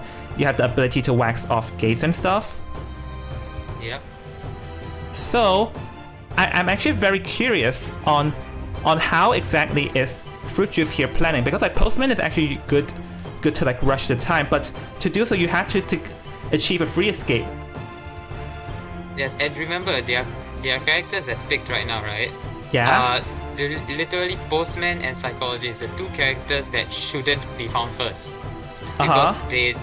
Because although they can have some things like Psychologist having 3 HP to extend kite, Postman having the dog to slow down the Hunter is a wax artist. He can still freeze you at some location and you will still get down at quite a fast pace. Oh, and actually this time I made it in. Yay! Nice. Now let's hope the loading thing works. I mean the loading thing isn't that bad. Hopefully. No, because the loading thing, if I restart, I can still be in the game and watch. But if I got kicked out of the lobby the moment I confirm it, I cannot. You get what I mean? Yeah. Yeah, to everyone, I'm very sorry. I'll issue a formal apology for all of this organization because this is indeed my fault. So, yeah, guys, I appreciate all you guys for sticking by and supporting me, so thank you. And why is there... Right now, Go ahead. you can see their team com right now, right? Where they pick the characters like this. Uh-huh. And then now it's where the Hunter has to debate, because Hunter's not sure who is going to be at the top left. The top left could be anti-career and the Hunter might not want. Mm-hmm. But then if Hunter is lucky enough to go there just to make sure, then Psychologist isn't really good at this type of area because it's a wax artist. I mean, the Psychologist can still go up and down and stuff, but yeah, because right now the Psychologist is far away from support. Like she is sort of isolated from everyone else. So right now she'll be relying on solely her raw kite. And you have to remember, Fruit Juice must free escape in less than 6 minutes and 31 seconds here. Yes, and the thing also at the same time is how the Psychologist being there, right? Mm-hmm. If she keeps going upstairs and downstairs constantly, Hunter is eventually going to freeze her because he has the wax range when he going back up the stairs. Yeah.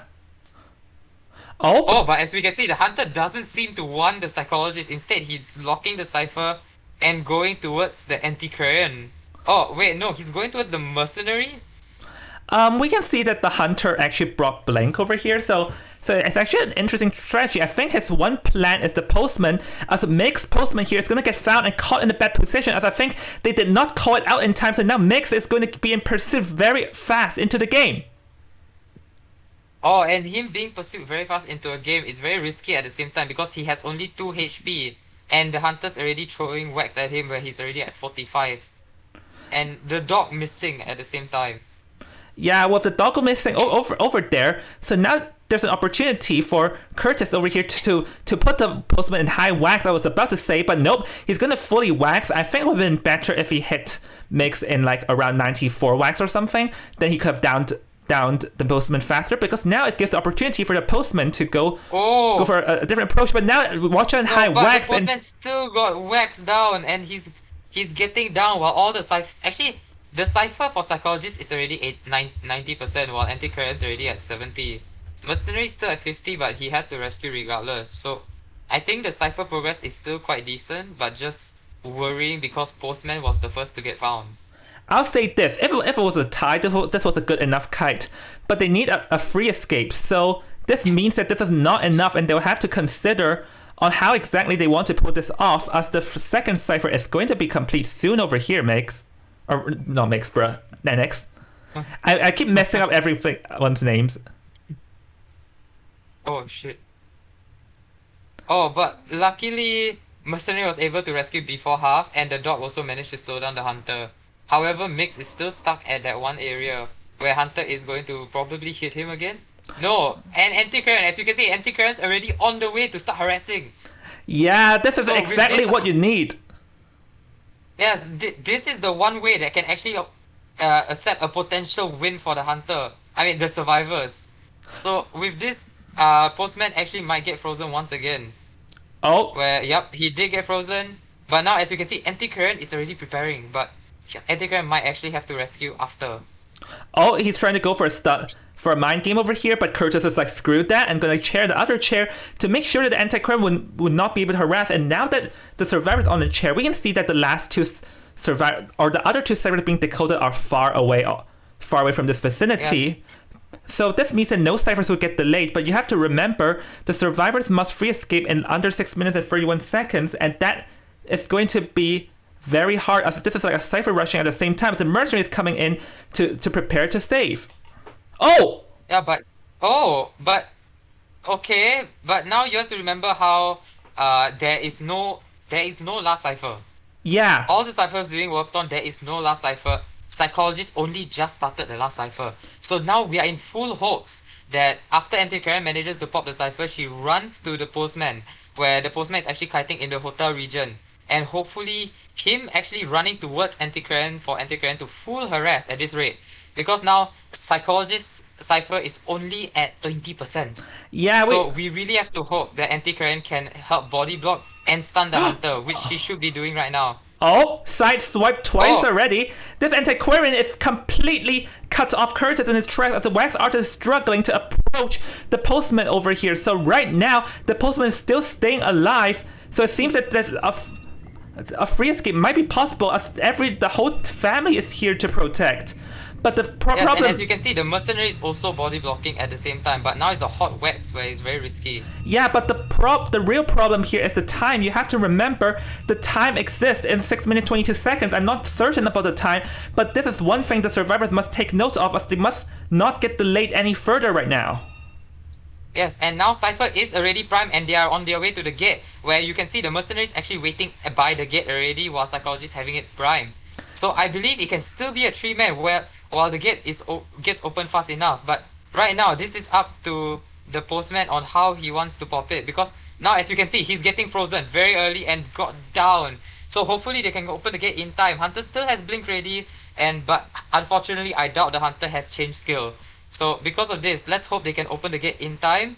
And from the looks of it, yes, they are able to open the gate in time and all three men can escape. Hopefully this is the time limit that they can reach before it ends. Yep, so first of all, Fruit Juice did indeed pull off the free escape, but the real question here is what exactly is the time, because they must do it under 6 minutes and 31 seconds, and I'm not too certain if that's the case over here. From the looks of it, we have to really check, because I feel like the timer has already went past, because I heard your alarm. Uh-huh. That's one thing. I heard your alarm. So I'm not sure if that's the right alarm, but let's actually see the timing base. Because from the looks of it, I feel like maybe Fruit Juice went a little slow because they had to really run away. Yeah, the first down was like... I'll say this, the first down was enough for a free escape, but... Oh my goodness! You would not believe this! It was 4 minutes and 57 seconds! How many seconds off is that? What, an entire minute! Fruit Juice were faster by an entire minute. So Fruit Juice actually won in this logic because of the 1 whole minute. Yeah, they were faster by one whole minute. So hold on, I'm going to like play the correct screen. So congratulations to Fruit Juice. This was such a turn of events. Because I thought the timer went past, but it did not. And they clutched the free escape based on a bad position.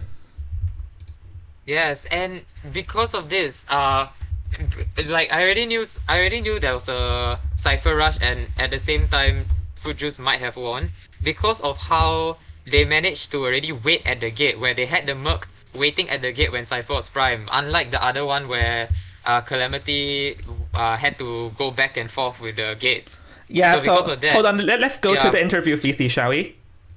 Yep, sure.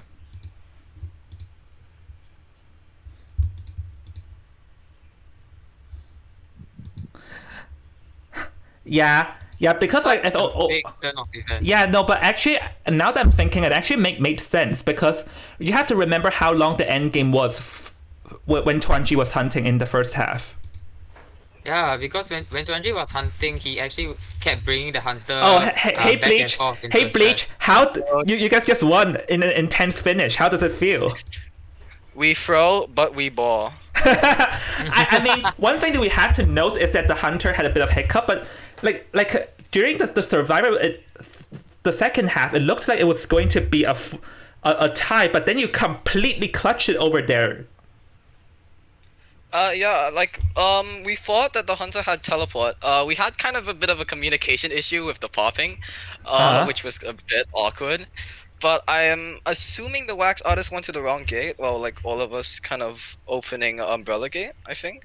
No, in reality, hunter actually went towards the middle area first. So I think I think the hunter just knew he couldn't make it to you guys in time because Yeah. he did in the end went to you guys. Yeah. Oh, by the way, how you guys communicated it? Because like I was mentioning in the commentating that mixed kite was enough for tie, but not exactly enough for free escape. So I want to talk through the process on how you've reversed that. Yeah, so after the first rescue, we wanted I was trying to harass to let Migs go towards middle so we can transition to a hotel.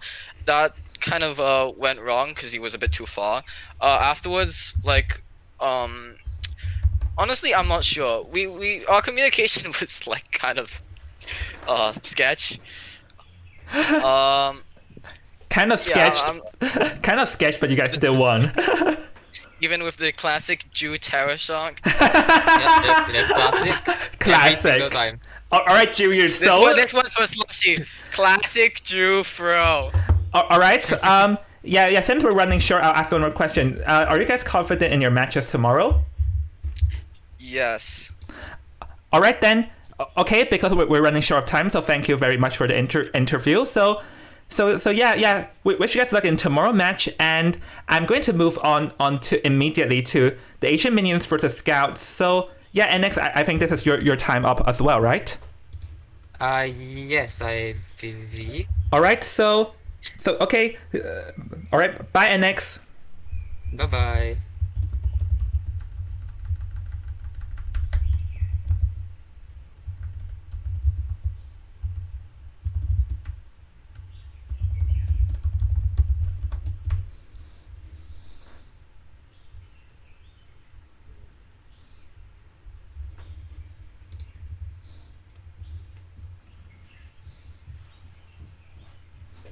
All right, everyone. We're now going to be commenting the match between Asian Minions and Scouts, and I actually asked like, hold on, let me check what's going on here. Oh, is that you? No. Yeah. Yes, it is. Oh, how? Wow, that was an intense finish. Thank you. I yelled at Bleach for saying classic Drew Terror Shock on live stream. He's never getting an interview ever again. He's never joining another tournament.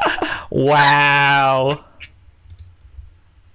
Is my audio quality okay? Because I think someone was complaining about it. I mean, it's not that good, but it's fine because I can hear you, and it's all that matters. That's so true, King. Okay.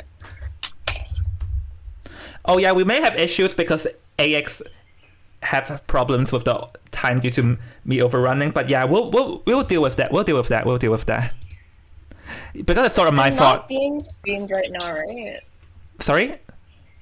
I'm not on the stream right now, right? You are. Oh, I'm sorry for yelling at you, Bleach. I'm not really sorry though. I think it's The entire world can hear you. Hi guys. Like and subscribe to Invisible John. Yeah. Yay!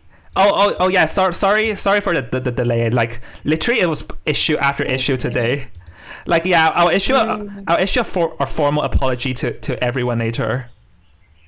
No worries, King. Okay, so right now we just know that Asian Minions Hunter is hunting first against Scouts, and this one is actually that I'm most excited of. Asian Minions is actually the one team that I'm the most excited of because they are practically majority of the members were a former IVC team. What? Really? Well, okay. Yeah. I had an idea that they were an insanely good team, but I wasn't sure about the specifics. IVC. Yeah, actually, majority of them it's Nor who participated in IVC in I think 2021, and also we also have, like, for those of you in the chat, we also have some familiar names of as Eli and Chocho. The official casters are actually in Asian Minions as well. Sorry, I'm just checking. I think you might want to check the stream for a quick second. Not the stream, but the server. Why? Quick second. I think it's related to the faction picks. But oh yeah. I'm watching it. Mm-hmm.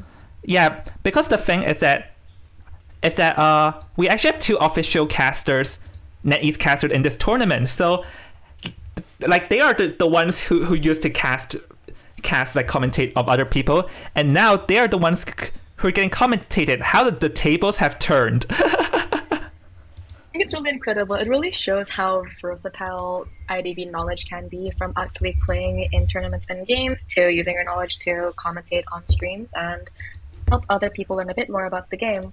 Yeah. I'm really excited to see how they'll play, actually.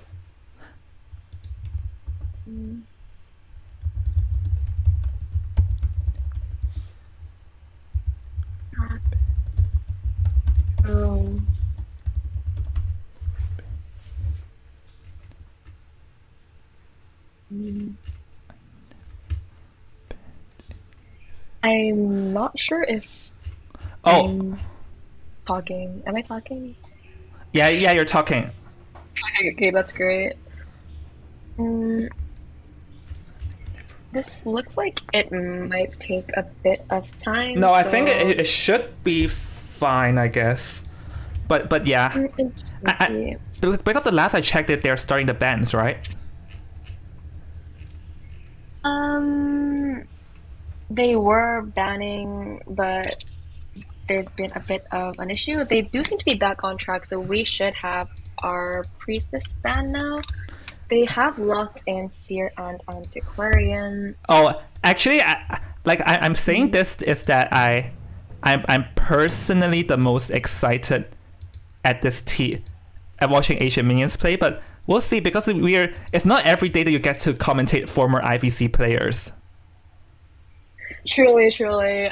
I'm pretty sure that all of the teams have noticed by now that Asian Minions does have quite formidable names, and I'm equally excited to see how Scouts, found in their own way, will go against them today. Yeah, because the one thing with Scouts is they're also a strong team who participated, like, I think top 12 in IVC, and they're also the winners of Manor Regulars Chapter 2. They won my last tournament, so it's actually interesting seeing a big name versus the former, or like the previous winners. Okay, so it does seem that the bans are mostly completed by now. I just saw the Seer and Antiquarian are the first 2, and then Mercenary and the Female Dancer are the next 2 being banned. So tell me, Ju, what do you think about this? I think if it's ever sleeping down, it's a fairly standard ban, because Mercenary has amazing mobility. So if it's a big map, you're going to want Mercenary over First Officer, for example, who's equally stable but has a harder time getting around the map. And I think for Female Dancer, since Ever Sleeping Town has a lot of 2 stories and quite a few good slow box areas, it's no wonder that Benta has chosen to ban both Mercenary and Female Dancer. So now the third pick on Scout side is Prisoner, because like I think you all realized that how time is important in your game against Calamity just now. So it seems that this is what Scouts also thinks, as they're going to be removing that out of the rotation as well. And it looks like instead of going for another rescuer, they decided to go in for a psychologist. I do wonder who's going to be carrying Tide in this team comp, or if they're planning on sort of foregoing any stable rescuers, because all of these survivors have quite poor rescuing abilities. Yeah, because if we think about this, you're right about this, Ju. There are no, I digress, there are no rescuers in this team comp, like, at all. I suppose it's they're planning to rely solely on the Antiquarian for harassment, and sort of hope that the first kiter cuts long enough for the prisoners for rush to really kick in, because if they have to go for a rescue early on, it can look very bad for the survivors, as they'll have to constantly be moving around an already big map, trying to replenish each other. I really do wonder who the hunter will be. It might be one that capitalizes on rescuing. I wouldn't be surprised if there happened to be any chip damage or double hit hunters, since the seer has been let out. Yeah, but actually this is night owl we're talking about, so... Oh, wait a second, I think I missed...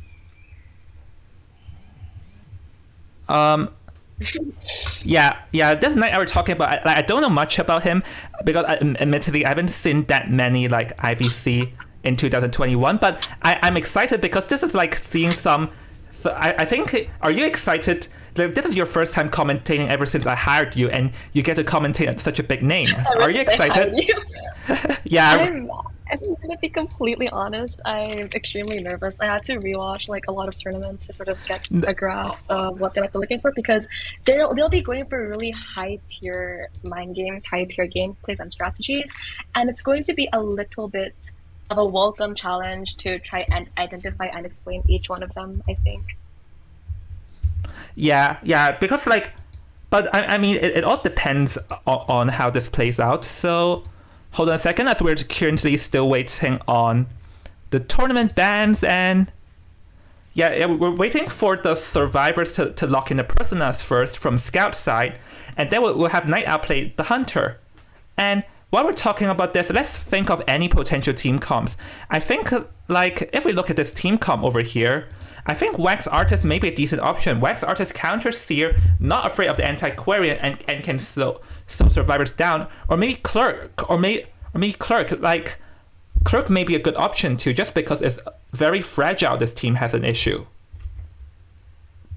I do think Wax Artist might be viable, but I don't think we should discount Antiquarian just yet, because Antiquarian is really good at every sleeping town with all the narrow pathways she can swipe the hunter into.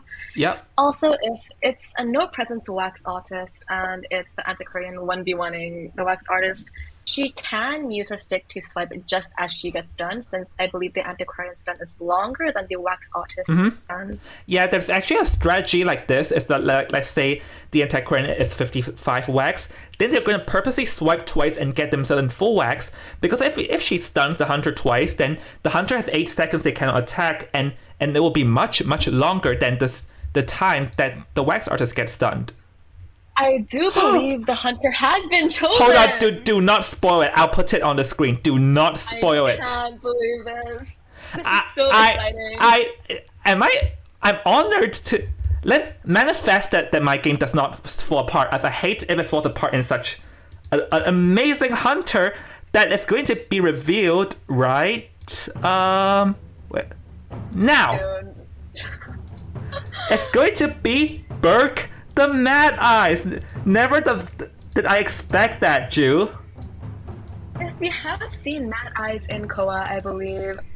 We've also seen last year's Koa with MS's You, but it's such an interesting pick, and it looks like it will be really good against this team comp, since there's no rescuing capable. The Seer is quite easily countered by Mad Eyes, I would say, and there's not much a psychologist and prisoner can do to transition out or avoid the walls if the Mad Eyes is fairly aggressive in his gameplay. Yeah, well, if we think about this, is that the none of these characters are really that good against the Mad Eyes, but there is a potential or danger, or rather I would say opportunity with the Seer, is that the Seer can actually, like when the Mad Eyes is playing with his phone, the Seer can actually go and just gain like 65 hours in front of him. Oh, that is very true. However, we do have to consider the possibility that the Mad Eyes chooses to go for the Seer first, because if the Hunter decides to bring TP, which wouldn't be an anomaly in every sleeping town, it won't give the Seer a chance to charge any owls before a possible...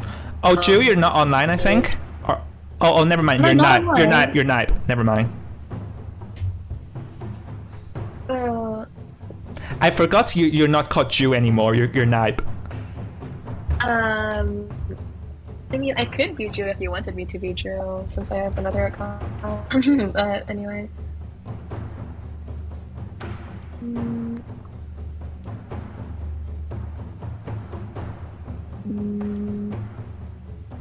I do believe Mad Eyes is one of the rarest hunter picks in general, and he definitely deserves his difficulty 3 rating. I think this is. I'll say this: the hunter is the single hardest hunter. I personally think is the single hardest hunter to play in the entire game. Yeah, because he requires so much skill. He needs his quick reflexes. He needs to plan ahead whether the survivor will try to juke the walls or not. He'll have to calculate the damages everyone can take, the risk they'll try to go for, as well as the console energy progress. Yeah. I think how the man is a real test on how the survivors know how to deal with, because the survivors must play with the consoles correctly, like know when to go harass, when to not do this, when to not do that. It's like a real testament on the survivors on their like energy or console management. So I feel like this will be a good test now that Night Owl has chosen to play this. It does look like nobody's carrying Tide, so it doesn't look like they'll be going for any rescues, which may be a wise choice considering if it's a Mad Eyes, you do, I believe, want to have 2 rescuers, one decoding the console so Mad Eyes can't lock the chair off completely, and the other one going for the actual rescue. Yeah, I'll agree with you. It seems that here, Scout's plan is to just Cypher rush the heck and forget about any rescue and believe that whoever gets found first is going to kite for long enough. I think that's the plan. This is a fairly interesting spawn selection because this means that the kiters will have to have a fairly long kite before being able to receive support. It depends on where the Mad Eye chooses to spawn. If he has Trump card, he might choose to log one of the surface of the corners or a graveyard. It does look like he will be spawning in between the main harasser and the support, which does give the prisoners some time to decode. Yeah, and oops, I tried to download something, it did not work. So now we're gonna hop into the game over here, and I believe the audience are definitely excited for this. Are you excited? Hype up the chat, guys. I'm excited. I can't.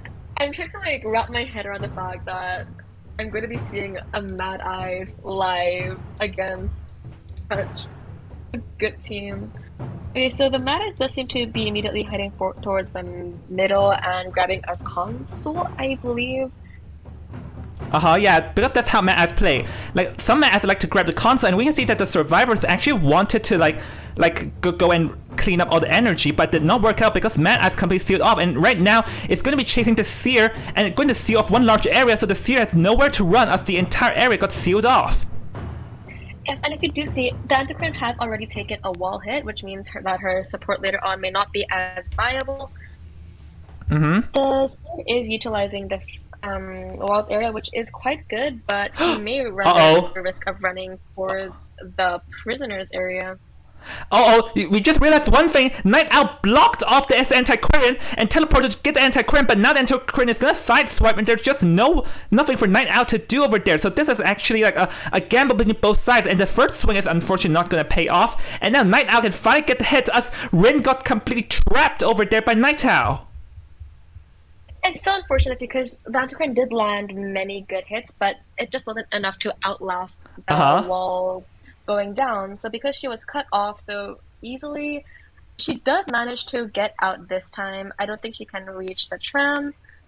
She might go down from a wall. Oh no, Let's see. Avoids it. Wasn't able to avoid that, and down goes the Antiquarian. And now Mad Eyes is just going to utilize this area to completely snowball, as going to be continue using his console to look left and right to make sure that the survivors cannot peacefully decode you. So beforehand we said that the mercenary band did seem that Thunder was trying to cut off the mobility in terms of the rescuing, and that will pay off greatly because none of these survivors have Tide. none of them can reach the chair fast enough. So it does seem that they may be inclined to sell. However, as you all know, Mad Eyes' map control is quite insane, frankly. So just selling may not have the greatest payoff for the survivors if they want a somewhat stable middle or end game. But watch out, the Seer is actually over here though. But rescuing in front of a Mad Eyes is near impossible because you can just use the walls to block off. As right now, we can see that there's nothing Xenodyne can do over here but just staring. But the one good side from Seer running here is that the Seer can actually try to use this opportunity to gain owls, as the Night Owl will be continue blocking more ciphers off with the walls. I wouldn't be surprised if their aim was to try and get a Seer Owl out, so the Seer can vault the walls and go for the rescue. But right now it seems that the Seer wanted to go for the rescue but got completely sealed off because this is like the walls of despair completely blocking and preventing them from any chance of any rescues. The prisoner did not get off their cipher in time to avoid the wall, so they will be being chased at Graveyard. Luckily, it isn't the basement, but it's still a prisoner against a Mad Eyes in Graveyard, which has many areas that can be sealed off because of all the long corridors. But we can see the prisoner actually got boxed in with this small area. There's nowhere for him to run, and down goes the prisoner. Oh, no. Night Owl is like, this is like a completely walls of despair right now, as there's just no place to escape from all these clutch area walls. This is definitely looking like a 4K. There are 4 ciphers remaining.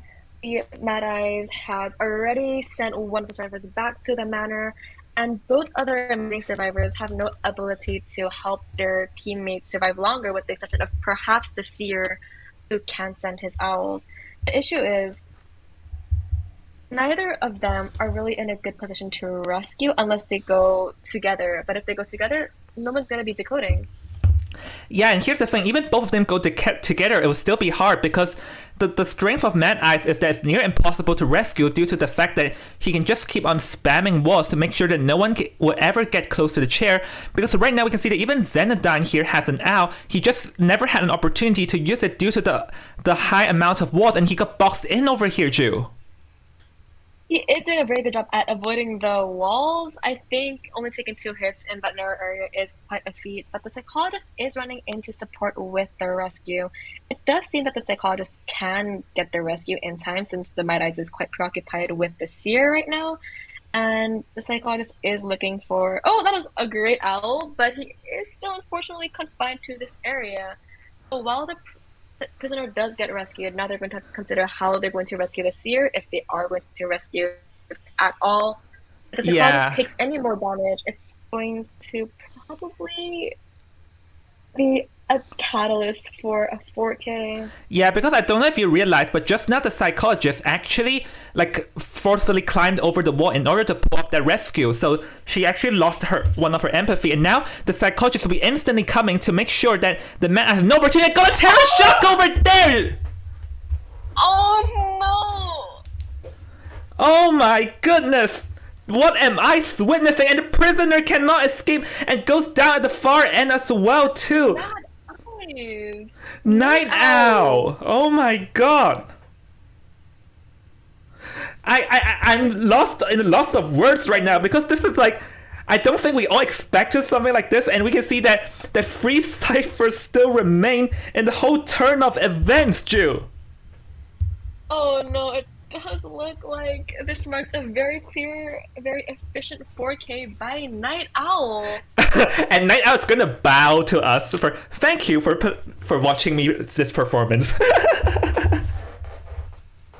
Bro, if you look at the statistics, the Seer did contain the Hunter for quite a long amount of time, but by that point, unfortunately, it was already on track for a 4K.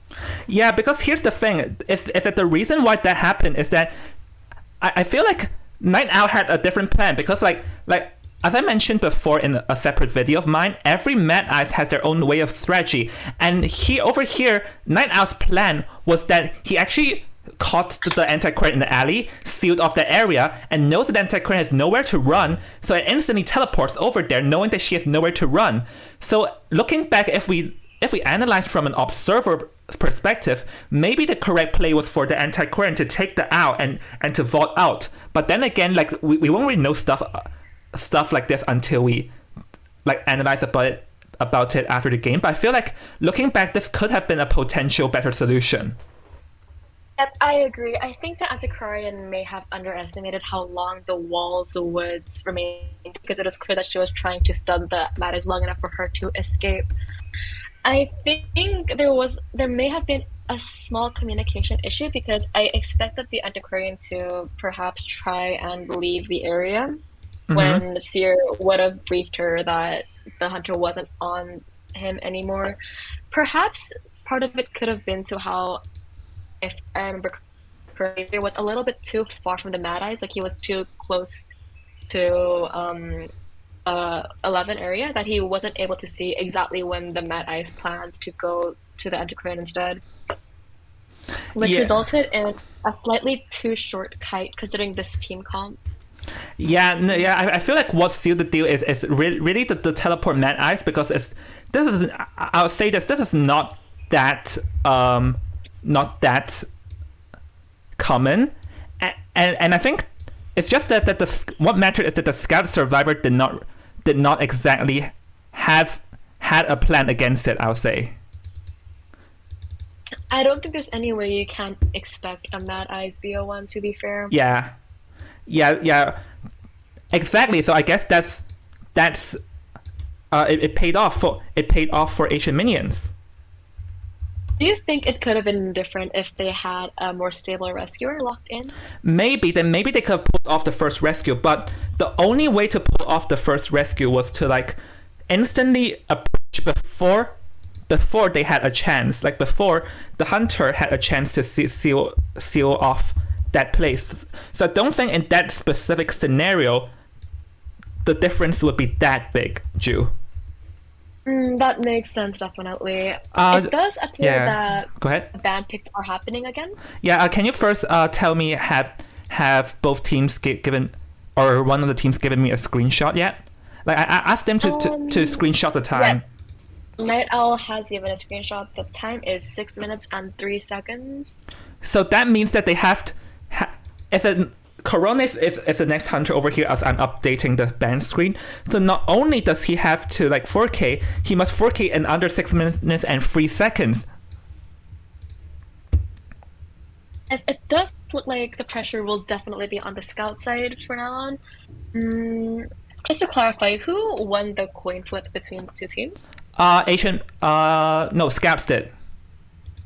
Scouts did, so they're the one that chose Ever Sleeping Town. Ever Sleeping Town is a fairly balanced map. I would say that, from my knowledge, Crota's hunters are all quite good, so it does look like even if one does have to go for a 4K, it won't be impossible. Yeah, but the hard part is not the ban pick, but also they must do it fast. That is going to be the harder part.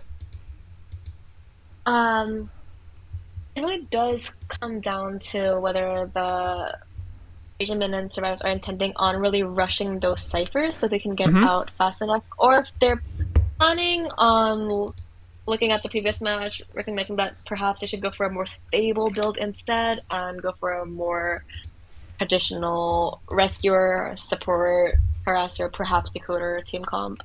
Oh, by the way, the first two picks are the Seer and the Antiquarian. As the priest is going to get banned, and honestly, this is like a pretty meta pick on both sides, because Seer is actually not necessary. Like, Seer's priority definitely have dropped down nowadays in this new meta. It's not saying that Eli, it's not saying that Eli is no longer strong, but he's no longer that prioritized comparing to the previous metas. I agree, especially since now we have area selection. One of the major Seer roles of putting the team where the hunters and where the hunters going is a bit diminished at this point. Not to mention, there are so many chip damage hunters, so many double hit hunters. As someone who used to play Seer a lot, it's gotten a lot harder nowadays. I remember you used to play Seer back in the old Somnia days, Ju. I did, and if you've also noticed, I did not choose to play Seer in this tournament.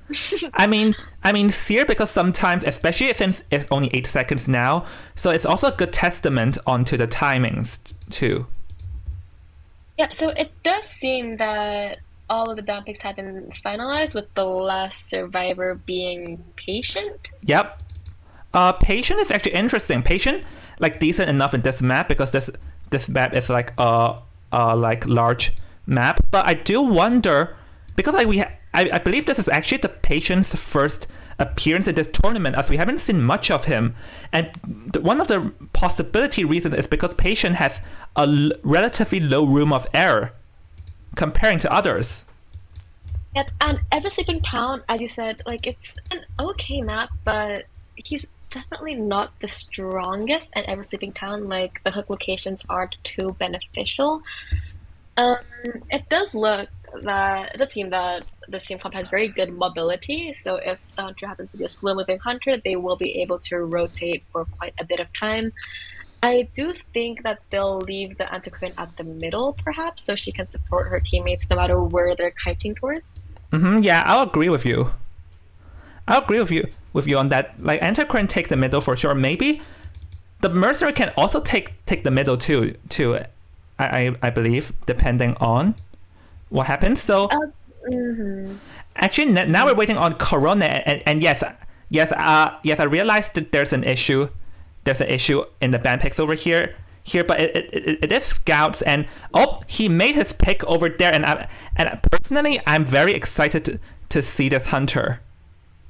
I can't say I'm surprised, since No, I'm not. I'm not. The perhaps blessing, the perhaps curse of going against this specific hunter too many times in my IDV career. I do think against this team comp, it's quite good, I would say, with the exception of the Antiquarian, perhaps. Yeah, so right now, hold on a second, guys. I made a misclick. I'm trying to get get the hunter to make sure that you guys can see the hunter. And I'm not too surprised with this specific pick, because Corona is also known for this hunter, or like at least one of his hunters is going to be the Breaking Wheel. And I'm not too surprised, because Breaking Wheel is actually like one of his famous hunters. It does seem that the screen has changed so that Night Owl is playing Breaking Wheel. Oh yeah, no, that was a mistake. That's a mistake, guys. Ignore the screen. Haha. Oh, and by the way, it seems like are you guys in the band pick select option right now? Yes. No, we're still in the... Yeah, because I was about to say that I failed to load in, but then I realized I did indeed load in, so yay! It does look like Asian Minions is fully aware of Corona's prowess with Breaking Wheel, considering their free persona. flywheel effects. It's going to be quite hard for the Breaking Wheel now, because even if you manage to get all those spikes in, if the flywheel is well timed, it cannot only avoid the full presence spike, but it can also avoid the snap, which has a fairly long cooldown and is one of the Breaking Wheel's most important skills. I think the hard thing with this is that you have to like not only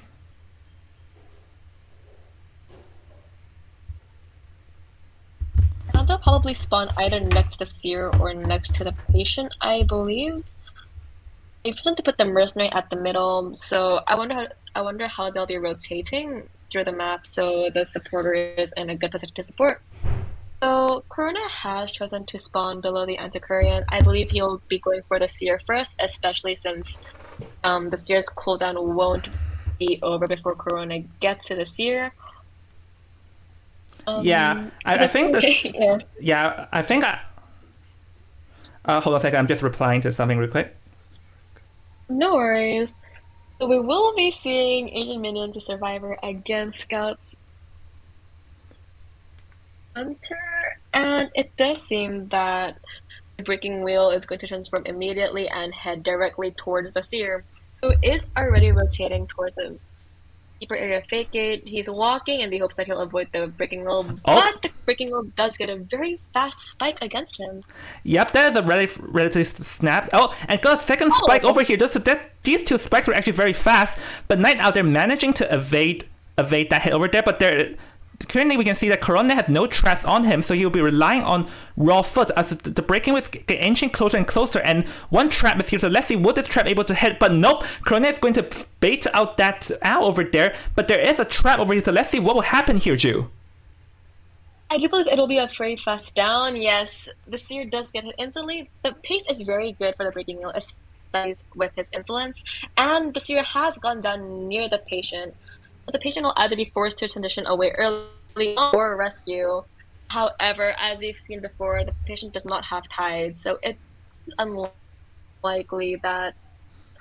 But the mercenary can't rescue easily either, since he has wanted order, and the breaking wheel is too fast for mercenary's elbow pads to have any true effect if he gets 2 spikes. So maybe the patient will have to consider to rescue right now, because the thing is that the mercenary is too far away, and it would be easier for the patient to just put off right now. So here Corona wants to aim for Terror Shock, but can he able to?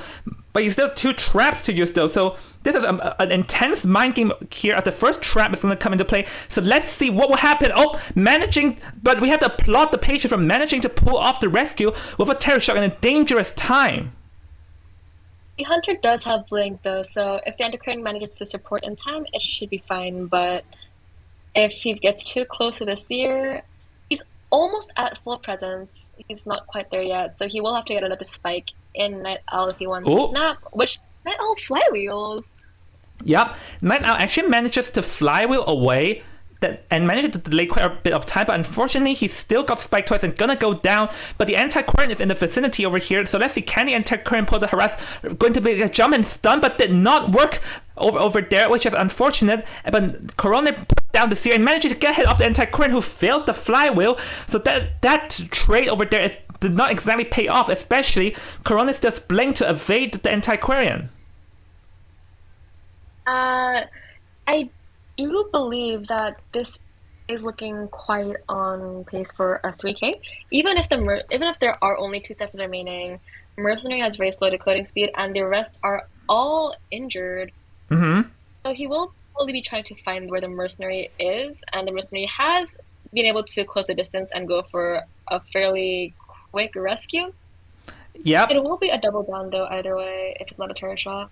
Yep, with that the double down, Seer is going to be still around, and right now the Survivor should be focusing on trying to pop the last Cypher though, as Corona here is going to continue charging after Night Owl over here, and Night Owl currently has an owl as we can see, so this owl over here is going to be used very effectively into blocking one spike, so that is going to force Corona to waste even more time, as currently the last 2 Cyphers are actually still far apart because they're still only around half, and the Antiquarian is also in the vicinity ready to rescue. I suppose the issue with this right now is that the Mercenary is down, so there's only one person who can decode, and the patient Cypher it's not close to being primed yet. The Seer will probably go back to the Manor fairly fast, and the Antiquarian may easily be the next target, since the Flow Presence skill will allow him to... And he does get the spike in, the Antiquarian fails to cancel it in time, the Hunter still has Blink, so it does look like this may be the end of the line for Night Owl. Yeah, because the Night Owl even still has an owl, but the owl does not block but manages to flywheel that! Oh my goodness! Oh my goodness. So earlier we did say it was going to be like a 3K. It does appear that it might end up being a tie if the servers are looking maybe a win, because nobody except for this has been cheered so far, and this last Cypher is already at 60%. So Corona is going to try to unchair the Antiquarian early on, but even if he does that, the options are fairly limited, unless Corona wants to chair the Antiquarian at the graveyard where the last Cypher is and disrupt the Cypher decoding progress further. Yeah, so currently the Antiquarian will be chaired, and because the fact that the last Cypher is at the graveyard, so this is not looking too good, because now that Cypher is going to be harassed, but Corona here is not going to switch, as he must have thought that the Cyphers were primed, but in reality they're still 14%, so this is actually giving an opening for the Survivors to steal the last Cyphers required. I think it would have been better to go for the Cypher, because there's still a lot of progress left, even with Mercenary's afraid he can't survive long enough for him to pop the sniper after taking one hit. Sniper has been primed. Eli will switch places with the mercenary, and it will be a rescue. Yeah, there was a Terror Shock Fright over there, but it ended up not mattering, as now we're going to be approaching endgame. But remember, a Asian minion survivor only needed a 1 escape at this point, so got one spike over there, another one, I believe, coming soon. But because so far the anti-Corona is doing a very good job using her bamboo foot to make sure Corona cannot spike, so Corona will be going towards Eli, who is at the gate over there, but he's currently in like a 3/4 of health, so it will take some time. And because the fact that Corona must have a 4K, so Corona must have to be very careful in what he does. Okay, so the patient does not fly with the snap, which is a bit surprising. To be fair, Corona only really has the option of going for it, because if he doesn't, it's going to be a guaranteed at least 1 man escape, and he knows the mercenary is not at the other gate. It's definitely worth going with the survivors who's declared in the gate, but it doesn't like the mercenary can get a sneak rescue. Yep, I believe the anti-Corona is still opening the gate though. Yeah, that's a pretty good backdoor rescue over there, but so this means that this forces Corona back over here to chasing down Eli, but the upside of this is that now it's going to be enough, but Eli manages to fly with the snap over there. Very good move at his part, managing to delay even further, and now the mercenary, I believe, is also back at the other side of the gate too. Yeah, so it will be definitely a tie. I think this match really shows why Flywheel's rise has led to the breaking rules decline, because no matter how good of a breaking rule player you are, as Corona clearly is, it's just so difficult to go against Flywheel when so many of your skills are cancelled out by the very same skill. And clearly these four survivors knew to bring that very same trait that would be Poland's Achilles heel.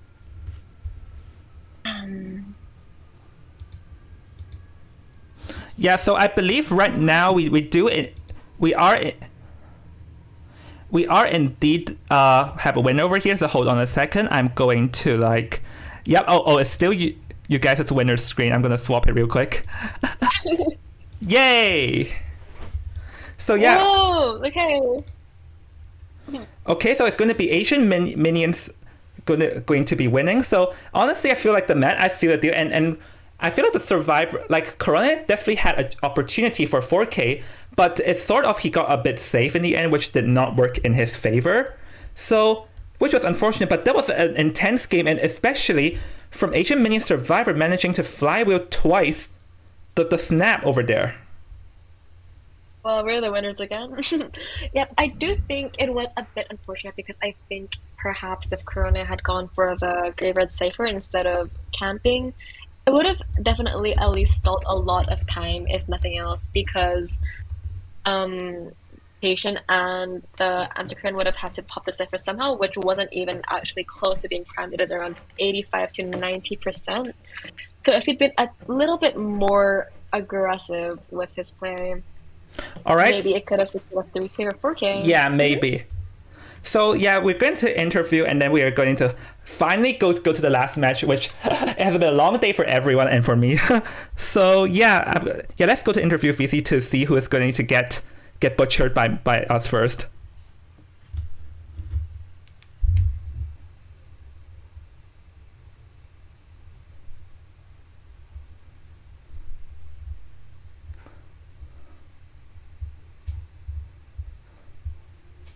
Oh, hello, Night Owl. Oh wait, who? Hello. Oh wait. Oh, I need to clarify which Night Owl. Oh, it's Chocho. Hello. Hi, hello. Oh, I got confused because everyone is Night Owl.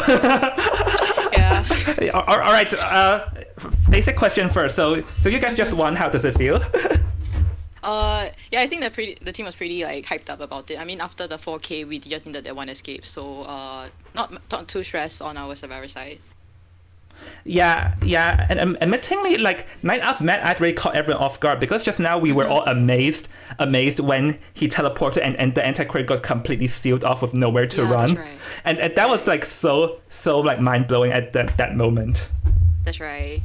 Yeah, I mean, just really trusted Night Owl with that Mad Eyes. Actually, we wanted to pick Ever Slipping Town if we do get the map selection, but the scouts actually picked Ever Slipping Town, which was in favor with us. So Yeah. yeah, I think they didn't expect Night Owl to be playing also. Yeah, because there was I do wonder, did you plan on playing Mad Ice from the start, or was it more of a adjusting to the situation type of thing? Yes, we were actually planning for Night Owl to play because against Scouts, we've known them for a long time.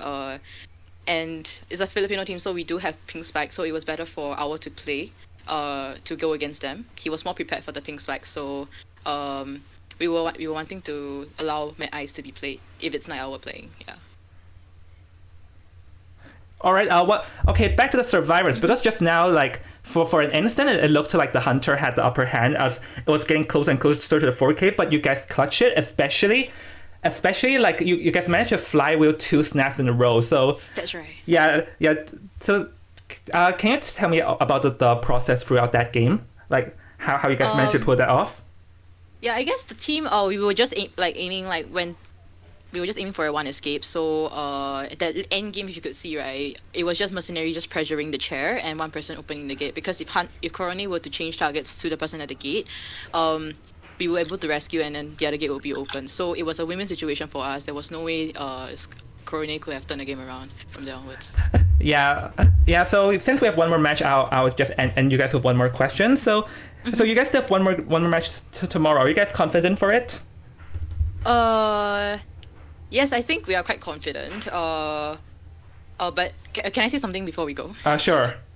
Yeah, so like Shirayuki, the mercenary just now, is our team captain. Uh-huh. Yeah, also the shot caller. So yeah, we were actually planning to go for a 6-12 build instead of a 3-12 build.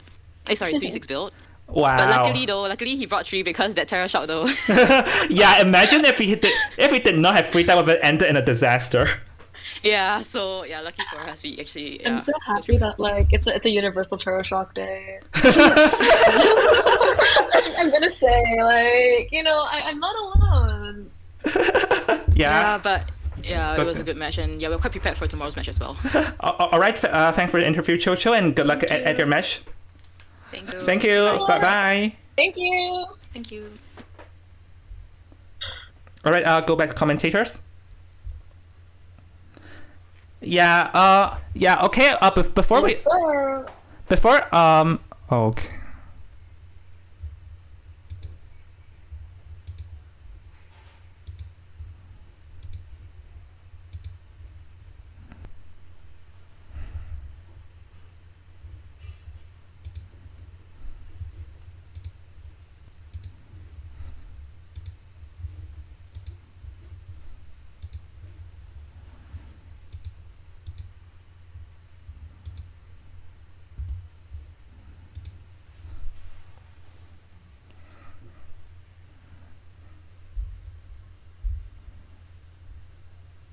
Hello?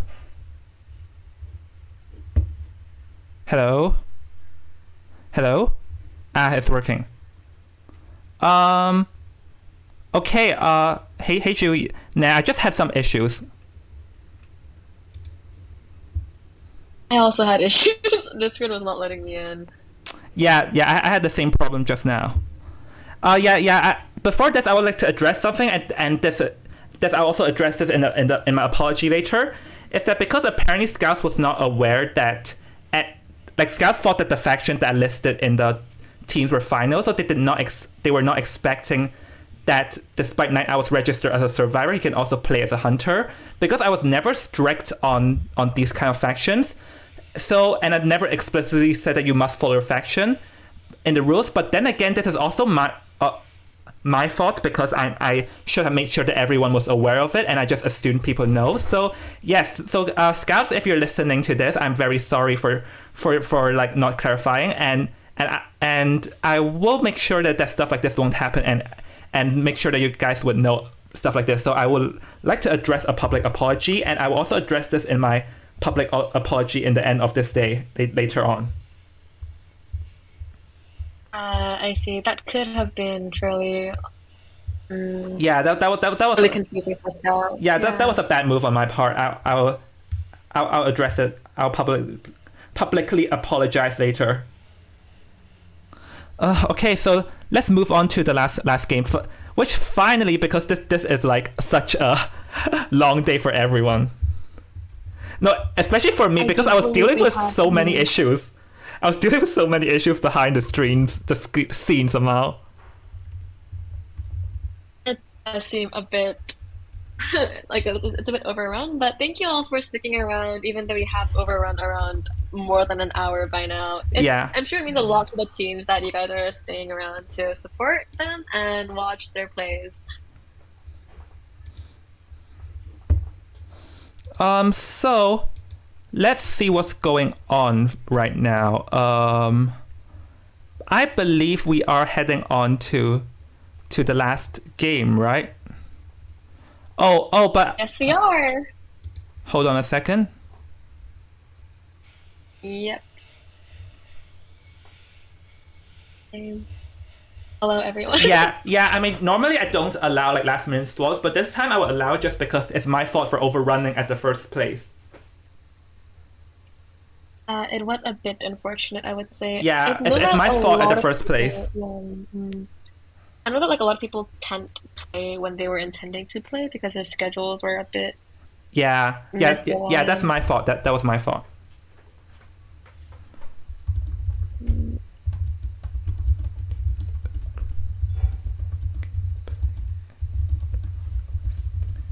I'm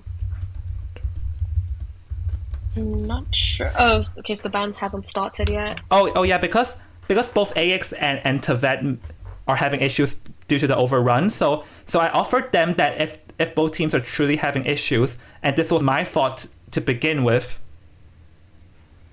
So I'm going to try and pull the strings for both sides. Yeah, I think that might make sense because I know that we, like, Fruitus was very fortunate to have another player to take the place of who we originally intended to play, but a lot of the teams don't have that same luxury right now.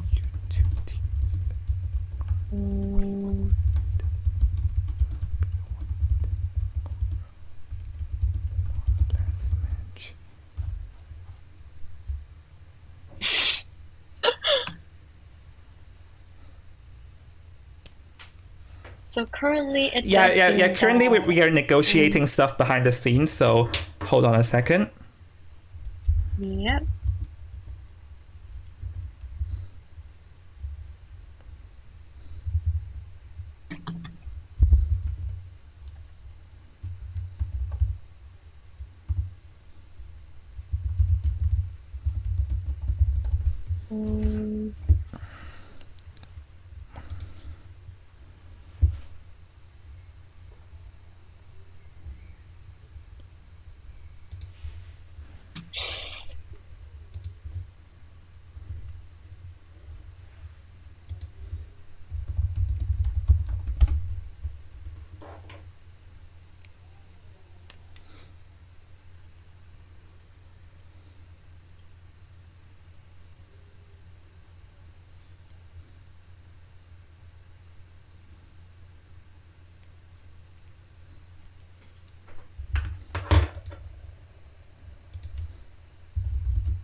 Wow.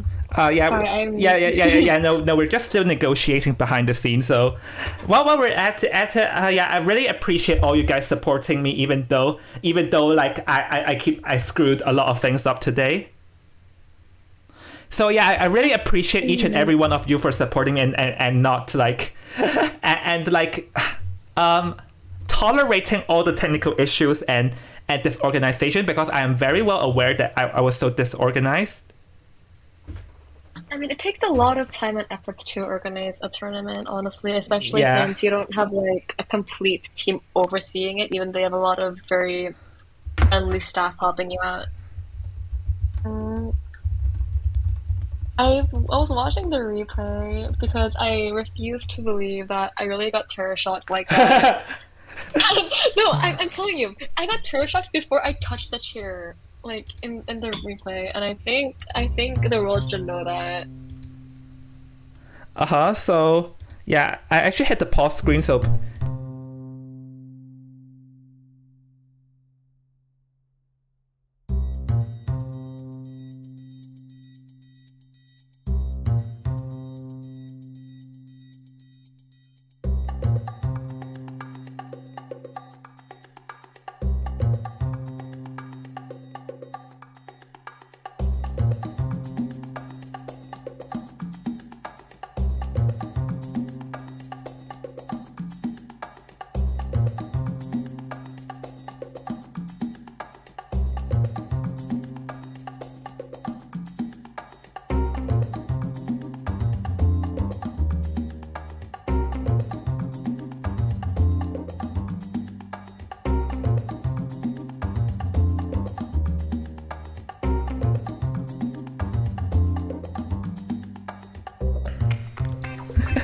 This is really a long day. Laugh, laugh, laugh.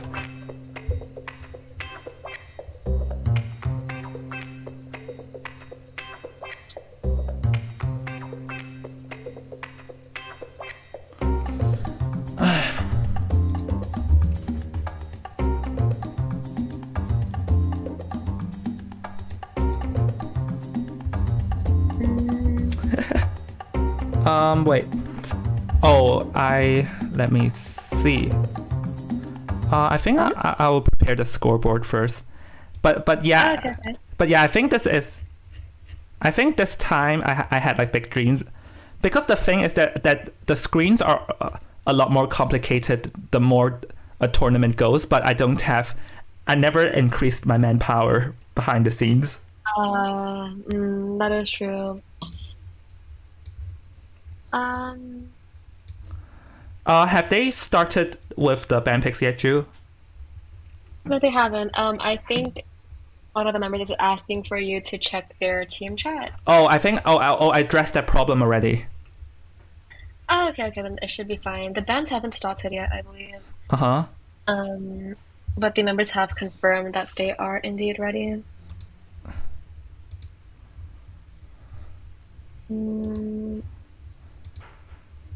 Since they haven't started the band picks yet, if I sent you the video of me getting terror shocked, would you like show it to the world? No, nah, I'm not that mean, man. No, it's genuinely an unbelievable terror shock. Wait, just look at it for like a second. You can judge for yourself if I deserve that classic Jew terror shock or not. Uh-huh. I sent it to you, thumbs up emoji.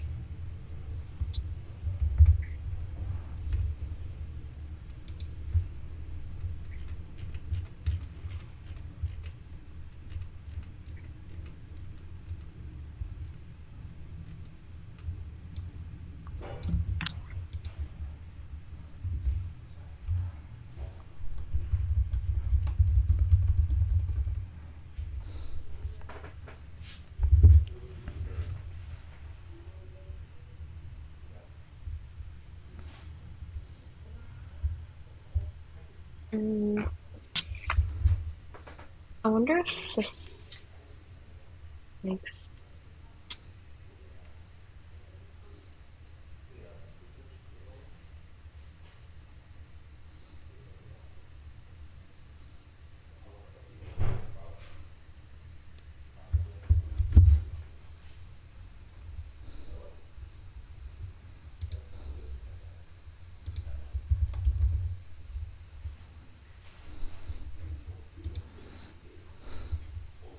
Lamal.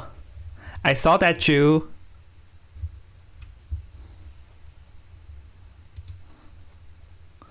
Oh, I literally realized that the screen, I forgot to change names. I guess this is the thing that always happens when you need to change 65 things and you only remember to change 60 things. You only remember to change 50 of them. Yep, sorry, I had to do something. No, it's fine, it's fine. I'm overrunning everyone anyway. Hopefully tomorrow it'll be more fluent. I think it should be, because we did got a bit more fluent towards the end. Whoa, that Tamat logo. Yeah. Melting of worlds. Worlds collide. If you're a Genshin fan, then you will love this.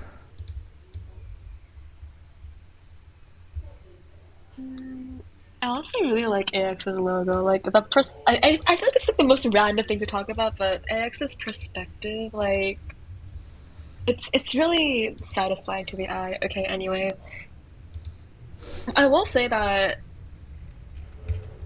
Oh, we're waiting on the pics. It does seem that AVAT is now SCT and AX is now FJ on. Oh yeah. I should have updated it. It should be updated soon, I think. Yeah, no worries. Yeah, this is what happens. Today,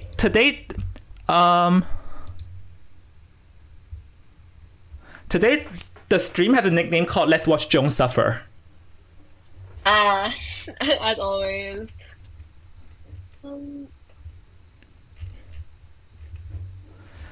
Is it bad that Red Church. It's Red Church, by the way. Oh, Red Church. Red Church. Red Church has been very is- popular today. Yeah. Zenith picked it twice.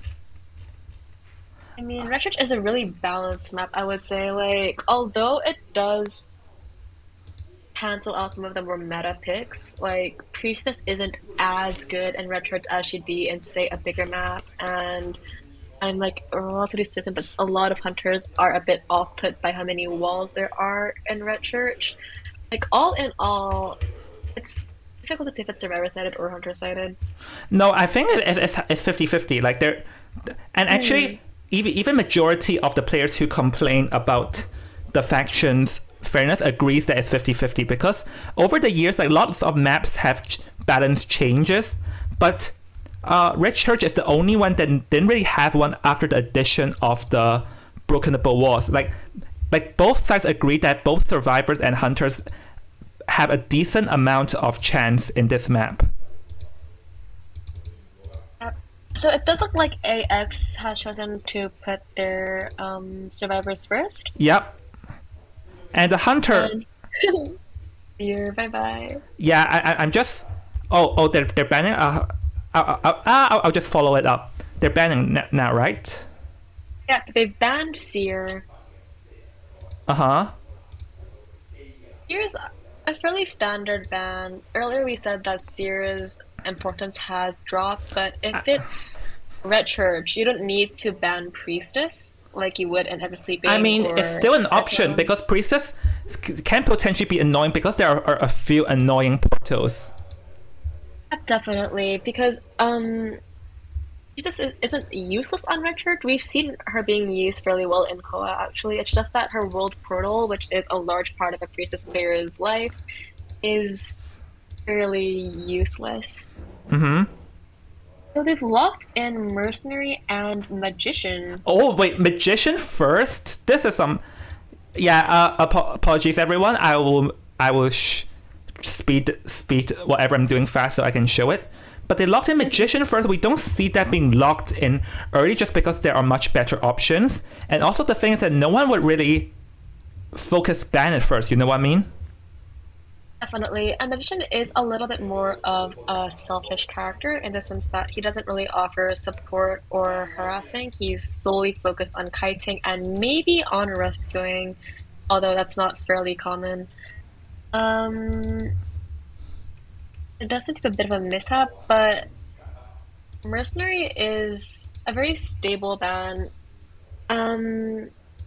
If they don't suspect that the Tevat hunter will play a chip damage hunter, there's no reason to go for first officer. So they'll have decent mobility and decent kiting. Oh. I do wonder what. Yeah. Oh, by the way, no, I was just about to say that is that to show your appreciation for like staying by me over time and stuff. I'm allowing you to simp over Norton. I get to simp over Norton Campbell. Yay! Yeah. Hey guys, hi. I need to talk to you about like objectively the best item of the TV, man. Like, come on, he's canonically tall, guys. Like, what else do you want? If you don't like tall man, he has issues, like major issues. But that's okay.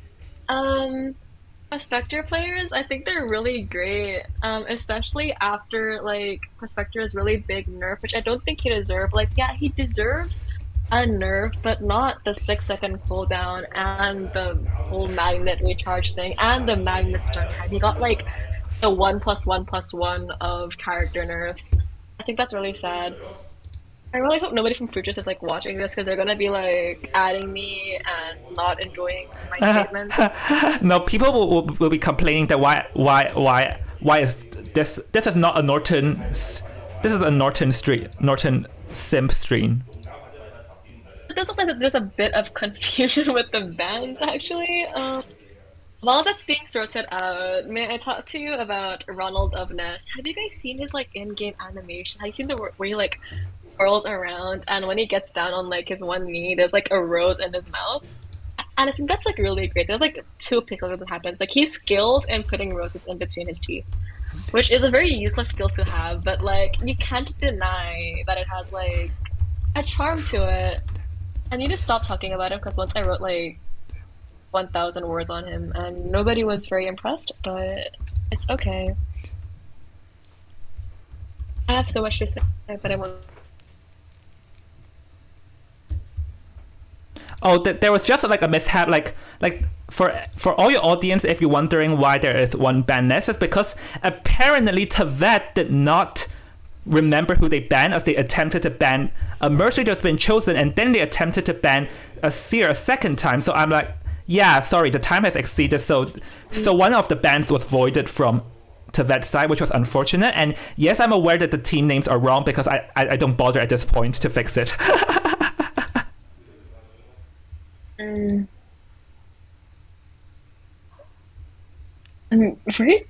a little bit confused by like what's going on with the tournament picks right now. Oh no, there was just a confusion because apparently Tavet did not check who they banned correctly because they banned Seer first and then they attempted to ban it again. They're trying to ban Priestess and Seer this time. Okay, so I'll try to summarize this right now. No, I think people can see it on stream. Can they start? The stream's not updating for me. Yeah. Ah, okay. I see why they locked in Magician. That makes sense. So it's been Mercenary, Magician.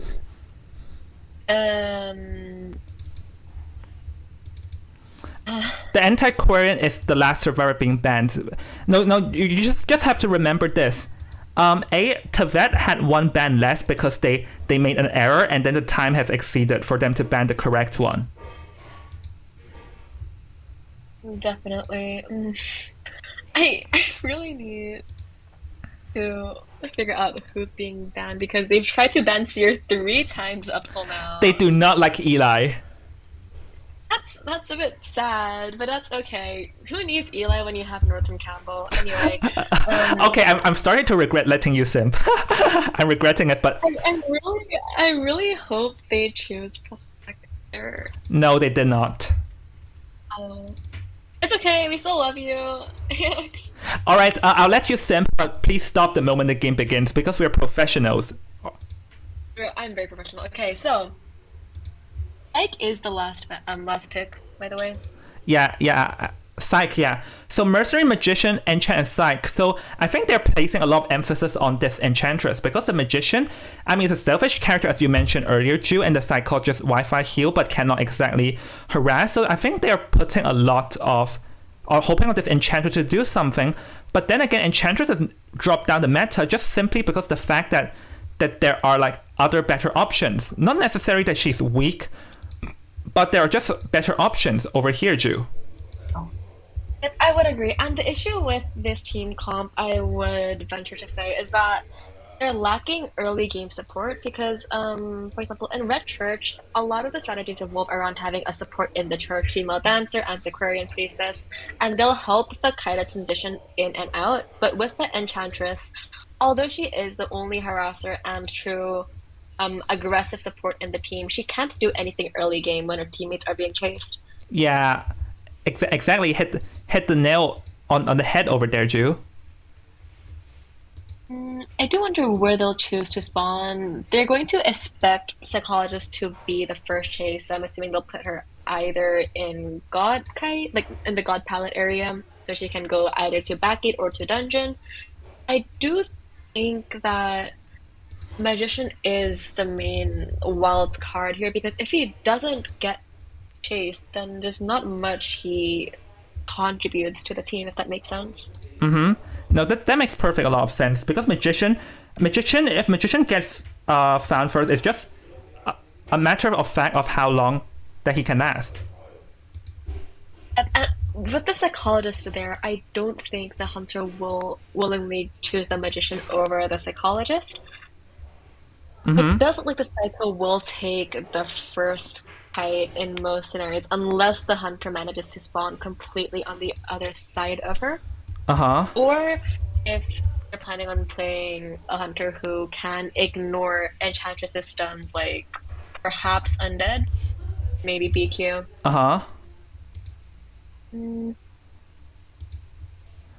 We're still waiting for... Oh, no, the Hunter has been locked in. Oh, locked in already? Alright, let me go check it out and don't spoil it in case it's a Mad Eyes. Haha. If only. Oh, this hunter in this map, huh? Because I'm gonna show it on stream soon.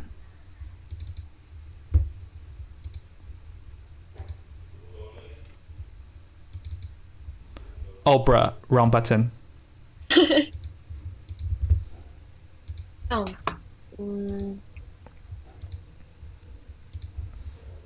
Ding! It's the wax artist. I mean, wax artist, we did see his terror a bit in earlier games, but the thing with wax artist in this map is that there are just so many high wall areas. So this makes the function of the wax artist in this map limited comparing to other maps.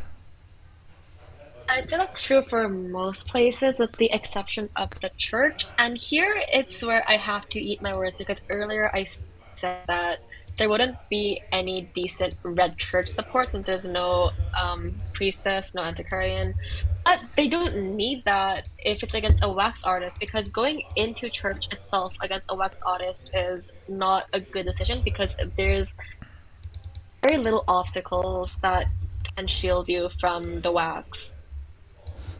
So, yeah, there are a lot of obstacles that can shield, as you mentioned. So now we're waiting.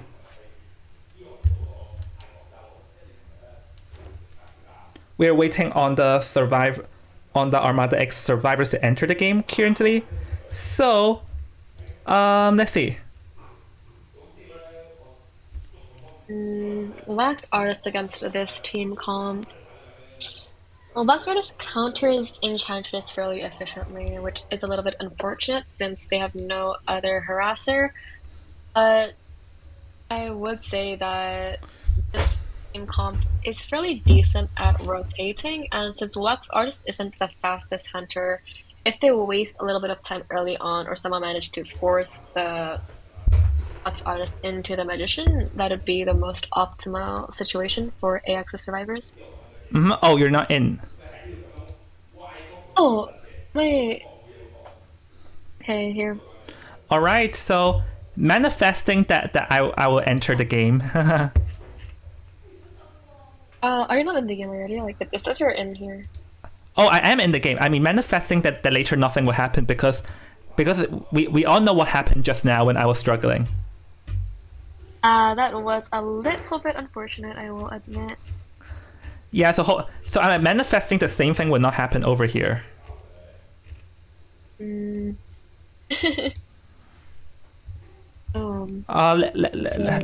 me know when the lobby is starting, Ju. It's not starting. It's already up, but the host hasn't started the game yet.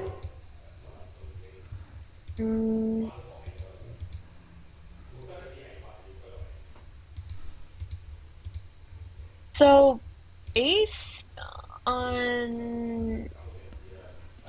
No, wait. Oh, we are in the game. Yay! I expected Riemi to play Magician, but Scythe will be taking that role instead. Based on their personas, with one tied to broken windows and one flywheel, it does seem that AX may have expected a wax artist or some type of chip hunter. Oh yeah, because the thing is that as we are aware now, you have to choose first. So it's sort of like a mind game from the start when you mind game what possibility personas that they potentially are going to go for. Definitely. So I do think they may choose to put the rescuer at the middle. Ooh, opting for a different approach. Maybe they're like, I'm going to predict your predict. You will predict the output, the Merc at the center. So I'm going to predict your predict and put the Psych at the center to say surprise. Maybe it's stuff like that. The issue is that Hunter could spawn next to the Psychologist or below or above the Mercenary, which in either case, it's good because it leaves the Psychologist room to transition, but she'll be forced away from Battery and Graveyard, which are very good against Wax Autist. So, but right now the Psychologist spawn, he did indeed spawn like next to the Psychologist. So now the question is he switched. Oh. He's found beneath the Mercenary. So now the Magician will be taking the first cut. The Magicians One May can like evade a hit, but it's not that good in transition kiting, because how you kite a wax artist is through transitional kiting, but the magician just does not have that ability here, Ju. Yep, and as I said before, the lack of early game support may be a little bit difficult for the survivors to counter. To be completely honest, Hunter can choose to go to the mercenary to maybe get a hit or at least make the mercenary waste the elbow pads, because Merc is very weak against Wax Artist. But we see here like Merc may get a hit. Oh no. Yeah, early game we can see that the mercenary actually rotated onto the Wax Artist over there, which is not ideally the best, and now the mercenary is in danger over here because he has one elbow pad gone and he's also getting a lot of wax onto him. That doesn't like he'll be forced to rotate to ceremony, but the issue with ceremony is that you can't hide from Wax Artist's wax for very long. If he tunnels the mercenary, this only tide is gone, and Ace will have a very hard time getting Silver Rescuers or rebound kites. Oh, and we can see that the second elbow pad over there was also not effective from the mercenary. So actually, when you look at that, the mercenary is actually going to be down relatively early in the game, which I don't think a lot of people would expect that to happen. I will be completely honest. I said as soon as the game started that the Hunter could go for the mercenary because mercenary is fairly weak against Wax Artist, and it looks like that has paid off extremely, breaking all the walls so the Hunter survivors can't get their broken window speed boost, turning the now itemless mercenary at ceremony. The only saving grace from this situation is that one of the ciphers is about to be done, but I do believe that the mercenary has ended up on the magician's old cipher, disrupting cipher progress. Yep, so right now we can see that the psychologist is opting for a rescue over here and managing to evade the wax. And got waxed over there because of the wax bomb. So now she's gonna get hit twice over there. And now the mercenary is on the rebound cut, but with blink, it seems like missed the blink over there and missed another blink. This is a pretty good juke over there. I feel like that may have been lag because it's cutting out quite a bit. But even so, this doesn't change that much because the mercenary can't rebound kite. I'd honestly say that if there isn't enough cipher progress, it may be worth trying to sell. But it does seem that the Enchantress is choosing to go and rescue the mercenary, which means that it's to protecting the mercenary for the entirety of the game. So we can see that currently the first cipher is done, so around 1.5 cipher that remains, or like almost 2 ciphers. But I mean, the Enchantress definitely can rescue in an attempt to protect, but Enchantress to protect in front of a Wax Artist is going to be relatively harder due to the fact that when Enchantress stuns the Wax Artist, wax will be spilled out. But never mind, the Magician here is going to go for a backdoor rescue though, going to be a surprise rescue and manages to pull off the block over there. That's a very good move from Magician. I'm not entirely sure why the Enchantress was a little bit too far away. She does have 1 stack though, which could be beneficial in helping her harass against the Wax Artist. The issue is that the Wax Artist has so many options right now. Like he does have his full presence still, which means that the Enchantress is at a risk of going down if she gets hot waxed, and won't be able to rescue either. The Mercenary is trying to heal, but as with all the Mercenaries, healing debuff is immense, and he likely won't be able to get up in time for the Enchantress to harass properly. Yeah, but we see the Enchantress right here is trying to protect her with the life and manages to pull off the stun, and now the Mercenary got hit, but the Cypher's already enough because throughout all this battling time, the Enchantress delayed enough time for the Cyphers to be enough here, Ju. That was a really good move from AX. Honestly, I don't think we expected the Cypher machines to pop so early on, perhaps with the benefit of having the Dakota be chased first. And managed to get a stun over there. It seems that over here the Mercenary is going to last a long amount of time, and with no ability active, there's just no way the Wax Artist can eliminate another one, and he has to focus all his strength on this Mercenary who is still dancing around. What is going on? Manages the wax, and down goes the Mercenary, but I think it's going to is going to be enough, because I believe that the other 3 survivors is going to be escaping out the gate as the mercenary is going to be sent back the manor over here. So with that, congratulations to Armada X for pulling off a free escape in the turn of events, Ju. Congratulations! So I think Enchantress really was the MVP, because Enchantress plus Mercenary, the good thing is, although Enchantress's 1-stack stunts are usually a little bit too short for the server to survive, it's a Mercenary, so no matter if he gets hit immediately after the stun, there's going to be at least 15 seconds of time that you earn for your team, which is what AX was able to use when they popped the Cypher. It was also a really good move that they sent the Magician to rescue instead of the Enchantress, because that meant Enchantress was able to harass more confidently with both her full health and her flywheel. All in all, this does seem to indicate that no matter how easy it may be for the Wax Odyssey to chase a mercenary, it's not the wisest decision, mainly because of his late damage trait. I think what mattered in the end is that even though it was a fast down, people forget about one thing, is that the mercenary always has a delayed damage, meaning that when he gets rescued off, he doesn't only like last 20 more seconds, because with his own inbuilt external trait, he can actually last for around 30 more seconds due to the delayed damage. And adding on the fact that the Enchantress managing to pull off a stuns here and there, like, it may seem a bit risky from how he got himself injured, but it paid off because it delayed the critical seconds needed. Yeah, definitely. And let's not forget that the team comp itself, there was only one slow decoder, I believe. So it really, in hindsight, isn't that much of a surprise that the Cyphers were popped that early, considering it's a Magician. It's a mercenary who's the one who's kiting. Slowed chair time, delayed damage together. They pose a really big threat to the Wax Artist. I do think it could have been different if the Wax Artist had gone for the Psychologist instead. Yeah, I'll agree with that, because like the mercenary got fast down, but it ended up the delayed damage still came back to haunt them. So I'm not saying it's a bad move necessarily, but I'm gonna say that that move did not pay off for him. That move did not pay off. The issue with Mercenary is that, like, I play Mercenary. You may have noticed that by now, but the issue with him is that even if you get an early down, it's going to be at least 30 seconds, like 36 seconds actually, if you count the 15 seconds delayed damage for both hits, as well as the extra 10% or so low chair time he has. So even if the Mercenary goes down in, like, say, less than a minute, it's basically already a minute in terms of middle and end game. Yep. So I believe right now, let me check, is Landbow setting up the lobby for the next one? Yes they are. So hold on a second, let me see. Hopefully I swapped the scoreboard already. Let's see. As the battle music, I think it should be in play now.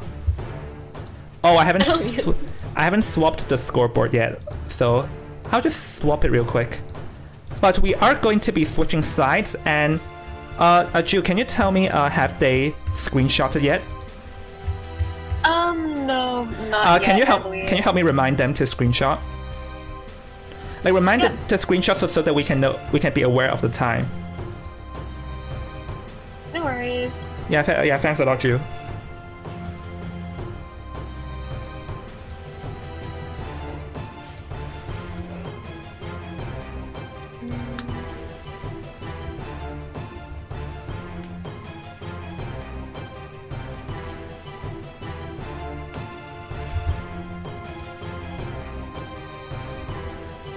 Okay, they've sent it. The time spent was 4 minutes and 50 seconds. So like that means that if Tibet wants to win, they either must for escape or free escape in faster than 4 minutes and 50 seconds. It's 50, right?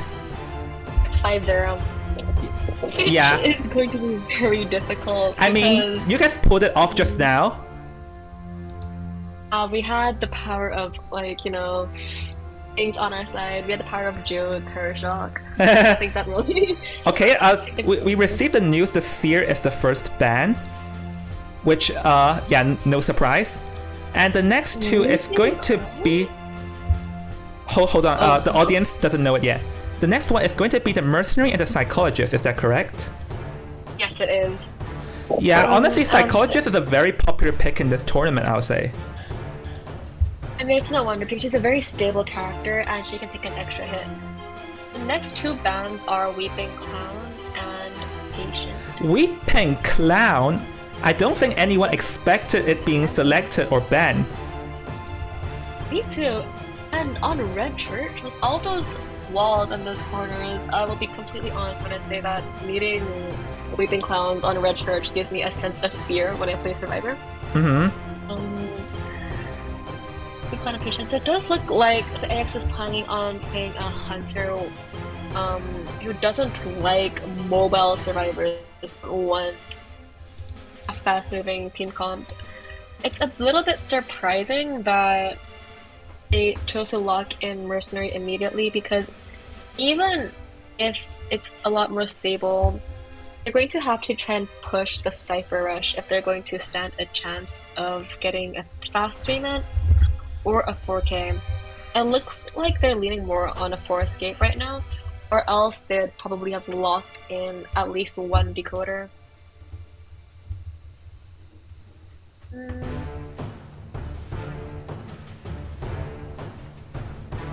Based on the Weeping... Oh, okay, so the third survivor is Perfumer. Based on the Weeping Clown ban, I'm assuming that Tevat and AF have some type of acquaintance, because you wouldn't ban Weeping Clown unless you're for sure that there's a Weeping Clown on the other team that you want to respect. Yeah, hold on. The Perfumer is the next one. Yep, and AX will be banning their last survivor soon.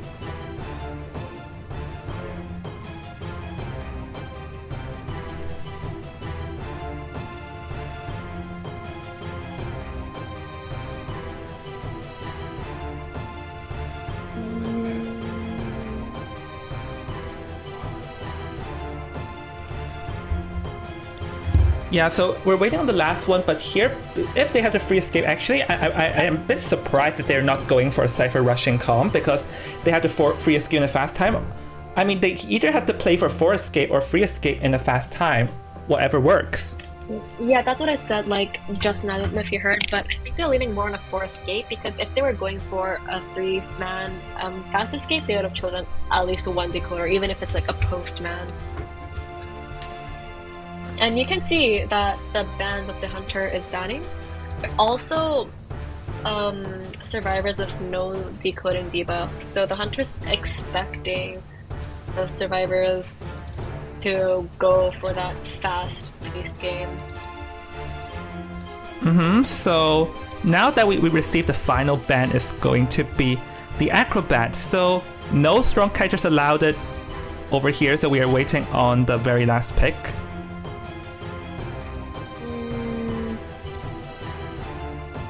Oh, the entomologist will be the last pick from Tevat.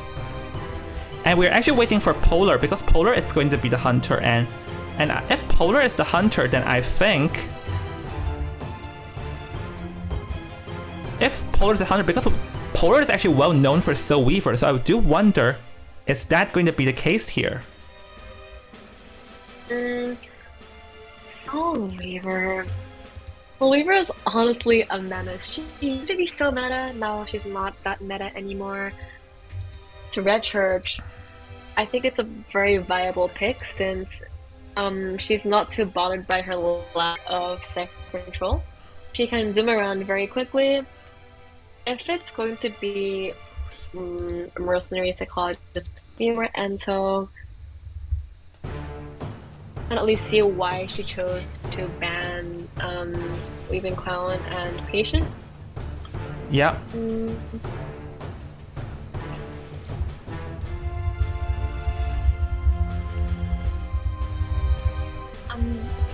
Yep. So, have the personas been chosen? I don't think it has been yet, but they have 2 minutes to lock it in though. And really, I really want to thank Landbo, because I like, the only reason we're so smooth is because she helped a lot behind the scenes. We love Landbo. I'm Yeah. his #1 fan.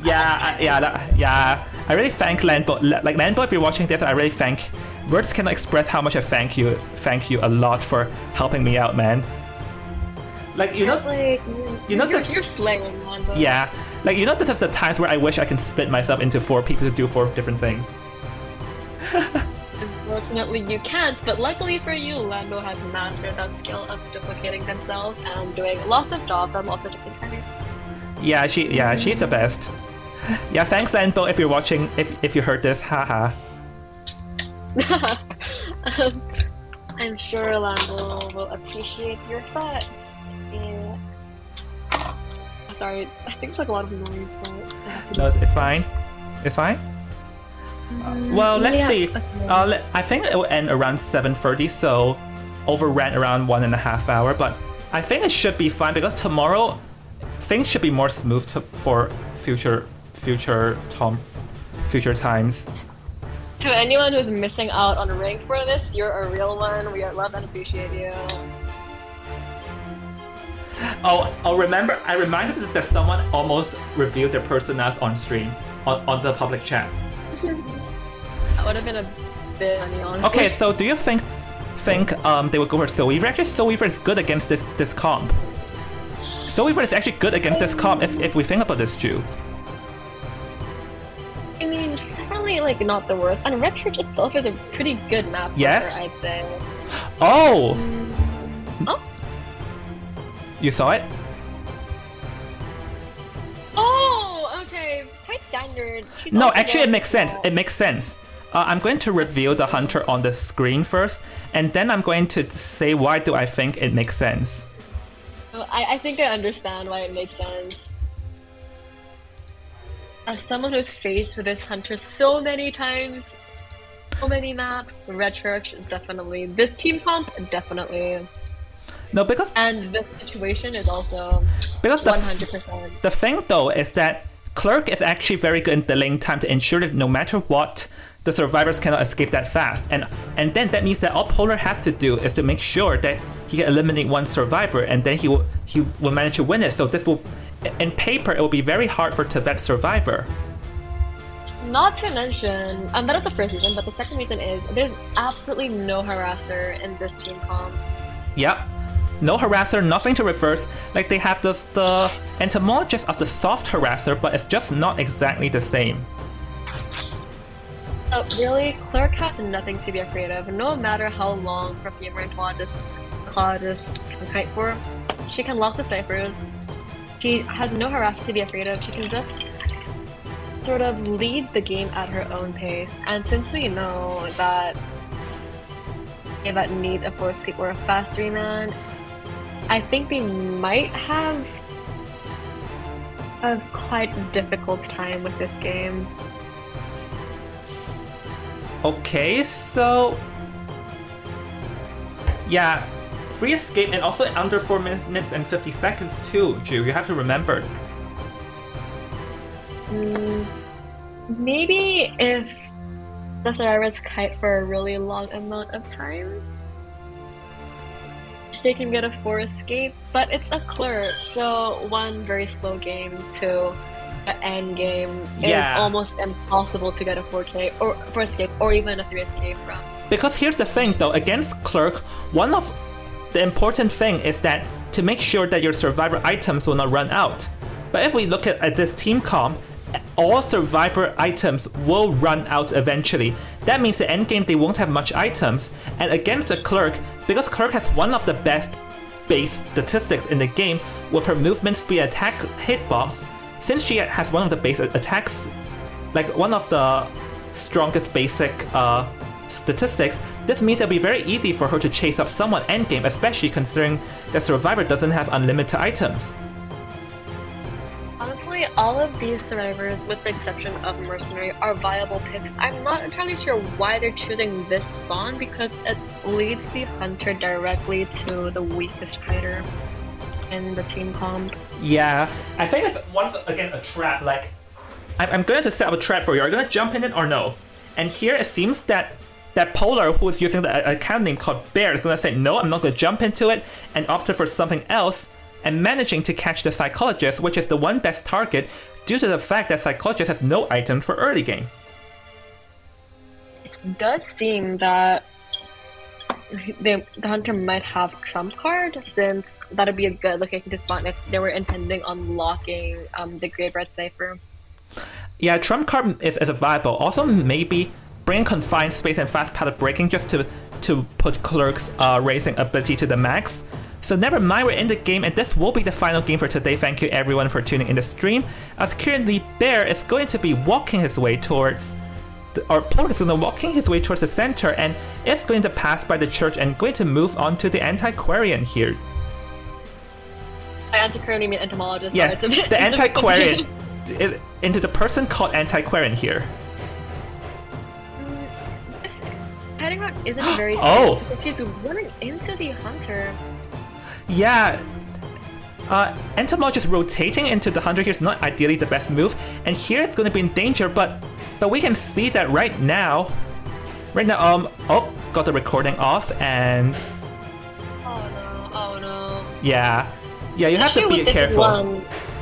The perfumer and the entomologist were double kiting for a moment. The perfumer still hasn't gotten onto a cipher. The Antiquarian didn't manage to succeed in her B body block and gave a recording. There's going to be another palette recording that can be used later on, and Blink is up already. Yeah, and also Polar over here also has the window vaulting recordings, a lot of recordings on servers. So currently, Polar is reaching his way towards the Entomologist, closer and closer, but Entomologist is doing decently with the bugs due to the bug speed up, making it hard for Polar to get close. But over here in close range, I believe it'll be pretty hard for Jong. Yes? Your stream is only showing the round screen. Oh my gosh. I did it again, didn't I? Yep. Sorry about that. I'm stupid. This is like a radio. Yeah, I apologize. I didn't notice. Yeah. Okay, Alright, thank you, bye. Okay, so that was not surprising from me. Anyways, now we're going to be continuing, so a quick summary for those who couldn't see. Endo did get the first kite. It was a fairly good kite, actually, all things considered. That elbow pad was not that great. I mean, the elbow pad was a bit questionable, and got the terror shock over there, which was what is wrong with the mercenaries today? Because we're seeing so many mercenaries getting terror shock, and the blink there to ensures the hit on the entomologist over there. So now this is a double down situation over here, Ju. And there's still 4 ciphers left. Perfumer cipher is locked, and the other ciphers are all at 10%-ish. It's really not looking that great for the survivors, especially since they'll have to take care of the mercenary, get him healed up, decode all those ciphers, and rescue the Endo at the same time. So they're going to have to communicate very clearly with each other in order to try and get this game at a slower pace so it doesn't spiral down into what looks like it may be a loss for the survivors. Yeah, don't forget the survivors only has 2 options if they want to win: 4 escape or free escape in under 4 minutes for 50 seconds. But so this means that they have to choose very carefully, because if they sell, then they must free escape in a fast time, which will be hard. So their only hope here is for 4 escape, but considering that they do not have harassing items over here, it is also very hard to keep this entomologist alive too. I'm a little surprised that the psychologist didn't choose to body block, because she does have full health, and if she lets the entomologist die, it's going to definitely be a loss because of the clerk's ability to control the late game. If you have a 3-man cipher pop against a clerk, it's likely a tie or a loss already. Yeah, I mean, even disregarding that, because the thing is that with the entomologist being sent back to the manor over here, which means that the survivors must free escape in faster than 4 minutes and 50 seconds, but it will be hard against a clerk due to the fact that clerk has an inbuilt field control that can slug the game. Definitely, and right now they're having to waste time on healing the mercenary back to full health. I was getting rid of all of the pallets that could give the survivors a speed boost later on, I believe. Ciphers are being decoded, but fairly slowly. Psychologist and Perfumer are still running around. I'm not sure if the Hunter has Trump card. I believe he does, because just now I noticed that he did not have the fast pallet breaking. That means that he definitely has has trump card active. So here, going to be cutting around the chasing the psychologist over here, and now gonna get a hit as one cipher remains, and that will be the cipher being done by Mochiru's perfumer at the moment. But we can see that survivors are opting for a split decoding technique to ensure that the ciphers can be done no matter what. Definitely makes a lot of sense because against a clerk, you're going to have two last ciphers. So if the psychologist manages to kite for a long time and the clerk remains focused on the perfumer cipher, the mercenary can probably time and pop the cipher. Yeah, but we can see the mercenary cipher is already at 80%, so that's a lot already. So it seems that over here, Polar's go over here to get a tie, managing to win that pallet mind game over there as a cycle goes down, which is not good for the survivors, as now they must force someone to come and rescue, which is going to be the perfumer. The issue now is that the clerk has seen what the last cipher is right now, and she'll be able to pressure it very intensely. Even if the perfumer rescues, there's no harasser. They can't guarantee that the psychologist will live long enough for the cipher to get unlocked. Yeah. Yeah. Okay, so good at perfume pulls off the rescue over here. No terror shock's gonna happen, and now the clerk here is going to try get a hit off the perfumer, and right now the ciphers will be popped as the clerk failed to block that cipher. So now we're approaching endgame, but even though I don't have a timer, I believe the time has already exceeded 4 minutes and 50 seconds, Ju. I believe it has, considering it's a clerk and managing to get the ciphers popped while it is a feat. It's not going to be a fast type of thing. It's going after the perfumer and the mercenary right now. I believe the ceremony gate has been locked. I'm not sure why he's choosing to decode it. I would have left that a lot earlier.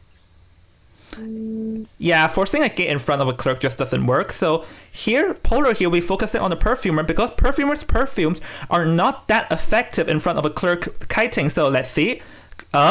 Managing to pull off the down over here as down goes the perfumer, and I believe the other side of the gate has already been done by the psychologist, and the mercenary will be making his way over there. So I believe this is going to be a tie for this round, Ju.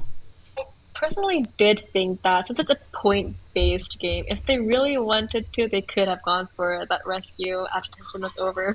If they really wanted to. Dancing again, so yeah, just dancing the game, and I believe with that we have a winner. This round ends in a tie, which means switch to excitement flags. So hold on a second. Yep, I'm gonna swap the correct winner screen, and yay, we do have a winner of Armada X, so congratulations to Armada X for winning. Whoa!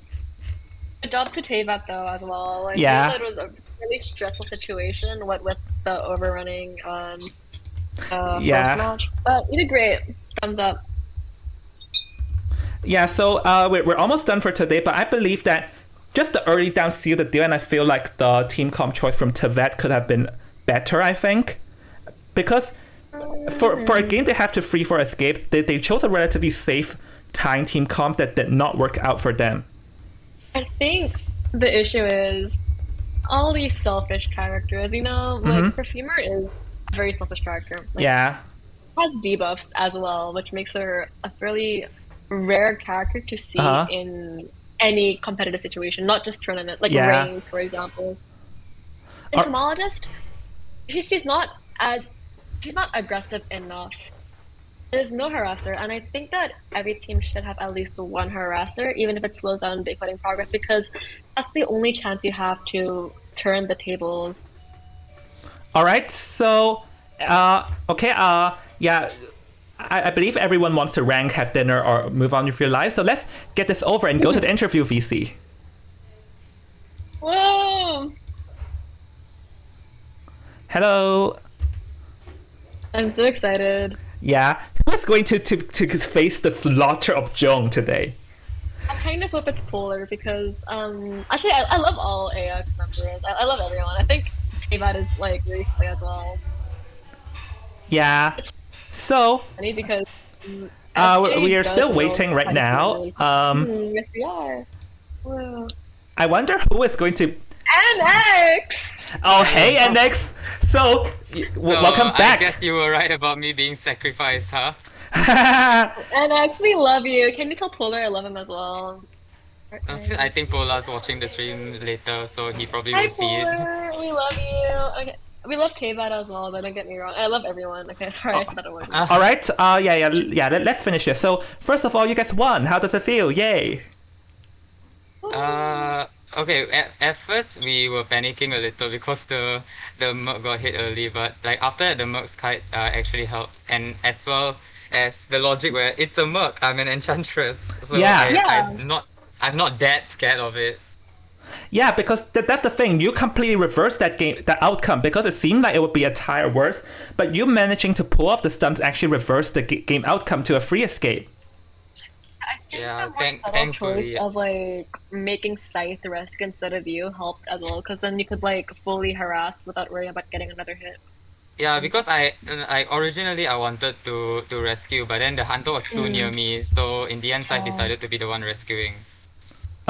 Yeah. And the better part is how like the Merc got hit, so she planned to just go to the very corner so I can start my harassing. Another thing though is that Polar also actually did pretty well in pulling that early down and securing a tie over there. So yeah, you guys must be pretty excited after winning the game right now, right? Yeah, actually, for our hunter, Polar was having like a slight yellow ping. So like when you're watching him spectate the survivors to use the page, like you can see the delay before he interacts with them, right? Yeah, that's unfortunate, but well. So yeah, it happens. Yeah, I mean, okay. Well, one more question. You guys confident in your matches tomorrow? I forgot who you're playing against, Amal. I also forgot who I'm playing against. I can remind you. Please remind me. Tomorrow you're playing against Scouts. Rematch. Confident? It's gonna be great. I'm so excited for it. I wanna go against Fruit Juice, please.